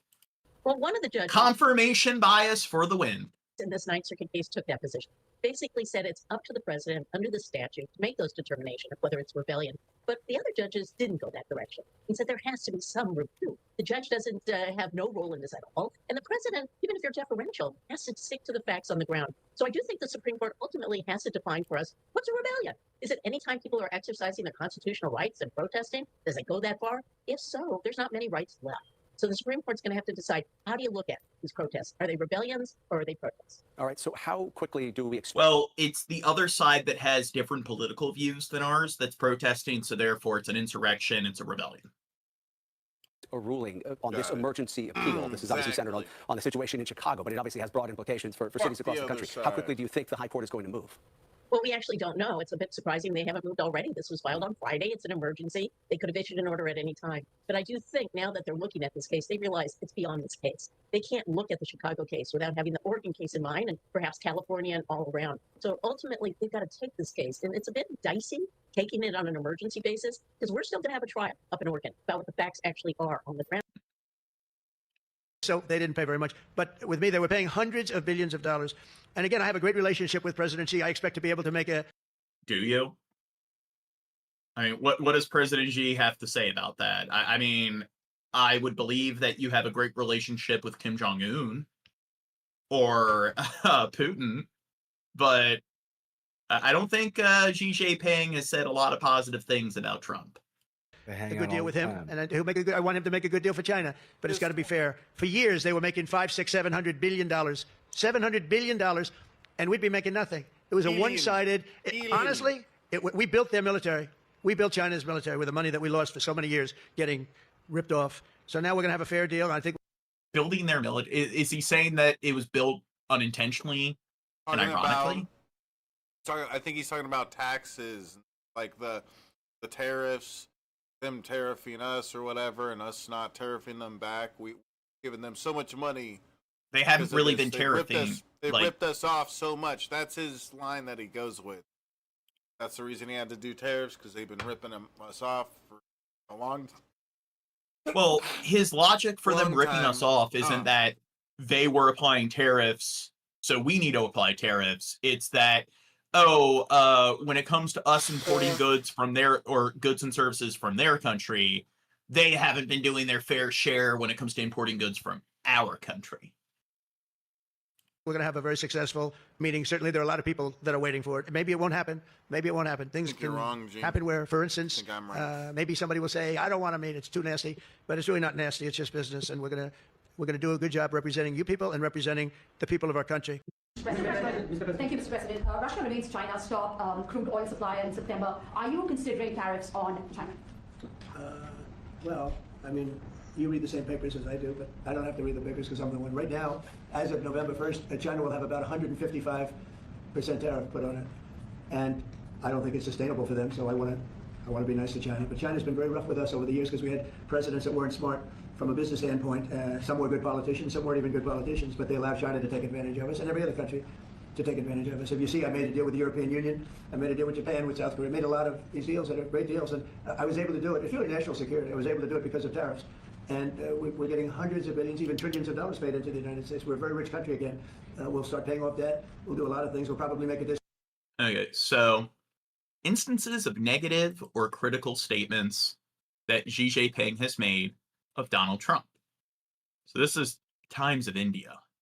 Do you think it's a lie? It's propaganda? I don't know about them Indians. Okay. So here, Xi has explicitly criticized Trump's trade policy. For example, in June 2025, he reportedly said that trade wars have no winners in the context of Trump's tariffs and protectionist posture. I don't know. Xi Jinping's done a lot of really fucked up shit, but I do agree with that statement. Trade wars have no winners. I mean, a broken clock is right twice a day. More broadly, analysts note that Beijing under Xi has shifted towards a more offensive posture in dealing with U.S. under Trump, rather than merely defensive. One commentary observes that Xi is preparing to go toe-to-toe with Donald Trump and sees it as signaling a tougher stance rather than cooperation. And that's from The Guardian. So it seems like public statements that he's made, there aren't a lot of examples of positive public statements. Now, I have looked into what are some positive statements they've made, and this is from Reuters. The time of Trump's 2024 electional win, so seems like post-election, there aren't any examples of positive public statements. So the only positive statements we've seen are pre-election. So at the time of Trump's 2024 electoral win, Xi congratulated Trump and called for the two countries to find the right way to get along. Well, that doesn't really seem like praise. That seems like trying to a suggestion. Let's get along through diplomacy. So, citing stable, sustainable China-U.S. relations and benefits. So this is a diplomatic gesture rather than a explicit praise of Trump. Like, yep, I agree with that. So I don't know. Do you think this is all fake news? So do you think Trump's full of shit when he says that they have a great relationship, a great rapport? Fake boobs. Fake news. And he immediately qualifies it by letting you know, oh, who knows, it might not go well. Well, I said X is true, therefore X is true, because that's how facts work. And people that believe what he's saying here, I mean, again, the level of research I did just now, where I've got information from multiple sources, and I didn't just look for negative statements, I also looked for positive statements. I mean, it's just a few seconds of research, but what percentage of people do you think watch the media, and then they listen to Trump or somebody like Patel make a statement? What percentage of them do you think take the time to actually Google some stuff and look into it at all? I mean, if somebody does a few seconds of research, at least they did a few seconds of research as opposed to 0 seconds of research. I think 0.1%. Over the next fairly short period of time to people, because we took in so much money from the tariffs. Just European Union, $650 billion. Japan, $550 billion. South Korea, $350 billion. That's even a lot of money for you guys, right? That's not bad, right? But no, we're taking in a lot of money, and it keeps people like this here, because that's why they're coming in. I mean, you wouldn't be, I mean, I'm not going to speak for you, but generally they won't be coming in aboard for tariffs. They come in here, and they don't have to pay any tariff. If they do it outside, they pay a lot of money, a lot of tariffs. The money comes to us. And in order not to pay the tariff, they come and they build here. That's why we have more plants under construction than we've ever had in the history of our country. Next vid. Trump is now, once again, after that call, coming to Putin's defense, telling Zelensky in a meeting that reportedly turned into a shouting match that Putin would destroy his country if he didn't agree to ending the war on Putin's terms. Even tossing aside maps like this one showing the front lines of the war, saying enough of that. Now, this is according to the new explosive reporting from the Financial Times' Max Seddon, a regular here on the show who will be out front in just a moment. But in Moscow tonight, it's a celebration of Trump's once again backing Putin. And it doesn't get more direct than this. I mean, just listen to this clip from Russian state TV that was uncovered by journalist Julia Davis. Putin understands Trump all too well. Trump doesn't understand Putin. Putin can manipulate him very well and lead Trump by his nose. Well, when it comes to, like, who might be more Machiavellian, would you vote Trump or Putin? I would say probably Putin. I would think Putin would do that. Mr. KGB. He'll have you fucking murdered. Russian state TV has some grounding in this. I mean, 27 days ago, Trump posted this. I'll read it. I think Ukraine, with the support of the European Union, is in a position to fight and win. Win is the word Trump put in all caps. All of Ukraine back in its original form. Well, that shocked the world because it was an about face. But I mean, all of Ukraine, its original form, that's Donbass, that's Luhansk, that's Crimea, it's all of it. And headlines blared, calling it a sudden and major shift. But now, once again, the 180 of Trump saying he didn't say what he said. Because when he was asked today about that exact post saying win all of Ukraine back, here's what he said. Well, they could. They could still win it. I don't think they will, but they could still win it. I never said they would win it. Well, of course he did. He posted that 27 days ago. And Russian state television is posting that clip today with the headline, does Trump still think Ukraine can win? And Trump tonight taking it even further, echoing a specific lie of Putin's about not targeting civilians. We strike with high-precision weapons at locations where they make decisions, where military personnel and mercenaries... Well, I will say Putin definitely has targeted civilians. I mean, they've bombed hospitals. So, I mean, clearly they're on the wrong side of history. And America should not stand by that. Because we never support foreign powers that bomb public infrastructure. Gathered at other similar centers. Did you discuss his ongoing attacks on civilian areas? And we'd never do that either. Ourselves as Americans, no way. Say cut it out. Say show an article of good faith. I did. Well, I will say at least with the United States, where I think we definitely deserve a lot of criticism for supporting other powers or micro powers like Israel who do it. But with our military operations, I do think a lot of it, which is still not okay, is like, hey, here's an air drone. Here's some blips on a radar. Out of those 6 blips, we suspect 4 of them are actual military targets and 2 might be bystanders. So that's bad, but it's not as bad as here we suspect that there's 3 militants in a building. So we're going to level an entire city block and murder 300 civilians in order to clip 3 militants. But as you know, most of the people dying are soldiers. Which is an incredible thing to say because Trump knows what the world knows, which is Putin hit city centers and civilians as a core part of his war. He destroyed a fucking hospital that resulted in close to 100 people dying. Myself in cities, I've seen it in Kyiv. You've seen burning apartment buildings and hair salons and things where people live. I've seen it in small towns in Ukraine. Those precision missiles aim very precisely at civilian areas. And according to the UN, 14,000 Ukrainian civilians have been killed since Putin invaded Ukraine. And tonight, Trump's decision to side with Putin. What was that number? And according to the UN, 14,000 Ukrainian civilians have been killed since Putin invaded Ukraine. It's a lot of dead people. And tonight, Trump's decision to side with Putin is having major consequences. 100% of the militants backing off with precision strikes, John. A crucial vote, a vote to finally, it would have been finally hit Russia with punishing new sanctions. Sanctions that Trump ally Senator Lindsey Graham says could be the, quote, sledgehammer Trump needs to end the war. But now they're backing off that yet again. Also, as if right on cue, the United States is also stalling plans to expand the use of frozen Russian money, right? Money that's in accounts around the world, to unfreeze that money and give it to support Ukraine.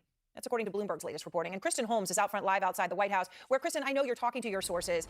It is incredible, the 180 pendulum on this and how consistent it is that you can say when Trump says one thing, he most likely will say the opposite within days. Why is he backing away from what he said now? Yeah, I mean, look, I think that there's a couple of things going on that we need to watch pretty carefully. And I'm sorry, I'm going to take my earpiece out here because I can hear myself in it.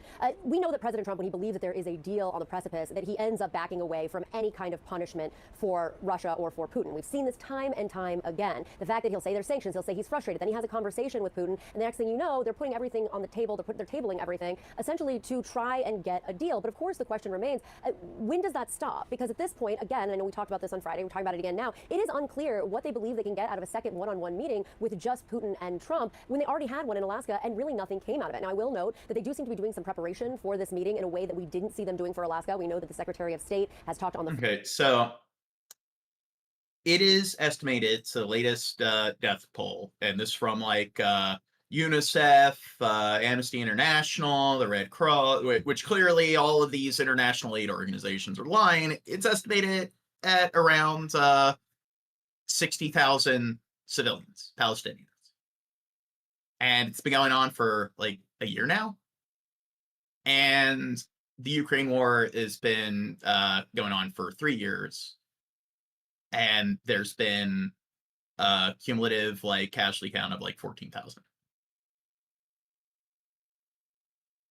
I don't know. Who do you think's more of a war criminal, Putin or Netanyahu? It's insane. I mean, honestly, to have those numbers compared like that is fucking, that's stark. But they attacked them first.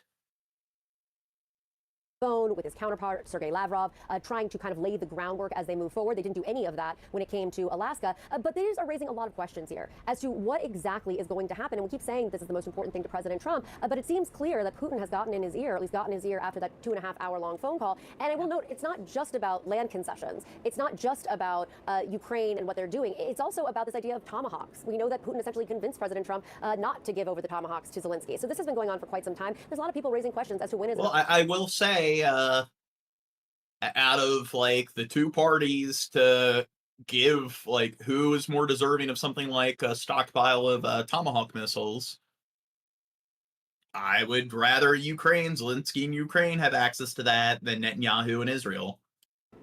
All right. Well, Kristen, thank you very much. And as you pointed out, the Tomahawks, right? It was sort of, they were going to be a go, and then all of a sudden, no, after that 2.5-hour call between Trump and Putin. Max Seddon is out front now, as promised. He is the Moscow bureau chief of the Financial Times. He broke that story about what really happened between Trump and Zelensky behind closed doors. And also with us, Seth Jones, deep experience.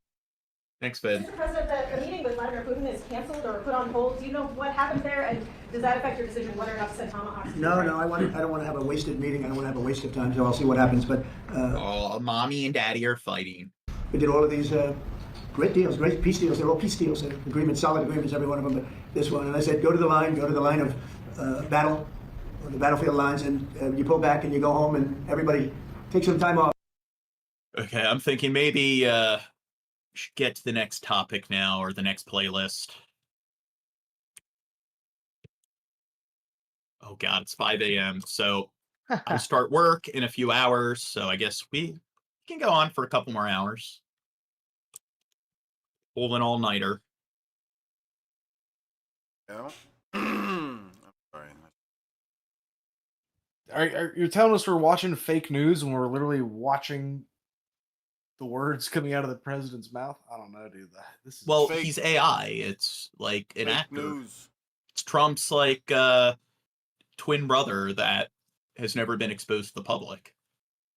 Okay, this is a derailment. Dexter, have you seen the new Dexter show? I haven't caught up. No. Do you mind if I spoil it, or kinda? Oh, okay. I already guess now I know there's a twin brother involved. Is that the big? I'm sorry. Yeah. Is that the big fucking? Well, Dexter now has a twin brother. Get the oh God. Yeah, no, really, I'm not lying. Dexter has a twin brother. Stop. All right, change the playlist. I don't want to hear anymore. Hit the like button if you haven't yet, guys. I see 54 likes. I don't know how exactly to do that. Maybe this tap morning on the hunt screen is a couple of times or whatever, or you click you can also click the 3 dots in the top right corner, then give it a like. Hit the like button, guys. Still on. We were just watching Associated Press. You see a red logo and you think CNN, dude. So we've watched plenty of clips from Fox News. We've watched from Fox. We've watched from CNN probably too, and NBC and Indian Times. Indian Times. We've referenced the Indian Times. This is we are not a one-trick pony here. We don't get our news from just one source. And plus, this is just so people have some kind of visual representation of what we're going over. But outside of the stream, I do plenty of research where I'm getting my information from academic sources and government sources. And it's really only at the end of the week where I do this stream where we go over all these like news videos and I start seeing what the press has to say. So if you want to claim to be somebody who goes that extra step to learn about a subject, like the press, the mainstream media should be just scraping the surface. You should be getting your information from much more than just journalistic sources. For the thieves and priceless missing items from the Brazen Daylight heist. This video is still the only image we've seen of the operation in progress. Widely shared by French media, a man in a high-vis vest, perhaps disguised as a maintenance worker, inside the lavish Apollo Gallery. Sunday morning's heist has captivated, well... Have you seen the Netflix show Money Heist? No, but... I still want to see that. Everyone. They're calling it like... I believe that's a Spanish show. Yeah. That's on my like to-do list of things to watch, or my list of things to watch. Have you seen the movie American Animals? No. That's another good heist movie that was released within the last like few years.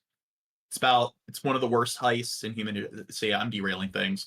When we're covering a Joel heist story, I start thinking of heist movies. Well, I mean, yeah, that's Rick and Morty, the heist episode. Yeah. You son of a bitch, I'm in. Like out of, Rick and Danny Morty. Ocean and George. I didn't see George Clooney yet. Questions mount about the massive security. Yeah, I saw like museum going through this. I saw like people saying like, "Oh, someone called Netflix." It's like, what? They got away on scooters? Wait, somebody said, "Yeah, laugh out loud because Europe is doing great." We never said Europe is doing great. I've gone over it multiple fucking times that the whole world fucking sucks and the world is full of corrupt governments. And that the whole world is going to fucking shit. And now we are covering our playlist on national news. We're going into global news now. So if you want to see how biased we are in terms of thinking the rest of the world is perfect, now we're going to go over the rest of the world and talk about all the corrupt politicians in other countries. A leaked audit report to French media finds that the Louvre routinely deprioritized security upgrades. The justice minister saying the whole incident gave France a deplorable image. As the prosecutor's office updated the exact timeline, minutes after the Louvre opened on Sunday, a truck mounted with an extendable ladder drove up to the south side of the museum. Prosecutors now say the exact time was 9:34 a.m. Two thieves entered the Apollo Gallery inside for just 4 minutes. Americans Jacob and Holly So my thing is, with a lot of these heists, I always consider, where are they going to sell this product? I know there's like, oh, the black market, but it's just it's somebody at work was bringing that up, and because I was at work when it happened. So, I mean, my coworker was telling me about it. And we looked up the value of it. I can't remember how many thousands of dollars it was, but I was like, yeah, but what are they going to get on the street for the fucking Louvre diamond, dude? Because a person could easily just turn them in, and a lot of times they'll offer awards, like, we're offering this amount of money if you turn them in. So it's just if they go to the wrong person. And then there's also, it's one thing if you steal a bunch of money in a heist, because you can launder the money. But when it comes to illiquidated assets, it's just you got to find somebody to buy the product. And that is something where if you look into a lot of heists, usually that's where it goes bad, where it's just they can't find somebody to sell the product to. But we got the chat correct, and a Supergirl and Skep are saying they probably have a buyer lined up, which that would make sense. 'Cause at that point, yeah, if you're getting your hands dirty, you're gonna get more than the market value for that. That's, oh god, that's insane. I wonder how much money they made off this. That's crazy. Yeah, because it's just some crazy person who's like, I must have it. I invest my black market money into the organ like harvesting trade. Gallery at that in Minecraft. Very moment. We heard the banging on the window, and at that point, it was almost like it sounded like construction. We weren't sure if somebody was trying to get in or out. We just knew that we didn't want to be there to find out. The thieves snatched 9 priceless items, part of the Royal Napoleonic collection, but on their way out, dropped. So have you ever? So Nicolas Cage, he purchased a $300,000 dinosaur skull. Yes. I think it was a T-Rex skull. Yes. And then it turned out that it was a stolen product. So he was forced to give it up to some museum. I think it was like a South Korean museum. It's just, he was in the negative by $300,000. A diamond-encrusted crown, now a key piece of evidence. The thieves came down the same ladder. There were motorbikes waiting, and they made their getaway through Paris traffic. By 9:38 a.m., they were gone. Experts say it's now a race against the Yeah, a motorbike. It's a moped. With every hour. It's absolutely a race against time. You know, it sounds like an old adage that the first 48 hours are key. Gems could literally go anywhere. They're so hard to trace. Now, security is a major question, of course, for the board of directors of the Louvre. The leaked security audit report that I mentioned criticizes. Have you ever heard of the criminal organization? I think they've all been arrested now, but they were pretty famous in the 80s. They were known, it was in New York, they were known as the Hole in the Wall Gang. And you know what their big thing is? Or their big thing was? Holes in walls. walls. Holes in walls, Well, yeah. Yeah, to break into jewelry stores, but it was mostly rich people's homes they went into, and they stole rich people's jewelry.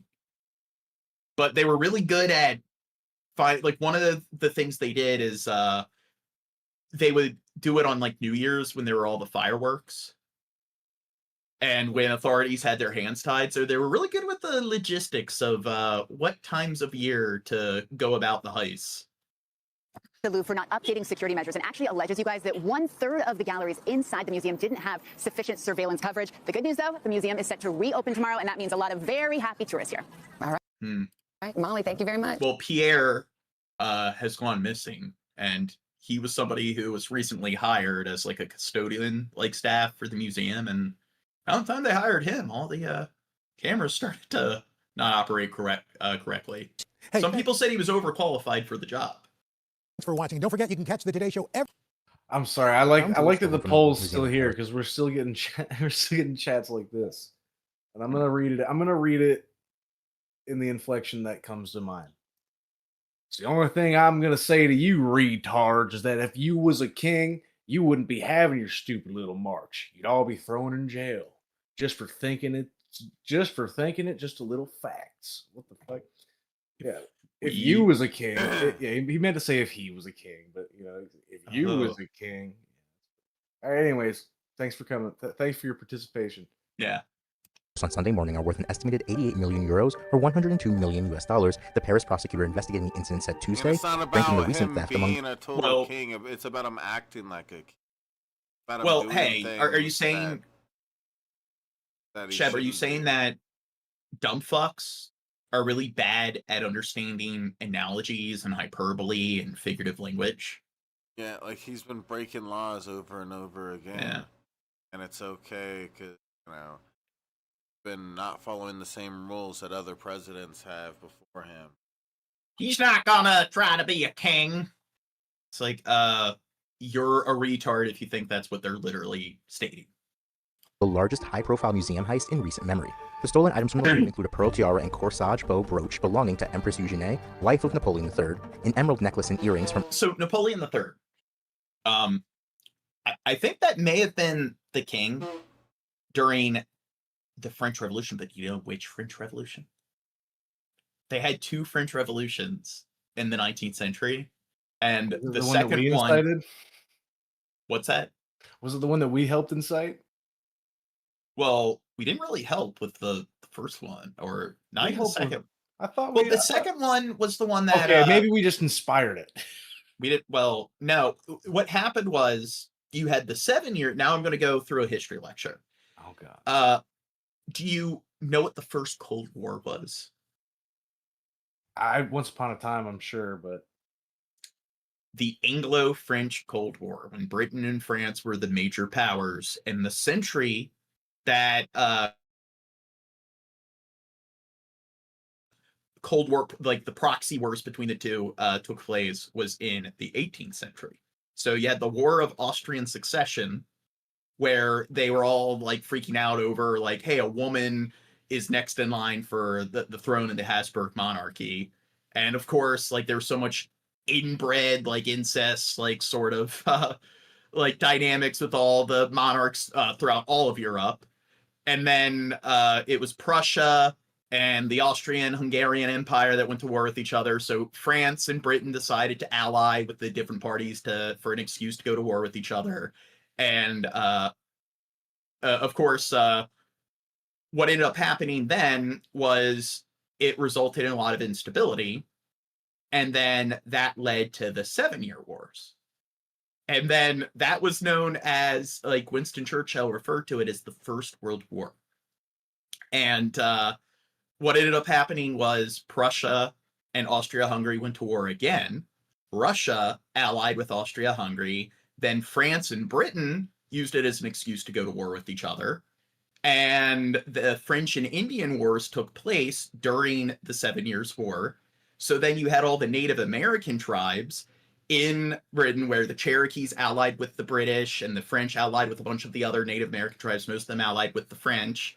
But all of the different Native American tribes were deciding who to ally with based on how it would benefit them in terms of having more influence in the region over the other Native American tribes, which screwed pretty much all of them over. But then Britain got involved. George Washington fought in the Battle of Fort Sumter and stuff. And he was a general in the 7 Years' War. And that was the war where Britain went in and annexed Canada from France. Then during the 7 Years' War, you also had the Carnatic Wars, where Britain annexed India and expelled the other European powers from that part of the East Indian sort of trade, the network between Indonesia, Indochina, which was France, France controlled Vietnam, Cambodia, and Laos. And what happened was all of the Britain supported the Carnatic Kingdom, which wanted to secede from the Mongol Empire, which is what India was, and then France supported the Mongol Empire. And then there were huge battles that took place there where Britain ended up annexing India and expelled France, and Portugal and Spain, who hated each other, decided they wanted to get involved. So then Portugal allied with Britain, and then Spain allied with France, and then Britain ended up going in and annexing the Philippines from Spain, and then at the end they ceded it back. And then Spain tried to invade Portugal. Britain assisted in fighting them back, and then you had the fantastic wars that took place in the South American theater, where Portugal and Spain ended up fighting each other, and Spain didn't do too well in that part of the war.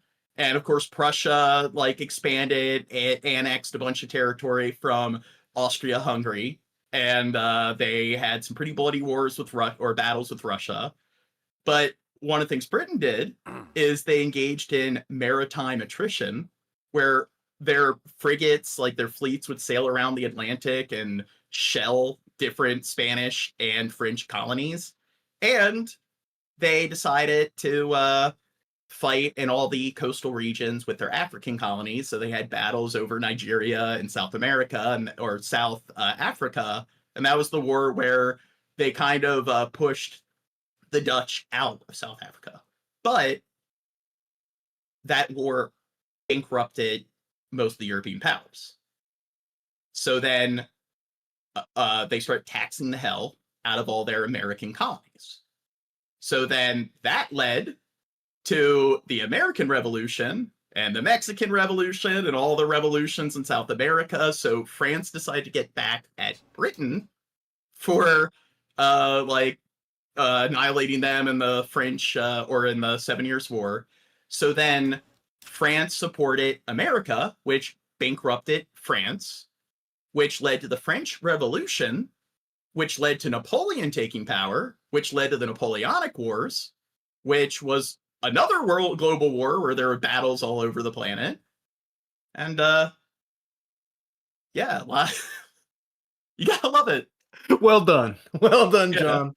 Dude, you had Pussyfoot Productions fucking getting riled up in the chat over that, dude. Well done. You can breathe now. Empress Marie-Louise, Napoleon Bonaparte's second wife, a sapphire tiara, necklace, and single sapphire earrings that belonged to the 19th century French queens Marie-Amélie and Hortense, and a reliquary brooch. Empress Eugenie's crown was also found damaged on the thieves' escape route, investigators said. Prosecutor Laura Bacou said more than 100 investigators are working to discover who stole the jewels from the museum in broad daylight, the Associated Press reported. The gilded Apollon Gallery of the Louvre, where the theft took place, has housed the French crown jewels since 1887. Oh, so Nicholas Rosa says, moral of the story, the world is a slippery slope. Since the painting, La Chemin de Sèvres, was stolen in 1998. It was never found. Jewel thefts from museums aren't particularly common, but they do. Oh, somebody said, was really the First World War. Yeah, 100%. So World War I was the War of Austrian Succession. World War II was the 7 Years' War. World War III was the Napoleonic Wars. World War I should have been World War IV. And World War II is World War V. Happen. Paintings are most often the target of museum heists. The Louvre is widely considered the most visited museum in the world and drew 8.7 million visitors last year. The heist at the Louvre, which saw the theft of the crown jewels from the Apollon Gallery, lasted a mere 7 minutes. The thieves spent less than 4 minutes inside the museum. Although the alarm system was triggered when a window was forced, security That's agents a quick arrived after hit, the dude. perpetrators had 4 minutes in and out. I forgot. The reason I went on that big tangent is they mentioned the crown belonged to Napoleon III. So what's funny is after the French Revolution, they still had, I think they had 5 additional monarchs. They had 2 kings that were heirs of Louis XVI, who was their shitty, like, he was like their King George president. And then they had like 2 like heirs to Napoleon. So Napoleon III, I think, was the last monarch. And I believe he was the monarch during the French Revolution that took place during Les Mis. Have you read Les Mis or seen the Broadway play? No, but you're getting called out in the chat because you did. I believe you just misspoke, but he said, did you just say that World War III was the Napoleonic Wars? I think you did. Well, that's what I did say, because the Napoleonic Wars had battles all over. That's right. Like and there was 2 before that one, and then like you said, there's 5. So World War I was pretty much World War IV. Catch up. Yeah, now I'm caught up. Makes sense to me. There we go. Anyway, continue. already committed the robbery, according to the French Interior Minister and an AP report. Bocou told broadcaster RTL Tuesday it would be a very bad idea for the thieves to try to disassemble and sell the jewels piecemeal, and said, quote, "We can perhaps hope that they'll think about this and won't destroy these jewels without rhyme or reason." For more on the story, check out the article at the link in the description. Look at those sapphires. This is a stunning theft that happened at one of the world's most famous museums in broad daylight. Thieves smashed an upstairs window at the Louvre in Paris yesterday while tourists wandered nearby. So the theft team, which one was in charge of infiltration? Which one was in charge of hacking? Which one was in charge of surveillance and was the lookout? Which one like went in with like the suspension cable to cut through the glass? They had Shia LaBeouf procure the mopeds. Actually still at large. Elizabeth Palmer is in Paris. Elizabeth, good morning. Maybe are there any heirs to Napoleon that are still alive, or heirs of like? Yeah, I believe that he does have one living heir. And I for whatever reason scrolled past a video that was talking about people from history's living heirs today. Look at what is it, Louis? Like I King think Louis XVI. So yes, maybe I'm misspeaking and I'm misremembering here, but I'll just recite what I believe I heard earlier today. Is that yes, they both have a descendant, and they're of similar age, and they're both heads of like some finance company that are rivals. So the war continues. So I think King Louis' heir, maybe they were the ones that are like this, or no, it belonged to. They said it belonged to Napoleon, so maybe they're like, yeah, fuck them. We're stealing the crown because they want it back. They think it's rightfully theirs. This museum stole it from their ancestors. So maybe it was like one of Louis' heirs. He went around and got a team together. And maybe one of the team members was one of the cousins or whatever of one of Napoleon's heirs. Dude, you might be son of a bitch. I'm in. If I was the French government, that's who I'd be asking questions right now. Macron, he was part of it. No, Le Pen. Le Pen, she was the one. It's one of Napoleon's like great grandsons. cousins, and it's one of the Louisiers. Crime isn't all anybody's talking about here in Paris today. Not only the sheer audacity of it. I also think they've said that one of the people they witnessed there had a Hasberg jaw. But the fact that the Louvre, that you can see behind me, is something of a fortress, and people are stunned that it proved so vulnerable. It was a heist in plain sight. The thieves parked a mobile ladder against the wall of the Louvre at 9 on Sunday morning. Then police say they broke this window and made straight for the sumptuous Apollo Gallery, where France's crown jewels are on display. It took them 7 minutes and a circular saw to steal 9 priceless objects, including a pearl and diamond tiara made for Napoleon III's wife, Eugenie, and a whole sapphire-studded set.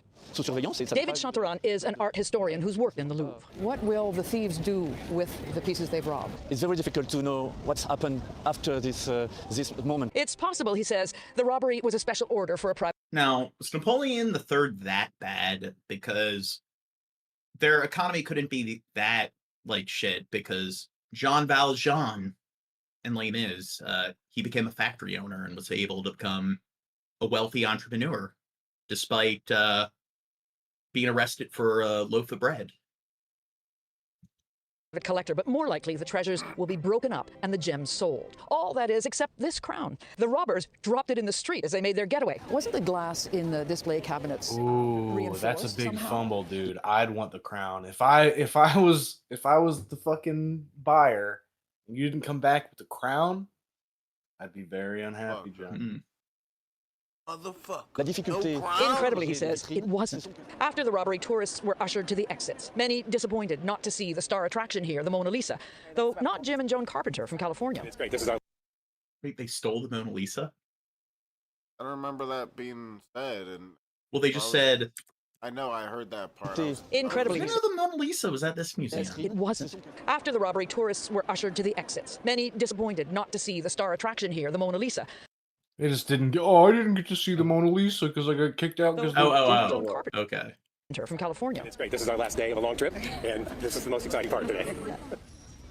There are hundreds of tourists back here again this morning, anxious to see the scene of the crime, but they won't be allowed in. The museum has just confirmed that it will be closed all day for a second day while that police investigation gears up. Gail? Liz, it does sound like something out of Ocean's 11. Was George Clooney on the scene?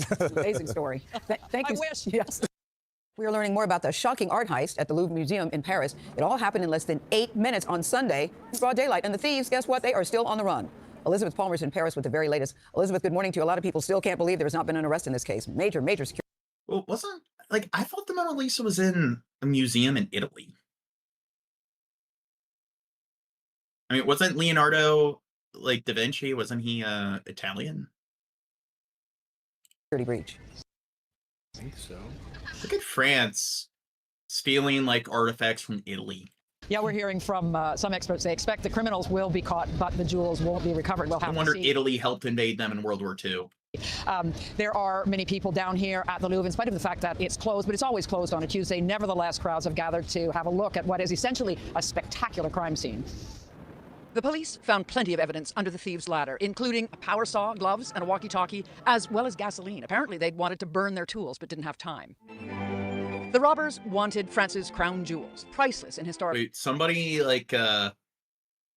said, guy on the top left, you look like Paul Dano, kind of. Yes, I've had people tell me that. Do you think that's Crow? I don't know. Yeah. terms, but broken up and sold on the black market, still worth multi-millions. Because Crow's saying that a lot, and we haven't seen him in a while. Is that a Crow sock? This heist is a tragedy and a national embarrassment. Tourists were stunned. You know, you think in the Louvre, of all places, don't they have the best security on the planet? In fact, they don't have the best security on the planet, and that's kicked off a huge blame game. Yes, I misspoke. Broom thought it was World War V. Yes, it was World War V. What were the main weak points? Everything. A recent security audit noted that 35% of the rooms in the Denon wing, where the jewels were, have no security cameras. And France's justice minister... Yeah, I don't know, dude. I think they greased the wheels. The buyer, he had a man on the inside. There's no way he can pull it off. Cases wasn't strong enough. The thieves were able to cut right through it. C'est que nous avons failli. We have failed, he said. How useful is the evidence going to be? Is it likely these guys are in any kind of a database? If they are professional, yes, they are all known. If they are amateur or in the middle, it may be a little more complicated. What I think is we will catch them. I don't think we will catch the jewels. Now, you may be asking yourself why thieves, if they wanted gems, would have targeted the Louvre as opposed to, say, a high-end jewelry store. But experts are telling us this morning that it's because jewelry stores tend to be better protected than a lot of France's old museums go. Something tells me. Okay, so museums. If you want to rob a place, you do that in Minecraft. And a P, be right back. Wow. So we're at 2,696 subscribers, guys. 4 more subscribers and we hit 2,700. This is crazy. We've gained, I want to say like about 80 or around 80. Something like 80 subscribers. Guys, welcome to the shit show.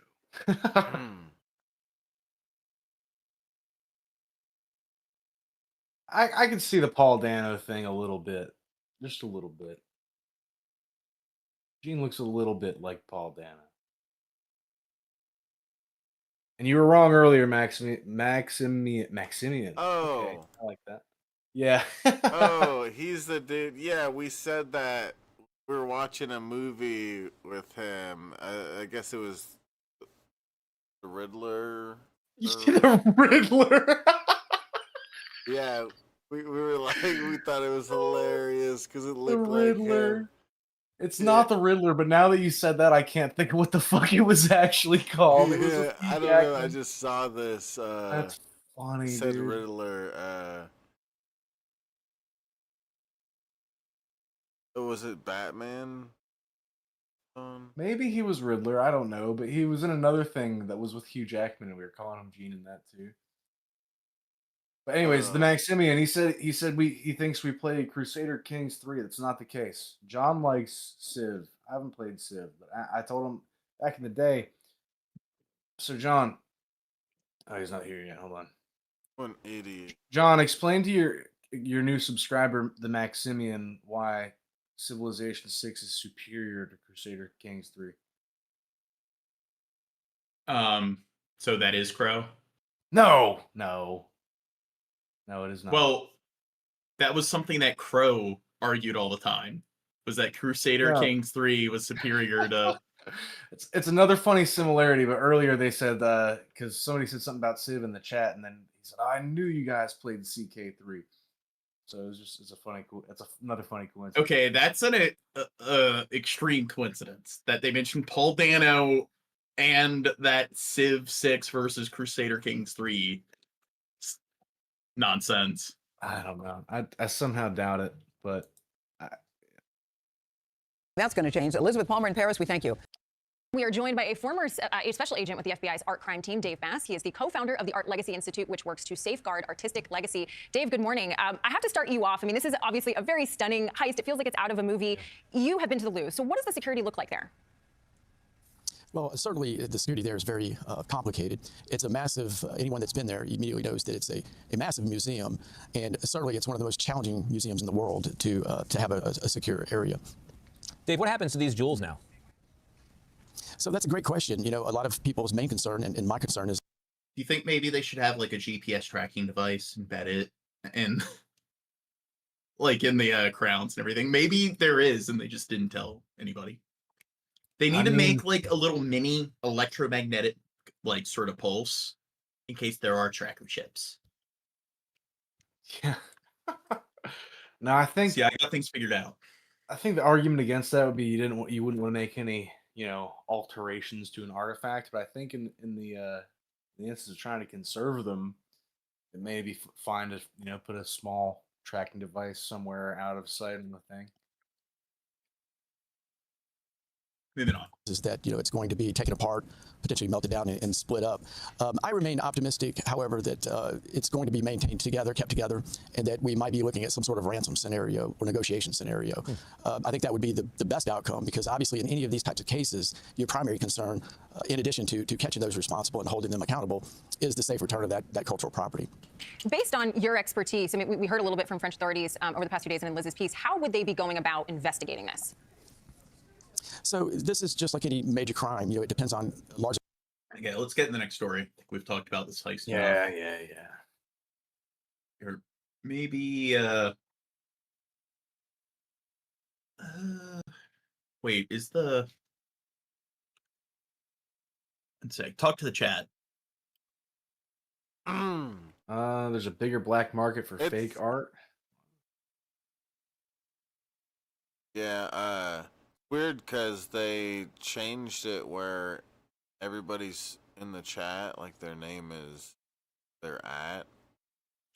Yeah. Weird, Kind of stupid. Well, it's interesting because it makes me feel like it's letting people take their unique names back, keep people from just being able to act like they're that person. You know, yeah. Well, never mind. I take that back. Used to I don't think it's stupid. Yeah, because I used to be the only Shabisky. At one point, I was the only Shabisky. You could not, like, now you can look it up, and there can probably 50 other accounts saying all sorts of stuff, including ones that just say Shabisky and are meant to look like me. So yeah, it's weird, and I don't like change that much like that, but it is maybe for the best because of that. Interesting. I'll just play this story. Okay, Japan elects its first female president. When the biggest minority group in Japan are their Koreans, when are they going to elect a Korean president? Tomorrow. Do you think that will happen? Who knows? Soon. Yes. Who that there? Look at them bowing instead of shaking hands. Are they about to fight? Such a backwards people. I'm Okay, sorry, 1 sec. just the it was kind of funny. And I'm sorry.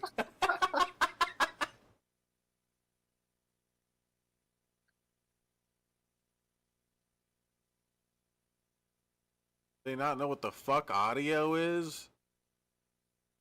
What's she doing? Japan has elected conservative leader Sanae Takaichi as their new prime minister. She's the first woman to hold the position in the country's constitutional history and is Japan's 104th prime minister. Several independent lawmakers are believed to have voted for her in addition to her own party's coalition. ここからは国家国民のため全力で変化を恐れ Hey, that's not English. Now, apparently, she is fairly right-wing compared to a lot of the other presidents they've had. So, like with Europe, seems like much of the world is shifting to the right. てまいります。そのための内閣を本日取り上げました。 But at least she's a woman. 国家国民のため結果を出していく、強い日本を作るため絶対に諦めない、そう決意をいたしております。一度ならずも二度敗れても自民党総裁になることを諦めませんでした。強い日本経済を作り上げ、外交安全保障で日本の国益を守り抜く。Now, do you think she's going to do a good job at making sure that all of the immigrants stay out of the country? Yeah. So, one thing with Japan is that, of course, they are one of the least ethnically diverse countries on the planet, which is like, whatever, they're an island and stuff, makes sense. But one of like the big issues is their aging population. So South Korea has the worst case when it comes to an aging population, declining birth rates, but Japan is also up there. They're not too far behind. And then China, because of the one-child policy, are also dealing with notable like declining birth rates and an aging population. So what happens when the largest age demographic will consist of their retirees or their senior population? So one of the things they're really trying to promote is automation, like robots and so forth, to take care of them. Why? Because they don't want to import labor from other countries. They don't want to bring in foreign workers to help keep their economy afloat and to help with giving aid to their relatives. Because hey, you don't want people with different genes to infiltrate your country. You know what I'm saying? Yeah, Evil. You know what? They already got like that 2% of their population that are Korean. 私には明確な決意がございました。衆議院、参議院ともに自民党と日本維新の会を合わせて。 Where's our buddy Imperial? Maybe I shouldn't be saying this because apparently, what is it? It's Osaka, Japan. That's the city that we get the most watch time from compared to any other city. Yeah, they're just hate watching now. 及ばない。少数与党による厳しく、また困難な船出で。 The age demographics, they're pretty young, so I would say that they're probably much more left-leaning when it comes to their political views compared They're to... here for my poop jokes, the ones that are there. They're... Gene, every time... Shut up! それでも私は諦めません。この内閣は決断と前進の内閣です。 She say? Japan just voted in its first female prime minister, Sanae Takaichi, and I'm here in the neighborhood where she grew up. I visited several places in Nara in western Japan. Konnichiwa. To better understand who Takaichi is and to trace how she became the staunch conservative that she is today. Takaichi is a pretty non-traditional politician in Japan. She used to drive motorcycles. Good thing they're moving in the right direction, like America. And was a heavy metal drummer at one point. She joined Japan's Liberal Democratic Party in 1996. This is the main conservative party in Japan, and she quickly became an important figure in it. So, to be fair, America, we're much more right-leaning compared to a lot of the developed world. So even though she's considered more right-leaning compared to a lot of their other candidates, she still might be even more left-leaning than like the Democrats in America. So I did think it was kind of poetic that their right-wing party is the Liberal Democratic Party. They're doing it wrong. Forces with Shinzo Abe, Japan's former prime minister. We're here at the busy intersection where Shinzo Abe was assassinated in 2022. Takaichi and Abe shared a conservative vision of the world. Oh, remember when we covered that? And guns are legal in Japan, but they're much more tightly regulated. And they pretty much just have them for like people who are hobbyist gun shows. But the gun that the guy made, it just looked like a couple pipes that were duct taped together. Both believed in this idea of a nationalistic Japan. It should be strong economically, that the military should be well-funded. But Takaichi's coming into office at a very different time for Japan. Japan is starting to see the far-right ideologies that have swept the world start to erupt here. The emergence of a far right that Abe didn't see. People are embracing a more anti-immigrant view of Japan that she'll be forced to contend with and perhaps embrace in order to attract some of those voters. Recently, I was watching a documentary on the Yakuza. I'm surprised they're still around, but they're aging. And it's like the average Yakuza member is 50 years old. So apparently they're having a hard time recruiting younger people. And you know why? Well, one of the there's several reasons, but okay. So one of the things the Yakuza does is if you're a member and you act out of line, they'll cut your fingers off. And younger people like their smartphones. So they probably don't want to risk having their fingers cut off. What is life without my... As she made her bid for prime minister, Takaichi made this park a centerpiece. Each year, millions of people come to see the beloved deer. People are here feeding them and bowing to them and getting them to bow back. But Takaichi has said that the foreign... So I know they have the Fox Village, they have the Deer Village, they have the Cat Island, and the Bunny Island. We need to go to Japan. Fuck Tokyo. We need to go to Bunny Island, Fox, like the Fox Village, Cat Island, and the Deer Village, which Japan's a lot bigger than people think. So if you like look at a size comparison, it does extend from like Florida all the way up to Maine. So if you want to travel there, it's probably logistically, you'll have to take multiple flights to get to some of these locations. But if we do a Japanese meetup, we have to do it in Osaka, Japan. Osaka, Japan. And it Google it right now, Dirt. How close is it to these different tourist sites? Deer Village, Fox Village, Bunny Island, Cat Island. Are kicking deer here in this park. She made it into a campaign issue and said immigration and tourism has to get under control in Japan. Japan's political system is traditionally very conservative. So she just said immigration has to get in control of Japan. How much immigration does Japan deal with compared to any other country? Dude, it's And a now Takaichi 6-hour will be the- train ride to get to the Fox Village from Osaka. Wow. What about what about the other tourist sites? The leader of this movement in Japanese society. She will face pressure from far-right parties that seek to emulate President Trump in his embrace of anti-globalist, anti-immigrant rhetoric. And so Takaichi will have a delicate balancing act in the years to come about pleasing her conservative base, but also appealing to more far-right conservatives.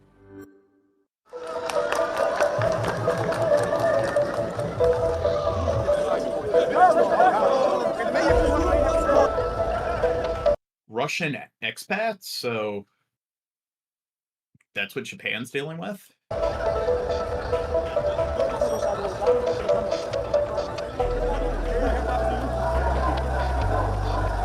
And weeaboos.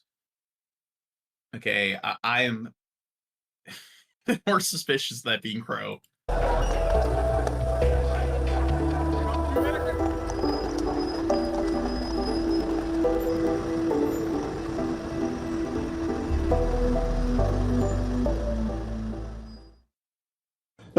That was a very informative video. Don't you agree? Stuff, I think. Dude, yeah.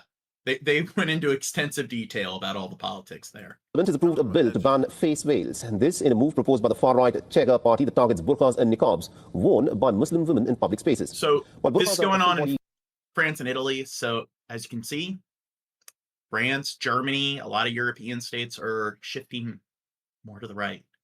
And Japan, they've elected one of the more, like, we got to get rid of all the immigrants in Japan, where there's like 2 immigrants in the country. Garment that cover a woman from head to foot. Niqabs are full face coverings, sparing just the eyes. Do you think I should move to, do you think anybody in Osaka, Japan will let me squat at their place? If I need to seek asylum, if like Trump's jackboots try to arrest me? The bill, the proposed fines for wearing a veil in Portugal would range from €200 to €4,000, which is roughly as much as about $4,671. Forcing someone to wear one would be punishable with prison terms. Imagine we all get stuck in Japan's equivalent to an ICE facility.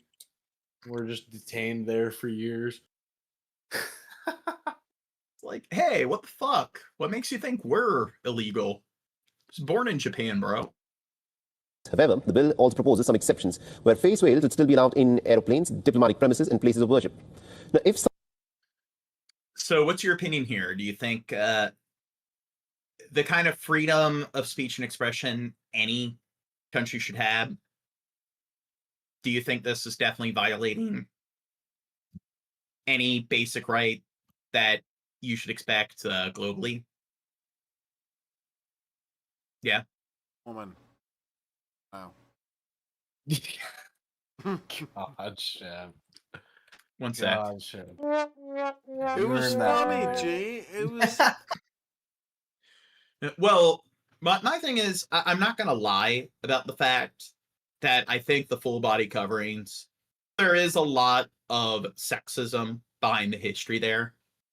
I don't think it really represents like sort of a culture that like really tries to promote women having equality. Now, I have looked into the Quran, and the Quran pretty much encourages both men and women to like really cover, like when it comes to modesty, like really covering up from like head to toe. Now, they do specify that women should wear head coverings. Now, they don't specify whether it should cover their face.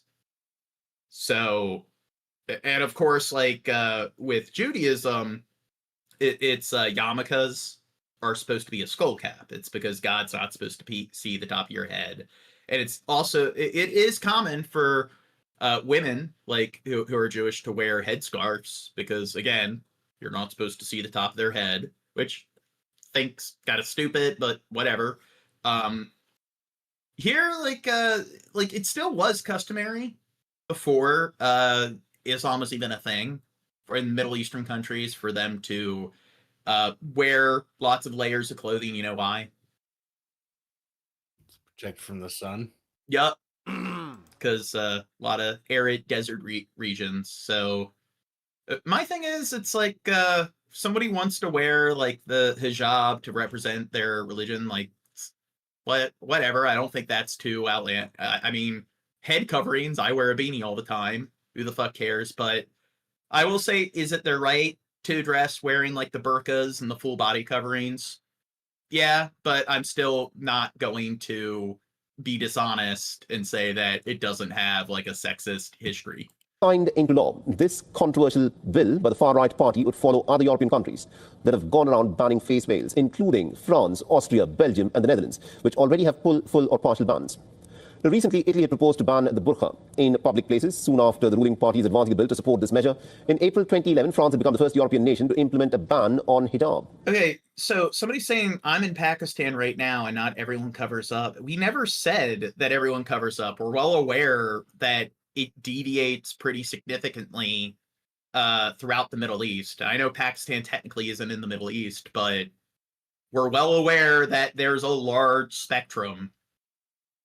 And I just mentioned that there's different types of garments that people who are Islamic wear. So maybe you should listen more to what we're saying, because I never claimed that every single Islamic person dresses to the extent where they're wearing a burqa or even any sort of covering. I'm well aware, like, if you look at Iran, it seems like most people in Iran, or most women in Iran, aren't wearing headgear. And I know even though the government is like trying to crack down and force it, you have all the mass protests in Iran where you can see that it seems like whenever you look at any footage in Iran, it seems like the majority of women aren't like concealing themselves to that extent. And I'm well aware that it's like you look at Palestine and that's not a thing. Turkey, I mean, I'm well aware it depends on what country you're in. And even in Western countries, there's a gradient. So we don't think that everyone follows these religions in the exact same manner and they all agree with the exact same like sort of practices. In Switzerland, the authorities had issued the country's first fine under the nationwide ban on covering one's face that took effect this year. Now, only a small minority of Muslim women in Europe wear the niqab to cover their faces. In Portugal, such veils are already very rare. However, they continue to be a bit of a polarizing issue, especially with these far-right... And even in most Middle Eastern countries, like people dressing to this extent, like women, is the exception to the rule. And the irony is Saudi Arabia is one of the countries where they really enforce heavy, like oppressive dress codes. And what country loves to back Saudi Arabia? America. Like supporting the IDF and again, Saudi Arabia, what do they do to Yemen? I mean, don't they kind of hold it under some sort of like military style siege and subject them to mass famine? So what's another country that does that America shills for? You already said, John. Israel. Oh, Israel, yeah. Where they claim that they symbolize gender discrimination or can represent a security threat. Now, this bill in Portugal has faced opposition from several women lawmakers from the left-wing parties, but passed with support from the centre-right coalition. The Portuguese President Marcelo Rebelo de Sousa is yet to approve the bill. He could, of course, veto it or send it to the Constitutional Court for a review.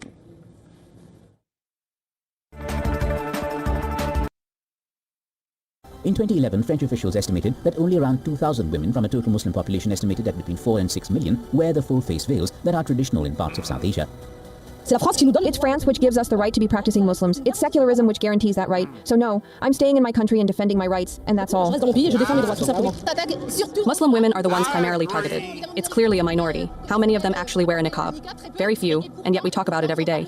This is really rather worrying. Oh, so that's sort of like in America with trans people, where it's like, it seems like the right is far more fucking obsessed with it. And they talk about it all the time, even though it makes up such a small percentage of the country as a whole. It's like, it seems like the right-leaning politicians care more about it than the Islamic citizens in the country. Democracy. Even if I risked prison, I wouldn't change anything. This law is unjust. Nobody has the right to tell me what to uncover, what to show. That's my business, my personal freedom. I'm in charge of my own body. Earlier this year, France once again made headlines with its controversial move to ban religious symbols, including the hijab, in sports. The European country bans the use of hijabs in sports like football, basketball and volleyball at all levels. The French Senate passed a bill in February 2025 to ban religious symbols, such as the hijab, in all sporting competitions. And I mean, it seems like if you care so much and you don't want to see people dressed like this, seems kind of, it's like, putting warning labels on movies and video games, telling people that, hey, you're not allowed to do this, so it makes people more interested, or it makes people more likely to engage in the activity. It seems like what they're doing is counterproductive, because it seems like they're just going to be like, fuck you, and do it out of protest, which I think they should protest. I don't think it's the government's right, or I think the government shouldn't be doing this. In last year's Paris Olympic Games too, France banned its athletes from using the Muslim head covering when they competed. President Emmanuel Macron said earlier this year that he is in favor of the Olympic Charter, which prohibits the wearing of any religious symbols during competitions. However, the International Olympic Committee, or IOC, allowed hijabs to be worn in Paris's Olympic Village, but left competition rules up to the host. Well, I don't know. At least Macron was willing to call out Israel, so it seems like it's a hit or miss kind of president. Country's discretion. French weightlifter Sylvie Eberena voices displeasure over the move to ban the hijab in sports, calling it a discriminatory measure that undermines the unifying spirit of athletics. So, it's like, She's way stronger than you, Jane. Why are they trying to outlaw it in sports? I mean, what's the logic there? I'm wondering if it's just, hey, and they claim secularism, where it's like, we're supposed to be a secular country. Isn't secular, like, when I think of secular politics, it's people should be allowed to express their religion however they want, as long as they don't violate the rights of others. So if somebody wants to wear some religious garment, as long as they're doing it willingly, they should have the right to do so. Yeah, I feel like when you're using the word secular, it would describe that something that has nothing to do with religion whatsoever. It seems like it's... Well, secular means the politics shouldn't give a fuck about how people go about practicing a religion. It's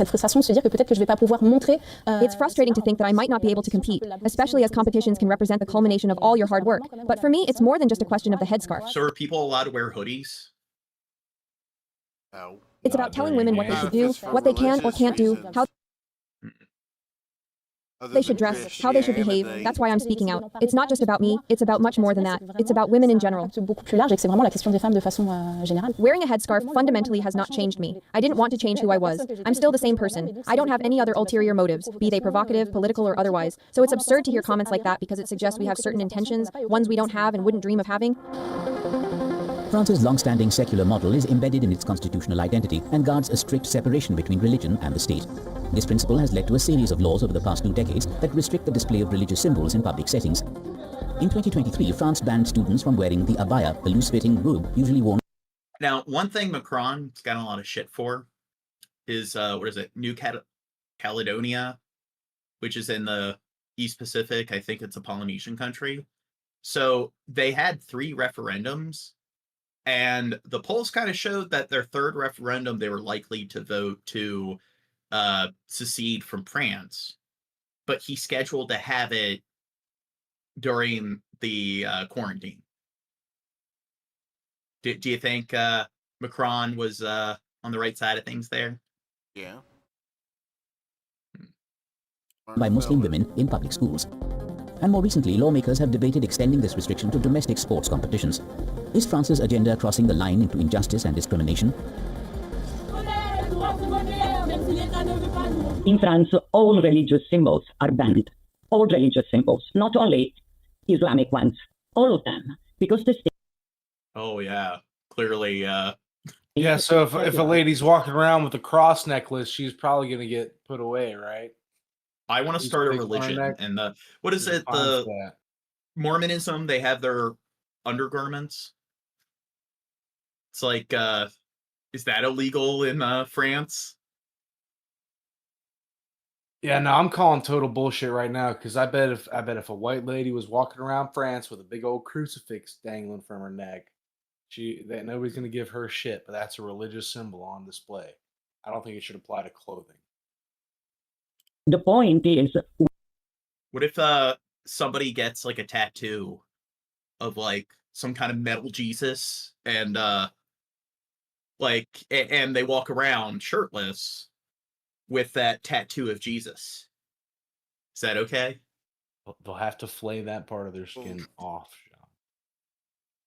Why would you ask exceptions to laws of the state? In France, all religious symbols are banned. It is a secular state. Why would you ask for a different set of rules? Why would you impose your culture? So, France has the largest Black population compared to any other European country, and I believe they have the largest Islamic population. If you don't include Turkey as a European country, some sources do. So, France, you have the neo-colonialism in Africa. So you look at all the East African countries, and they all France, when it was dealing with all the secession movements after World War II, when the UN was established and decided that colonies had to go, they established this like African franc policy, where it's believed that if they didn't exploit that they would have like they wouldn't even be in the top 20 like economies, but they have like the 7th, 8th like largest economy because of the exploitation of the African franc. And whenever there are politicians that try to campaign in those African countries to abolish the African franc and to try to install a new currency, one of the things they'll do is they will support different coups.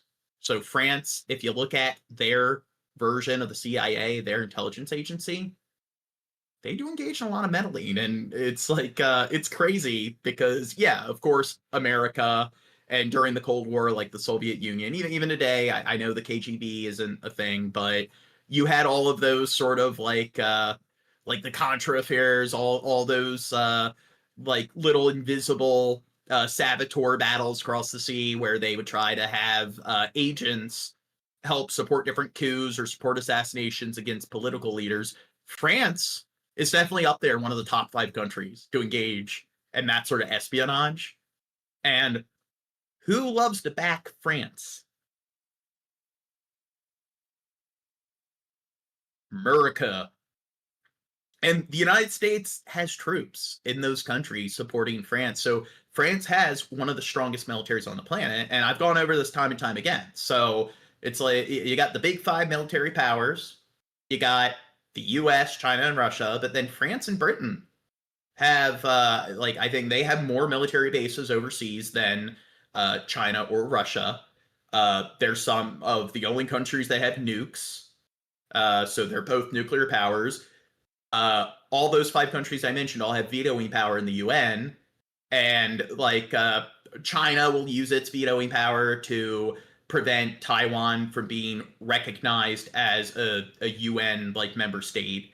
The United States will use its vetoing power to shill for Israel to make sure Palestine isn't recognized as a UN member state. But France uses its vetoing power to obstruct certain policies that are supposed to benefit these different East African countries, or at least benefit them in a way where it doesn't mutually benefit France as well.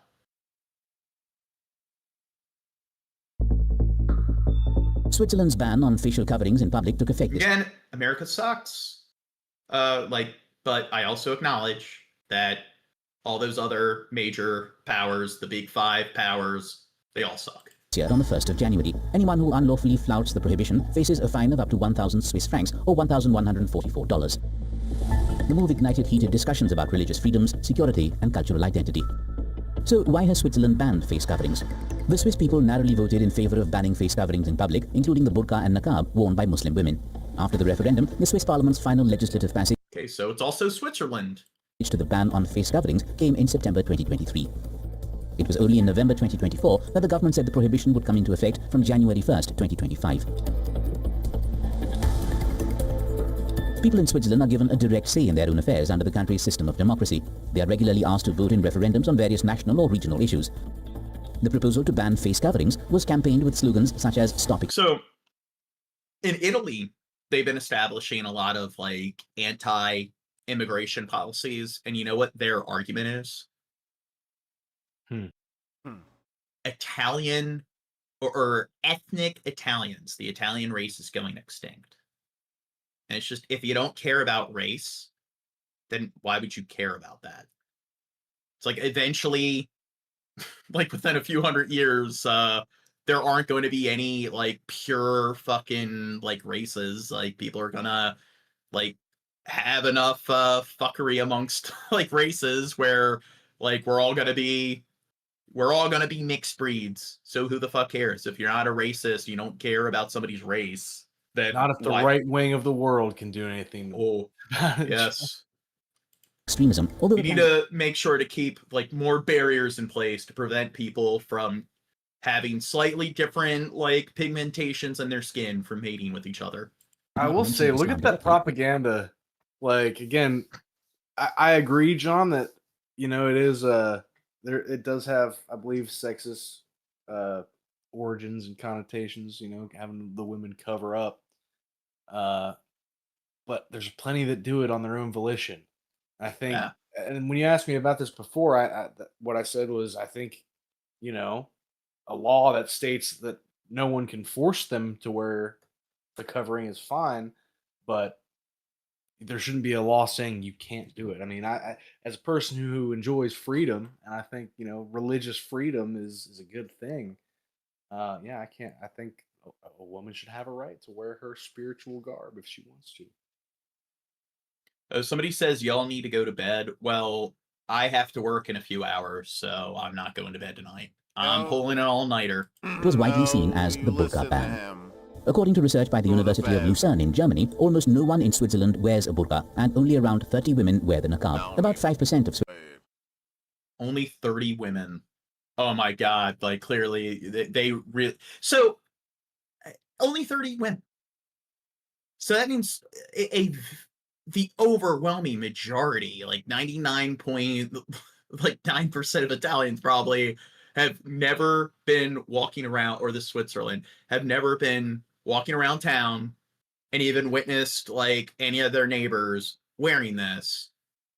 So I have a feeling that we're going to see a rise in people wearing like burqas and other religious garments, and now they're not going to get what they want. So good job, conservatives. Switzerland's population of 8.6 million people are Muslim, most originating from Turkey, Bosnia, and Kosovo. You know, even if it was a problem, it's not a big one. Like, it's kind of just like with them being extremely focused on trans people in sports. Like, in the U.S. Yeah, and it's like there's very little trans people. Like, a tiny amount of people. Not even. It involves a prohibition on covering the nose, mouth, and eyes in public spaces. However, there are some exemptions. The ban. How much do you want to guess that a lot of like younger protesters who aren't Muslim, like whether they're agnostic or Christian, will probably start wearing burqas just out of protest?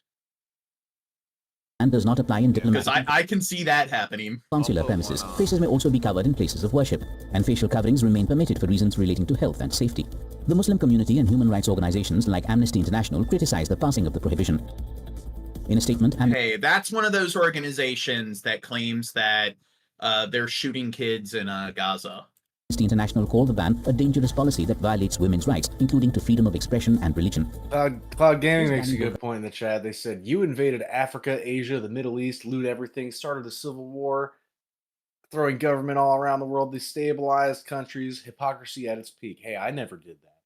I never invaded Africa, Asia, or the Middle East and looted everything. I did. You know? Well, I think if you look at the globe, you'll see that countries, like human beings suck. I just gave a history lesson about how World War II was really World War V. And you look at all of human history, and nation states have always been warring with each other.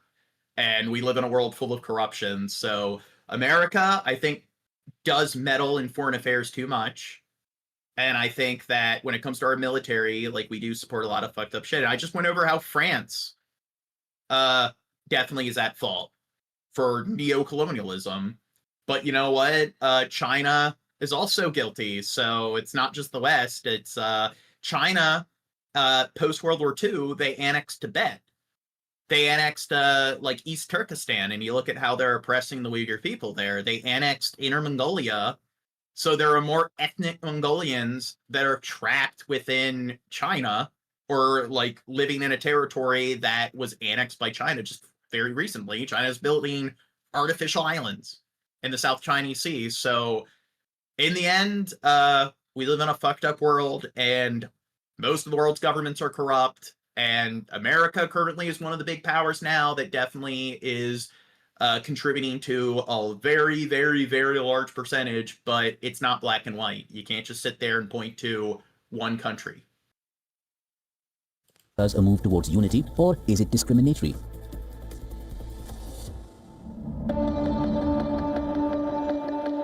A law prohibiting face coverings in public spaces came into effect in Denmark in August 2018. Anyone wearing clothing that conceals their face, such as a full-faced veil, could be fined. Well, we want to take a stand against political Islam, and we want to do So even the Nordic states are doing this. this by banning the headscarf, the scarf where you have covered all of your face, so you're not able to see the other person's face. We think that it's a core value in the Danish society, and also in other Western society, that you're able to see the person that you are. Okay, I'm tired of the world. Never mind if I feel the need to move out of America if Trump's authoritarianism gets out of hand. I'm just going to buy a yacht or a cruise ship, and I'm starting my own, like, maritime state. I'm just going to move to Antarctica and start my own country in Antarctica. That you're talking to, and also we want to take a stand against the fundamentalist groups within the Danish society. It's going to make my life hard. I'm going to be, of course, I'm sad about it. I hope that I could keep on living in peace, but this is the reality now, and I just have to arrange my life so that I can maybe get through the loopholes of the law, hopefully. I don't see any reason to do it. There is nothing good coming out of it. Yep, just what I said earlier. The hatred and the fear that people talk about is coming from ignorance and from not trying to understand and not understanding. And do you want to start wearing some burqas in public? Yeah. I think we should focus more on trying to understand different cultures than not allowing them to be a part of our society. In June this year, Danish Prime Minister Mette Frederiksen called for stricter measures limiting religious symbols and rituals in education, asking for a ban on full coverage veils worn by Muslim women to be extended to schools and universities. The country's overall ban on burqas and niqabs in public places, introduced in 2018, had not been applied to educational institutions. Frederiksen plans to eliminate prayer rooms in these institutions, but without officially banning them. Okay, I think we've covered that enough. Let's get to the other major topic that was the meat and potatoes. U.S. advisors say Hamas has assured them that it will return all 28 deceased Israeli hostages as called for in the peace plan. But the terror group says it may need some help finding them. 10 coffins have arrived so far, but the body inside one was not that of an Israeli, and 2 others are still being verified. Meanwhile, Hamas fighters are meting out their brand of justice to fellow Palestinians. Deborah Pata has more about that. Well, I mean, if they returned a body that they're not able to identify, or they believe that it's not of like one of the deceased hostages, are they going to be able to give them like the actual body? Because it's probably because they don't have access to it. It's probably buried under some rubble somewhere. So are they going to use that as an excuse to continue fighting? It's like, hey, you got to give back those 2 bodies that you didn't get back. And it's like, oh, and we don't condone Hamas at all, but if they do use that rhetoric, it's just, do you think we, like, anyone should support that? I think anyone's being dishonest if Netanyahu decides that, hey, we got to continue warring with them until we get the last 2 bodies back. Do you honestly think they don't have ulterior motives there? Yeah, and it sounds like here Hamas was asking for aid in locating the bodies. They literally just said, like, yeah, I mean, we'll get them back to you. We could use some help, probably because, yeah, they're probably buried under a lot of rubble. Hamas is back on the streets in an attempt. Well, I know how they can improve the odds of actually like ascertaining the bodies. Drop even more bombs and create more rubble. It says to restore law and order in Gaza and to send a message. In this video, you can see Hamas fighters among the armed men lining up Palestinians they accuse of being gangsters collaborating with Israel. What are they doing? Now, do you think these people being shot voted for Hamas?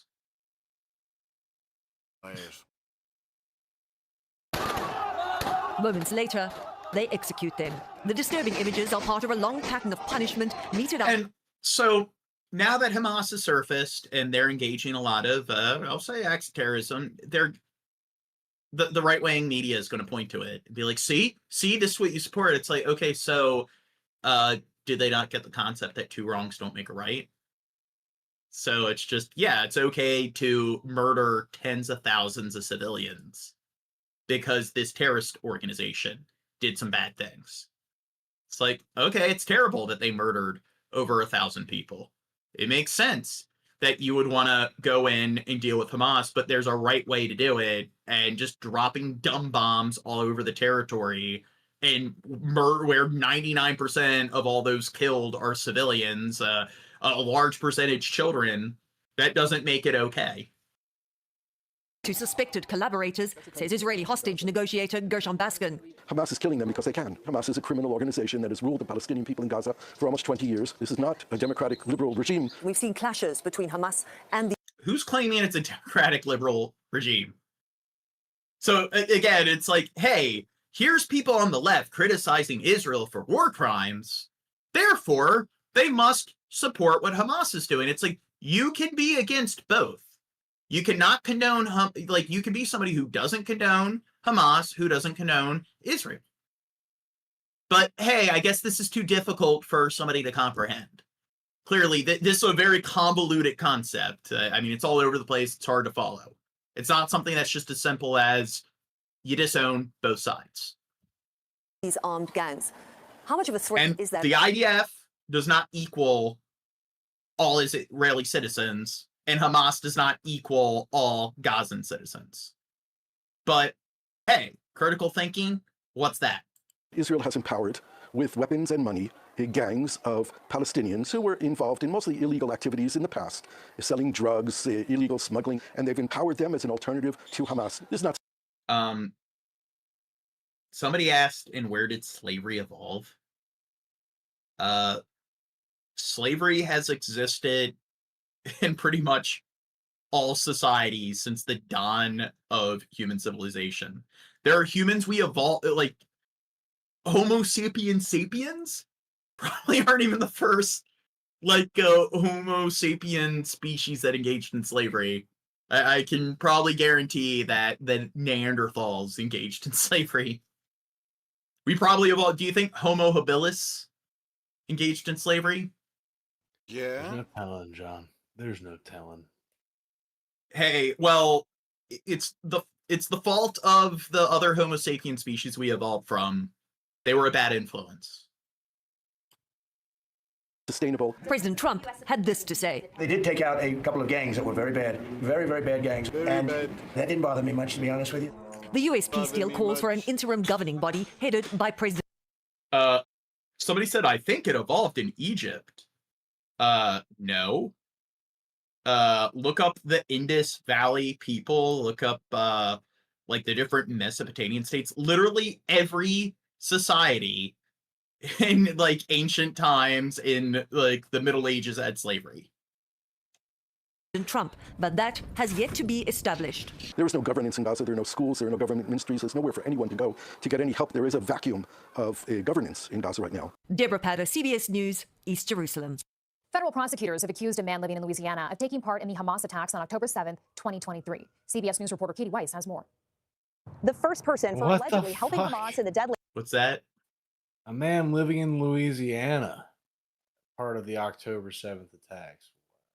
So the only way I could see that as being feasible is if he engaged in, like, communications, like maybe on the deep web and stuff, like he was like involved in some kind of like, unless it's by some sort of like digital networking means, I don't see how this is feasible at all. Yeah, I The mean, October 7, 2023 how terror would he attack get against out of Israel there? faced a judge this morning in Louisiana. Prosecutors say this is 33-year-old Mahmoud Amin Yaqub al-Mutadi in Gaza. Somebody says, was it Mississippi Mounds? The worst part is that many of us are slaves in a different form without realizing it. Yeah, 100%. Along with other militants before Hamas's deadly attack on October 7th. According to a federal criminal complaint, al-Mutadi communicated with a paramilitary group that helped conduct the terror attack. The complaint says cell phone data shows him near one of the targeted neighborhoods. More than 1,200 people in Israel. I guess. I think they. Do you think they're fabricating things here? I think they do have a decent amount of evidence to connect him. Were killed, including more than 40 American citizens. Authorities say they obtained phone calls that al-Mutadi placed the morning of the attack. In one call, he says, quote, get ready, the borders are open. In another, he tells someone, quote, bring the rifles and whatever you have. So far, al-Mutadi, who is living in Louisiana since at least this summer, is the only accused conspirator expected to face an American jury. Back to you. Katie Weiss, thank you. And CBS News national security contributor Sam Vinograd joins me now for more on this story. Sam, what kind of security barriers would this person have had to go through to make it out of Gaza and into the U.S.? Well, the Israeli government conducted a significant amount of vetting on individuals trying. So, what do you think would be worse? Him being charged in an Israeli court and going to an Israeli prison? Or being charged in a U.S. court and going to a U.S. prison? Both are That pretty is bad, hard. but I'd say Israel would have us beat. Yeah. Well, I'd say they definitely would have much more, like, vindictiveness. But I gotta look into like what prisons are like in Israel, because America does have some of those deplorable like prisons in the developed world. Would they imprison him, or you think they just put him to death, John? Maybe. I mean, America might put him to death. Get out of Gaza into Egypt. There was We'll have to significant see. vetting This against is Israeli an interesting intelligence story holdings. that he's getting tried here in America, and we're not turning him over to Israel. It's honestly, it's gonna, I wonder what's going to happen. Well, I do think lethal injection, that is something that it's more expensive in most cases than just having them locked in prison for the rest of their lives. And Israel wouldn't do that. Israel would find another way. yeah. Well, just recently, I think it was in Texas, there was a guy that decided to be executed by a firing squad. So they've been bringing that back. We covered that on stream. But I do think that in cases of holding somebody in prison, prison's expensive. So it costs a lot of taxpayer money to confine somebody in prison. So, I mean, probably is best if you let the other country have them. It's definitely much more, I guess, financially like advantageous. Ostensibly, the Israeli government was doing social media vetting of individuals. According to the public complaint, this individual had content and pictures on his social media profiles linking him to terrorist entities. That would have happened before the individual crossed out of Gaza. Now, when this individual applied for a visa via the U.S. government and had an interview at the U.S. Embassy in Cairo, he would have undergone additional screening and vetting in the first instance to ascertain whether he had any ties to terrorists. We now know that, according to the public complaint, that the Israeli government told the U.S. government just this year that this individual, they had intel that this individual had ties to terrorists, and that came well after the individual had gained entry into the United States.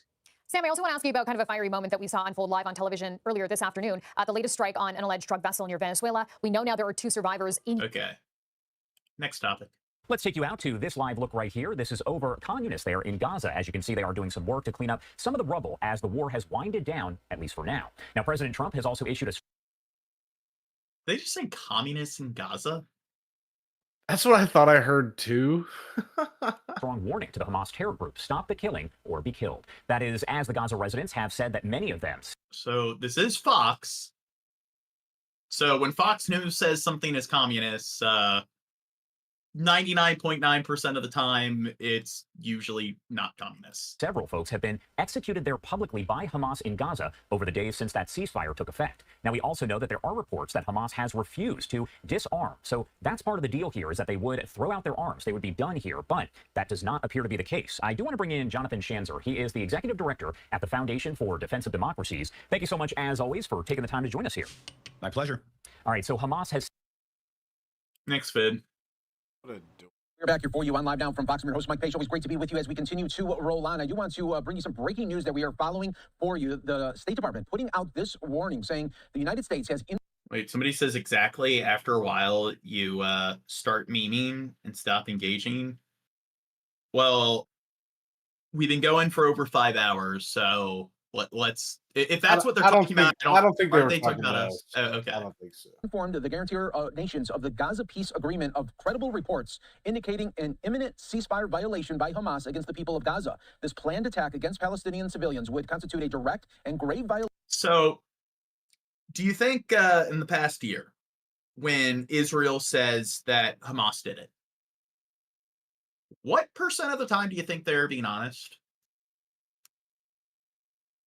Would. Yeah. We had somebody that got mad at us because we were covering a story where they're interviewing people from all these different international aid organizations, and they were talking about finding bullets in children.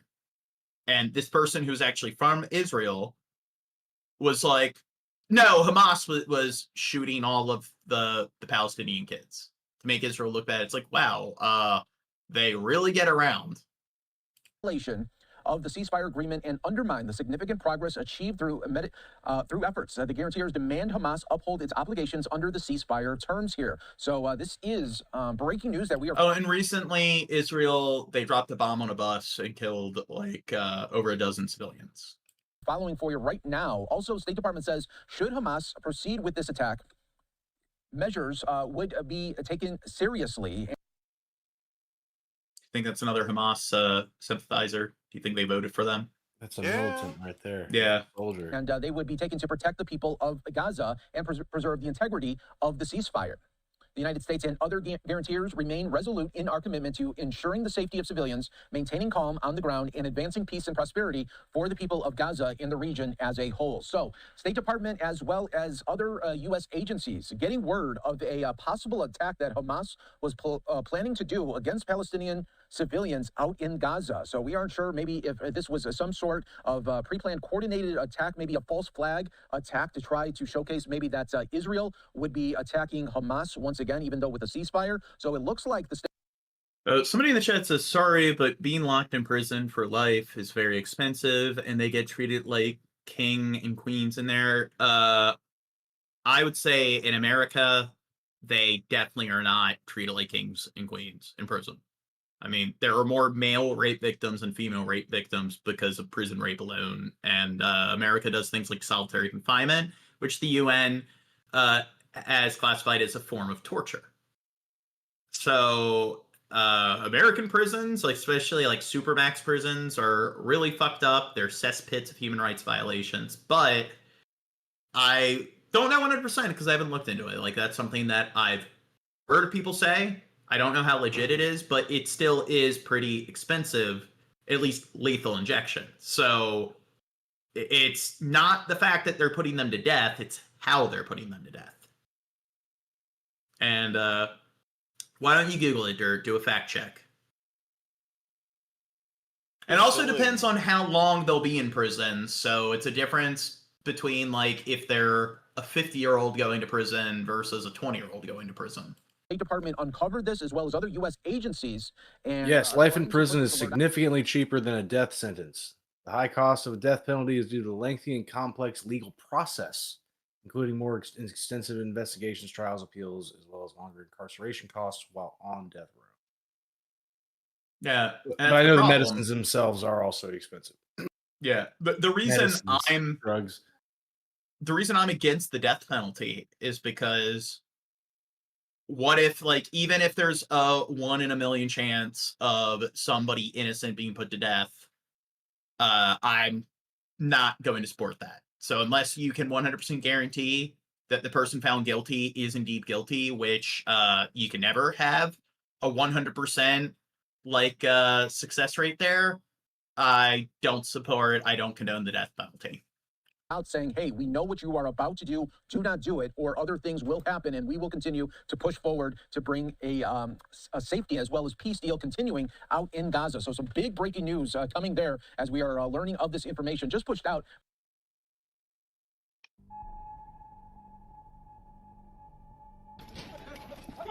Amid the U.S. brokered ceasefire, and with Israeli troops withdrawn from parts of Gaza, Hamas has moved swiftly to reassert control over the Strip the only way it knows how, through brute force. حاليا في حملة شرسة بتقوم فيها ميليشياتهم ضد من يخالفهم رأي أو من كان لهم طاعات معهم خلال الحرب أو شكلوا أي نقطة خلاف مع حماس. يعني بيطلعوا بجبات تويوتا وبأسلحة ومجنومات وأمورهم يعني للأسف توحي إنه قد يمكثوا في غزة لفترة طويلة. On Sunday, so when people are like, they voted Hamas into office, do you think they use coercion to grab power? Do you think it was a genuine election? I mean, like, was Assad, like, did he win the popular vote? Did Putin win the popular vote? It's just, I love how they'll say that. And it's just, the overwhelming majority of people that make that argument, it's just, they have to be lying to themselves. I hope they are not that fucking stupid, because it's just, do they honestly think that it was a fair and genuine election? I don't know. Maybe they just haven't put that much thought into it. You know, I think maybe that could be it, because I can't think of any excuse for it. It baffles my mind that people think, oh, okay, so you're anti-Israel, so you're pro-Hamas. Oops. But clearly, there's at least we here have always been on the side of the Palestinian people, which many of them clearly they're not in line with the way Hamas is handling things. They don't have a choice. That's the power that is, and if they mouth off, they get dragged through the street and get their ass beat, or a bullet to the head. And guess what? That's their two options: get your ass beat by Hamas, or get bombed to smithereens by Netanyahu. That's not an enviable position. So the one argument people made supporting all the bombings by Israel is that they gotta level the entire Strip because they need to get the war done as quickly as possible. It's about eliminating Hamas once and for all. And then once they're eliminated, there will be no more Hamas. It will be all peaceful or whatever. Less people will die in the long run because they're going really hard with the bombardment blitzkrieg sort of approach. Now, did they get rid of Hamas? My prediction was Hamas isn't going to fucking go away. None of these fucking terrorist groups go away. So clearly this approach of just pure military force doesn't fucking work. So it's just, I don't know. Do you think it was the ends justified the means when it came to killing all of those fucking children and murdering all those civilians? Clashes erupted between Hamas security forces and the powerful Dagmush clan in Gaza City, leaving at least 25 members of the family dead. Eyewitnesses reported Hamas gunmen arriving disguised as medics and ambulances before carrying out raids and executions. A single day later, on Monday, gruesome videos surfaced on social media showing Hamas members publicly executing Gazans that they accuse of collaborating with Israel, shooting and killing them on Gaza City's main square, in full view of the public. ما يحدث اليوم في غزة أو في قطاع غزة هو هذا نوع من أنواع إثبات الفلفل الأمني والفوضى اللي بيستفحل في داخل قطاع غزة من جراء استخدام حركة حماس لنفسها كأنه هي أداة سلطة تنفيذية وسلطة قضائية. هذه ليست طريقة تطبيق القانون، هذا مش قانون. إعدام الأشخاص في الشارع، وبعض الأشخاص حتى كانوا ينتموا لحماس، وعاقبتهم على أنهم وقفوا مع عشائرهم، منهم أحد أبناء عائلة المجايدة الذي هو من وحدة سهم وانضم لعائلته. We've even seen protests from Palestinians. So when people are claiming that, oh, they voted them into office, well, while bombs were dropping everywhere, and when this is what they risk a bullet to the fucking head, you had large amounts of Palestinians protesting against Hamas. فقامت حماس بإعدامه في وضح النهار. And I mean, in Israel, I would say that there's still a risk to one's safety if they protest, because like we've seen people protest the war in Israel where cops show up and engage in like dirty sort of police brutality. But if you're in the United States or Israel, the likelihood of you being murdered because you're protesting is pretty fucking rare, where the people in Palestine who are protesting, they are risking a bullet to the head, and yet they're still protesting. But clearly, yeah, it's their fault voting Hamas into office. انتقاما على وقوفه مع عائلته التي هوجمت بالقذائف. On Monday, the Al-Majida family released a statement on social media declaring their full support for Hamas and its security forces, effectively submitting to the terror group's rule. Gazans we've spoken to fear this could set a pattern as Trump's 20-point peace plan moves into phase 2. Oh, somebody says this guy's a stupid person. So, do you want to present an argument? Because I'm sure you're definitely somebody who's quite the intellectual.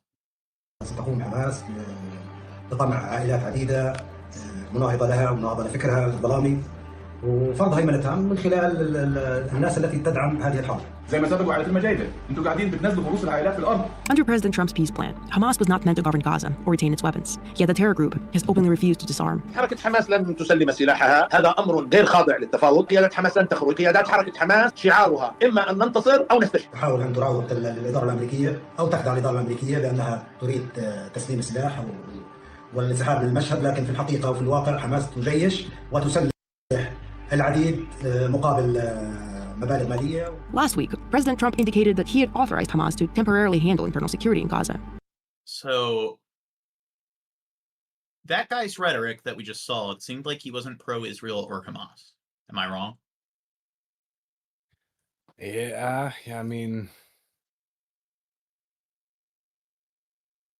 لكن في الحقيقة وفي الواقع حماس تجيش وتسلح العديد مقابل مبالغ مالية. Last week, President Trump indicated that he had authorized Hamas to temporarily handle internal security in Gaza, partly to facilitate... See, clearly they're all just very, like, sycophantish, like, sort of, like, zealots. None of them, like, secretly have hate towards Hamas. ...hostage release. But on Tuesday, as reports of executions and other atrocities mounted, the U.S. president took a sharper stance. We have told them we want to disarm, and they will disarm. And if they don't disarm, we will disarm them. And it'll happen quickly and perhaps violently. Perhaps violently. I thought Trump was anti-war and didn't want to get involved. هناك ثورة من داخل قطاع غزة ضد هذول الناس وأشبه العصيان وأشبه الثورة ضدهم بشكل كبير جدا لحد. So, do you think this guy would support a two-state solution?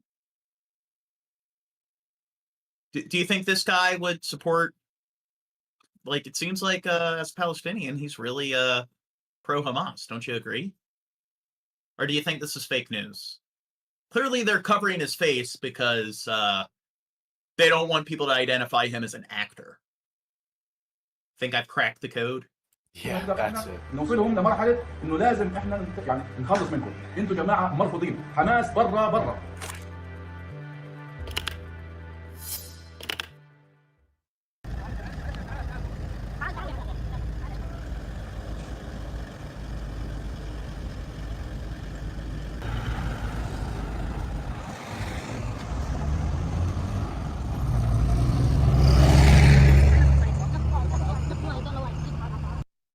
Let's see. Oh, Shab walked away again. What a shock. He may have had to use the restroom. Perhaps he had a medical emergency. President Trump had a warning for Hamas today after a weekend of violence which threatened the fragile ceasefire in Gaza. Erica Brown shows the concerns in the Middle East and what the president had to say about Ukraine's chances of victory over Russia and trade talks with China. At the White House Monday, President Trump signed an agreement with Australia's Prime Minister on rare earths and critical minerals. During the meeting, President Trump also announced plans. Okay, so we're not talking about gender identity. We're talking about war crimes in Gaza. To visit China. Yeah, the chat's been on their own tangent for a minute. Oh, wow. They're all arguing with each other. And warned of even bigger tariffs on Chinese imports if a trade agreement isn't reached soon. China's paying 55% and a potential 155% come November 1st unless we make a deal. And just days after his White House meeting with Ukrainian President Volodymyr Zelensky, Trump expressed doubt on whether Ukraine could win its war with Russia. They could still win it. I don't think they will, but they could still win it. President Trump has called for an immediate ceasefire between Russia and Ukraine, with Russia keeping most of the Ukrainian territory it currently occupies. Zelensky has repeatedly rejected that idea. Over the weekend, a fragile ceasefire between Israel and Hamas was put to the test after Israel's military launched strikes in Gaza following an attack that killed 2 Israeli soldiers. Hamas denied responsibility, but President Trump blamed them for violating the ceasefire. Did they violate the ceasefire? I mean, here's the thing. Like, I'm just shocked that Israel, like, they have one of the most advanced militaries on the planet. they're never really able to present evidence that any of this happens. I understand in some cases it's like, okay, like both groups of combatants were firing at each other, and in that case they might not have the evidence, but it's just, it seems like pretty much 100% of the time they never have any sort of hard data to support what's going on. And you know that if they had it, it would be presented. They're going to be very good. They're going to behave. They're going to be nice. And if they're not, we're going to go in. We're going to eradicate them if we have to. They'll be eradicated. Trump said that didn't mean U.S. boots on the ground, but that there were many countries who'd signed on to the deal who said they'd be willing to, quote, take care of the situation. Erica Brown, CBS News, the White House. There's fewer than 50 tornadoes a year compared to more than 1,200. I like how all these stories, it's like they either begin or end with stuff that has nothing to do with the story they're supposed to be covering in the title. Annually in the United States. It is day 11 of the ceasefire, the Israel-Hamas war. U.S. negotiators Steve Witkoff and Jared Kushner, who helped secure the deal, returned to the region today. In an exclusive interview for 60 Minutes, Leslie Stahl talked with Kushner about the challenge of forming a new government for the territory. When you talk about a government, and I know this is in the future, but whether it's Gaza by itself or a Palestinian state with the West Bank, do you foresee it as a democracy, or do you see it as a government with a strong man? Too early to tell. Just being honest, too early to tell. Let's see if we can make it functional. And if it's functional, there's a lot of ways to do it. The ceasefire appears to be holding tonight after a flare-up of violence over the weekend. Deborah Patta has the latest. Waves of Israeli airstrikes exploded across Gaza, shattering the fleeting peace, sending people running for their lives once again. The IDF said they were thwarting ceasefire violations. I like how with Hamas, it's just we see a bunch of dudes with AK-47s. And it's just, this is their only approach to combating them, is mass airstrikes and artillery strikes. By Hamas, and provided this footage, they say, shows armed Hamas fighters moving towards Israeli troops, leaving the already shaky ceasefire teetering. As mediators race to pull it back from the brink, President Trump made his intentions clear. It's going to be handled properly. It's going to be handled toughly, but properly. Is the ceasefire still in place? Yeah, it is. Palestinians had only just begun Yeah, to it build is. a future It without doesn't seem like it. What's that? They said, is the ceasefire still in place? He said, oh, yeah, it is. Doesn't really seem like it. No, Shab back yet? I'm here. Now the fear and uncertainty. Shabba-labba-ding-dong. Shab, I think it might be time to end the stream. Pack it in, dude. Not working. What's that? My camera's not working. Yeah. Now, I think I have found a good routine because, like, one of the problems is usually I'll go live at the end of the day and then I'll be all tired and stuff. So one thing is, seems like if I wake up right before we go live, then I can just transition into work. And then at the end of the work, like 5, 6 o'clock, I can go to bed. And then I'm able to wake up and delve right into streaming. So I think maybe I'll try that approach. Yeah. To get more streams available. Don't let it affect your work. If you find that you're a little tired by the end of your shift and it's hazing you up, I mean, well, usually I get most of like all my stuff done within the first like 3 or 4 hours. So all right, well, fair enough. I'm just saying, don't lock yourself in if that doesn't turn out to be effective. But anyway, good stream. Thank you guys for helping us get past 2,700 and now 7 subscribers. You could be one. When do we get to the 3,000 mark? Soon. At this rate, in 2 episodes, 3 episodes, Joe. So hit that subscribe button if you're new to the channel. Join our Discord. That's the social media platform where we are the most active. We post most of the updates and comments. So if you want to stay up to date with all of our affairs, that's the place to go.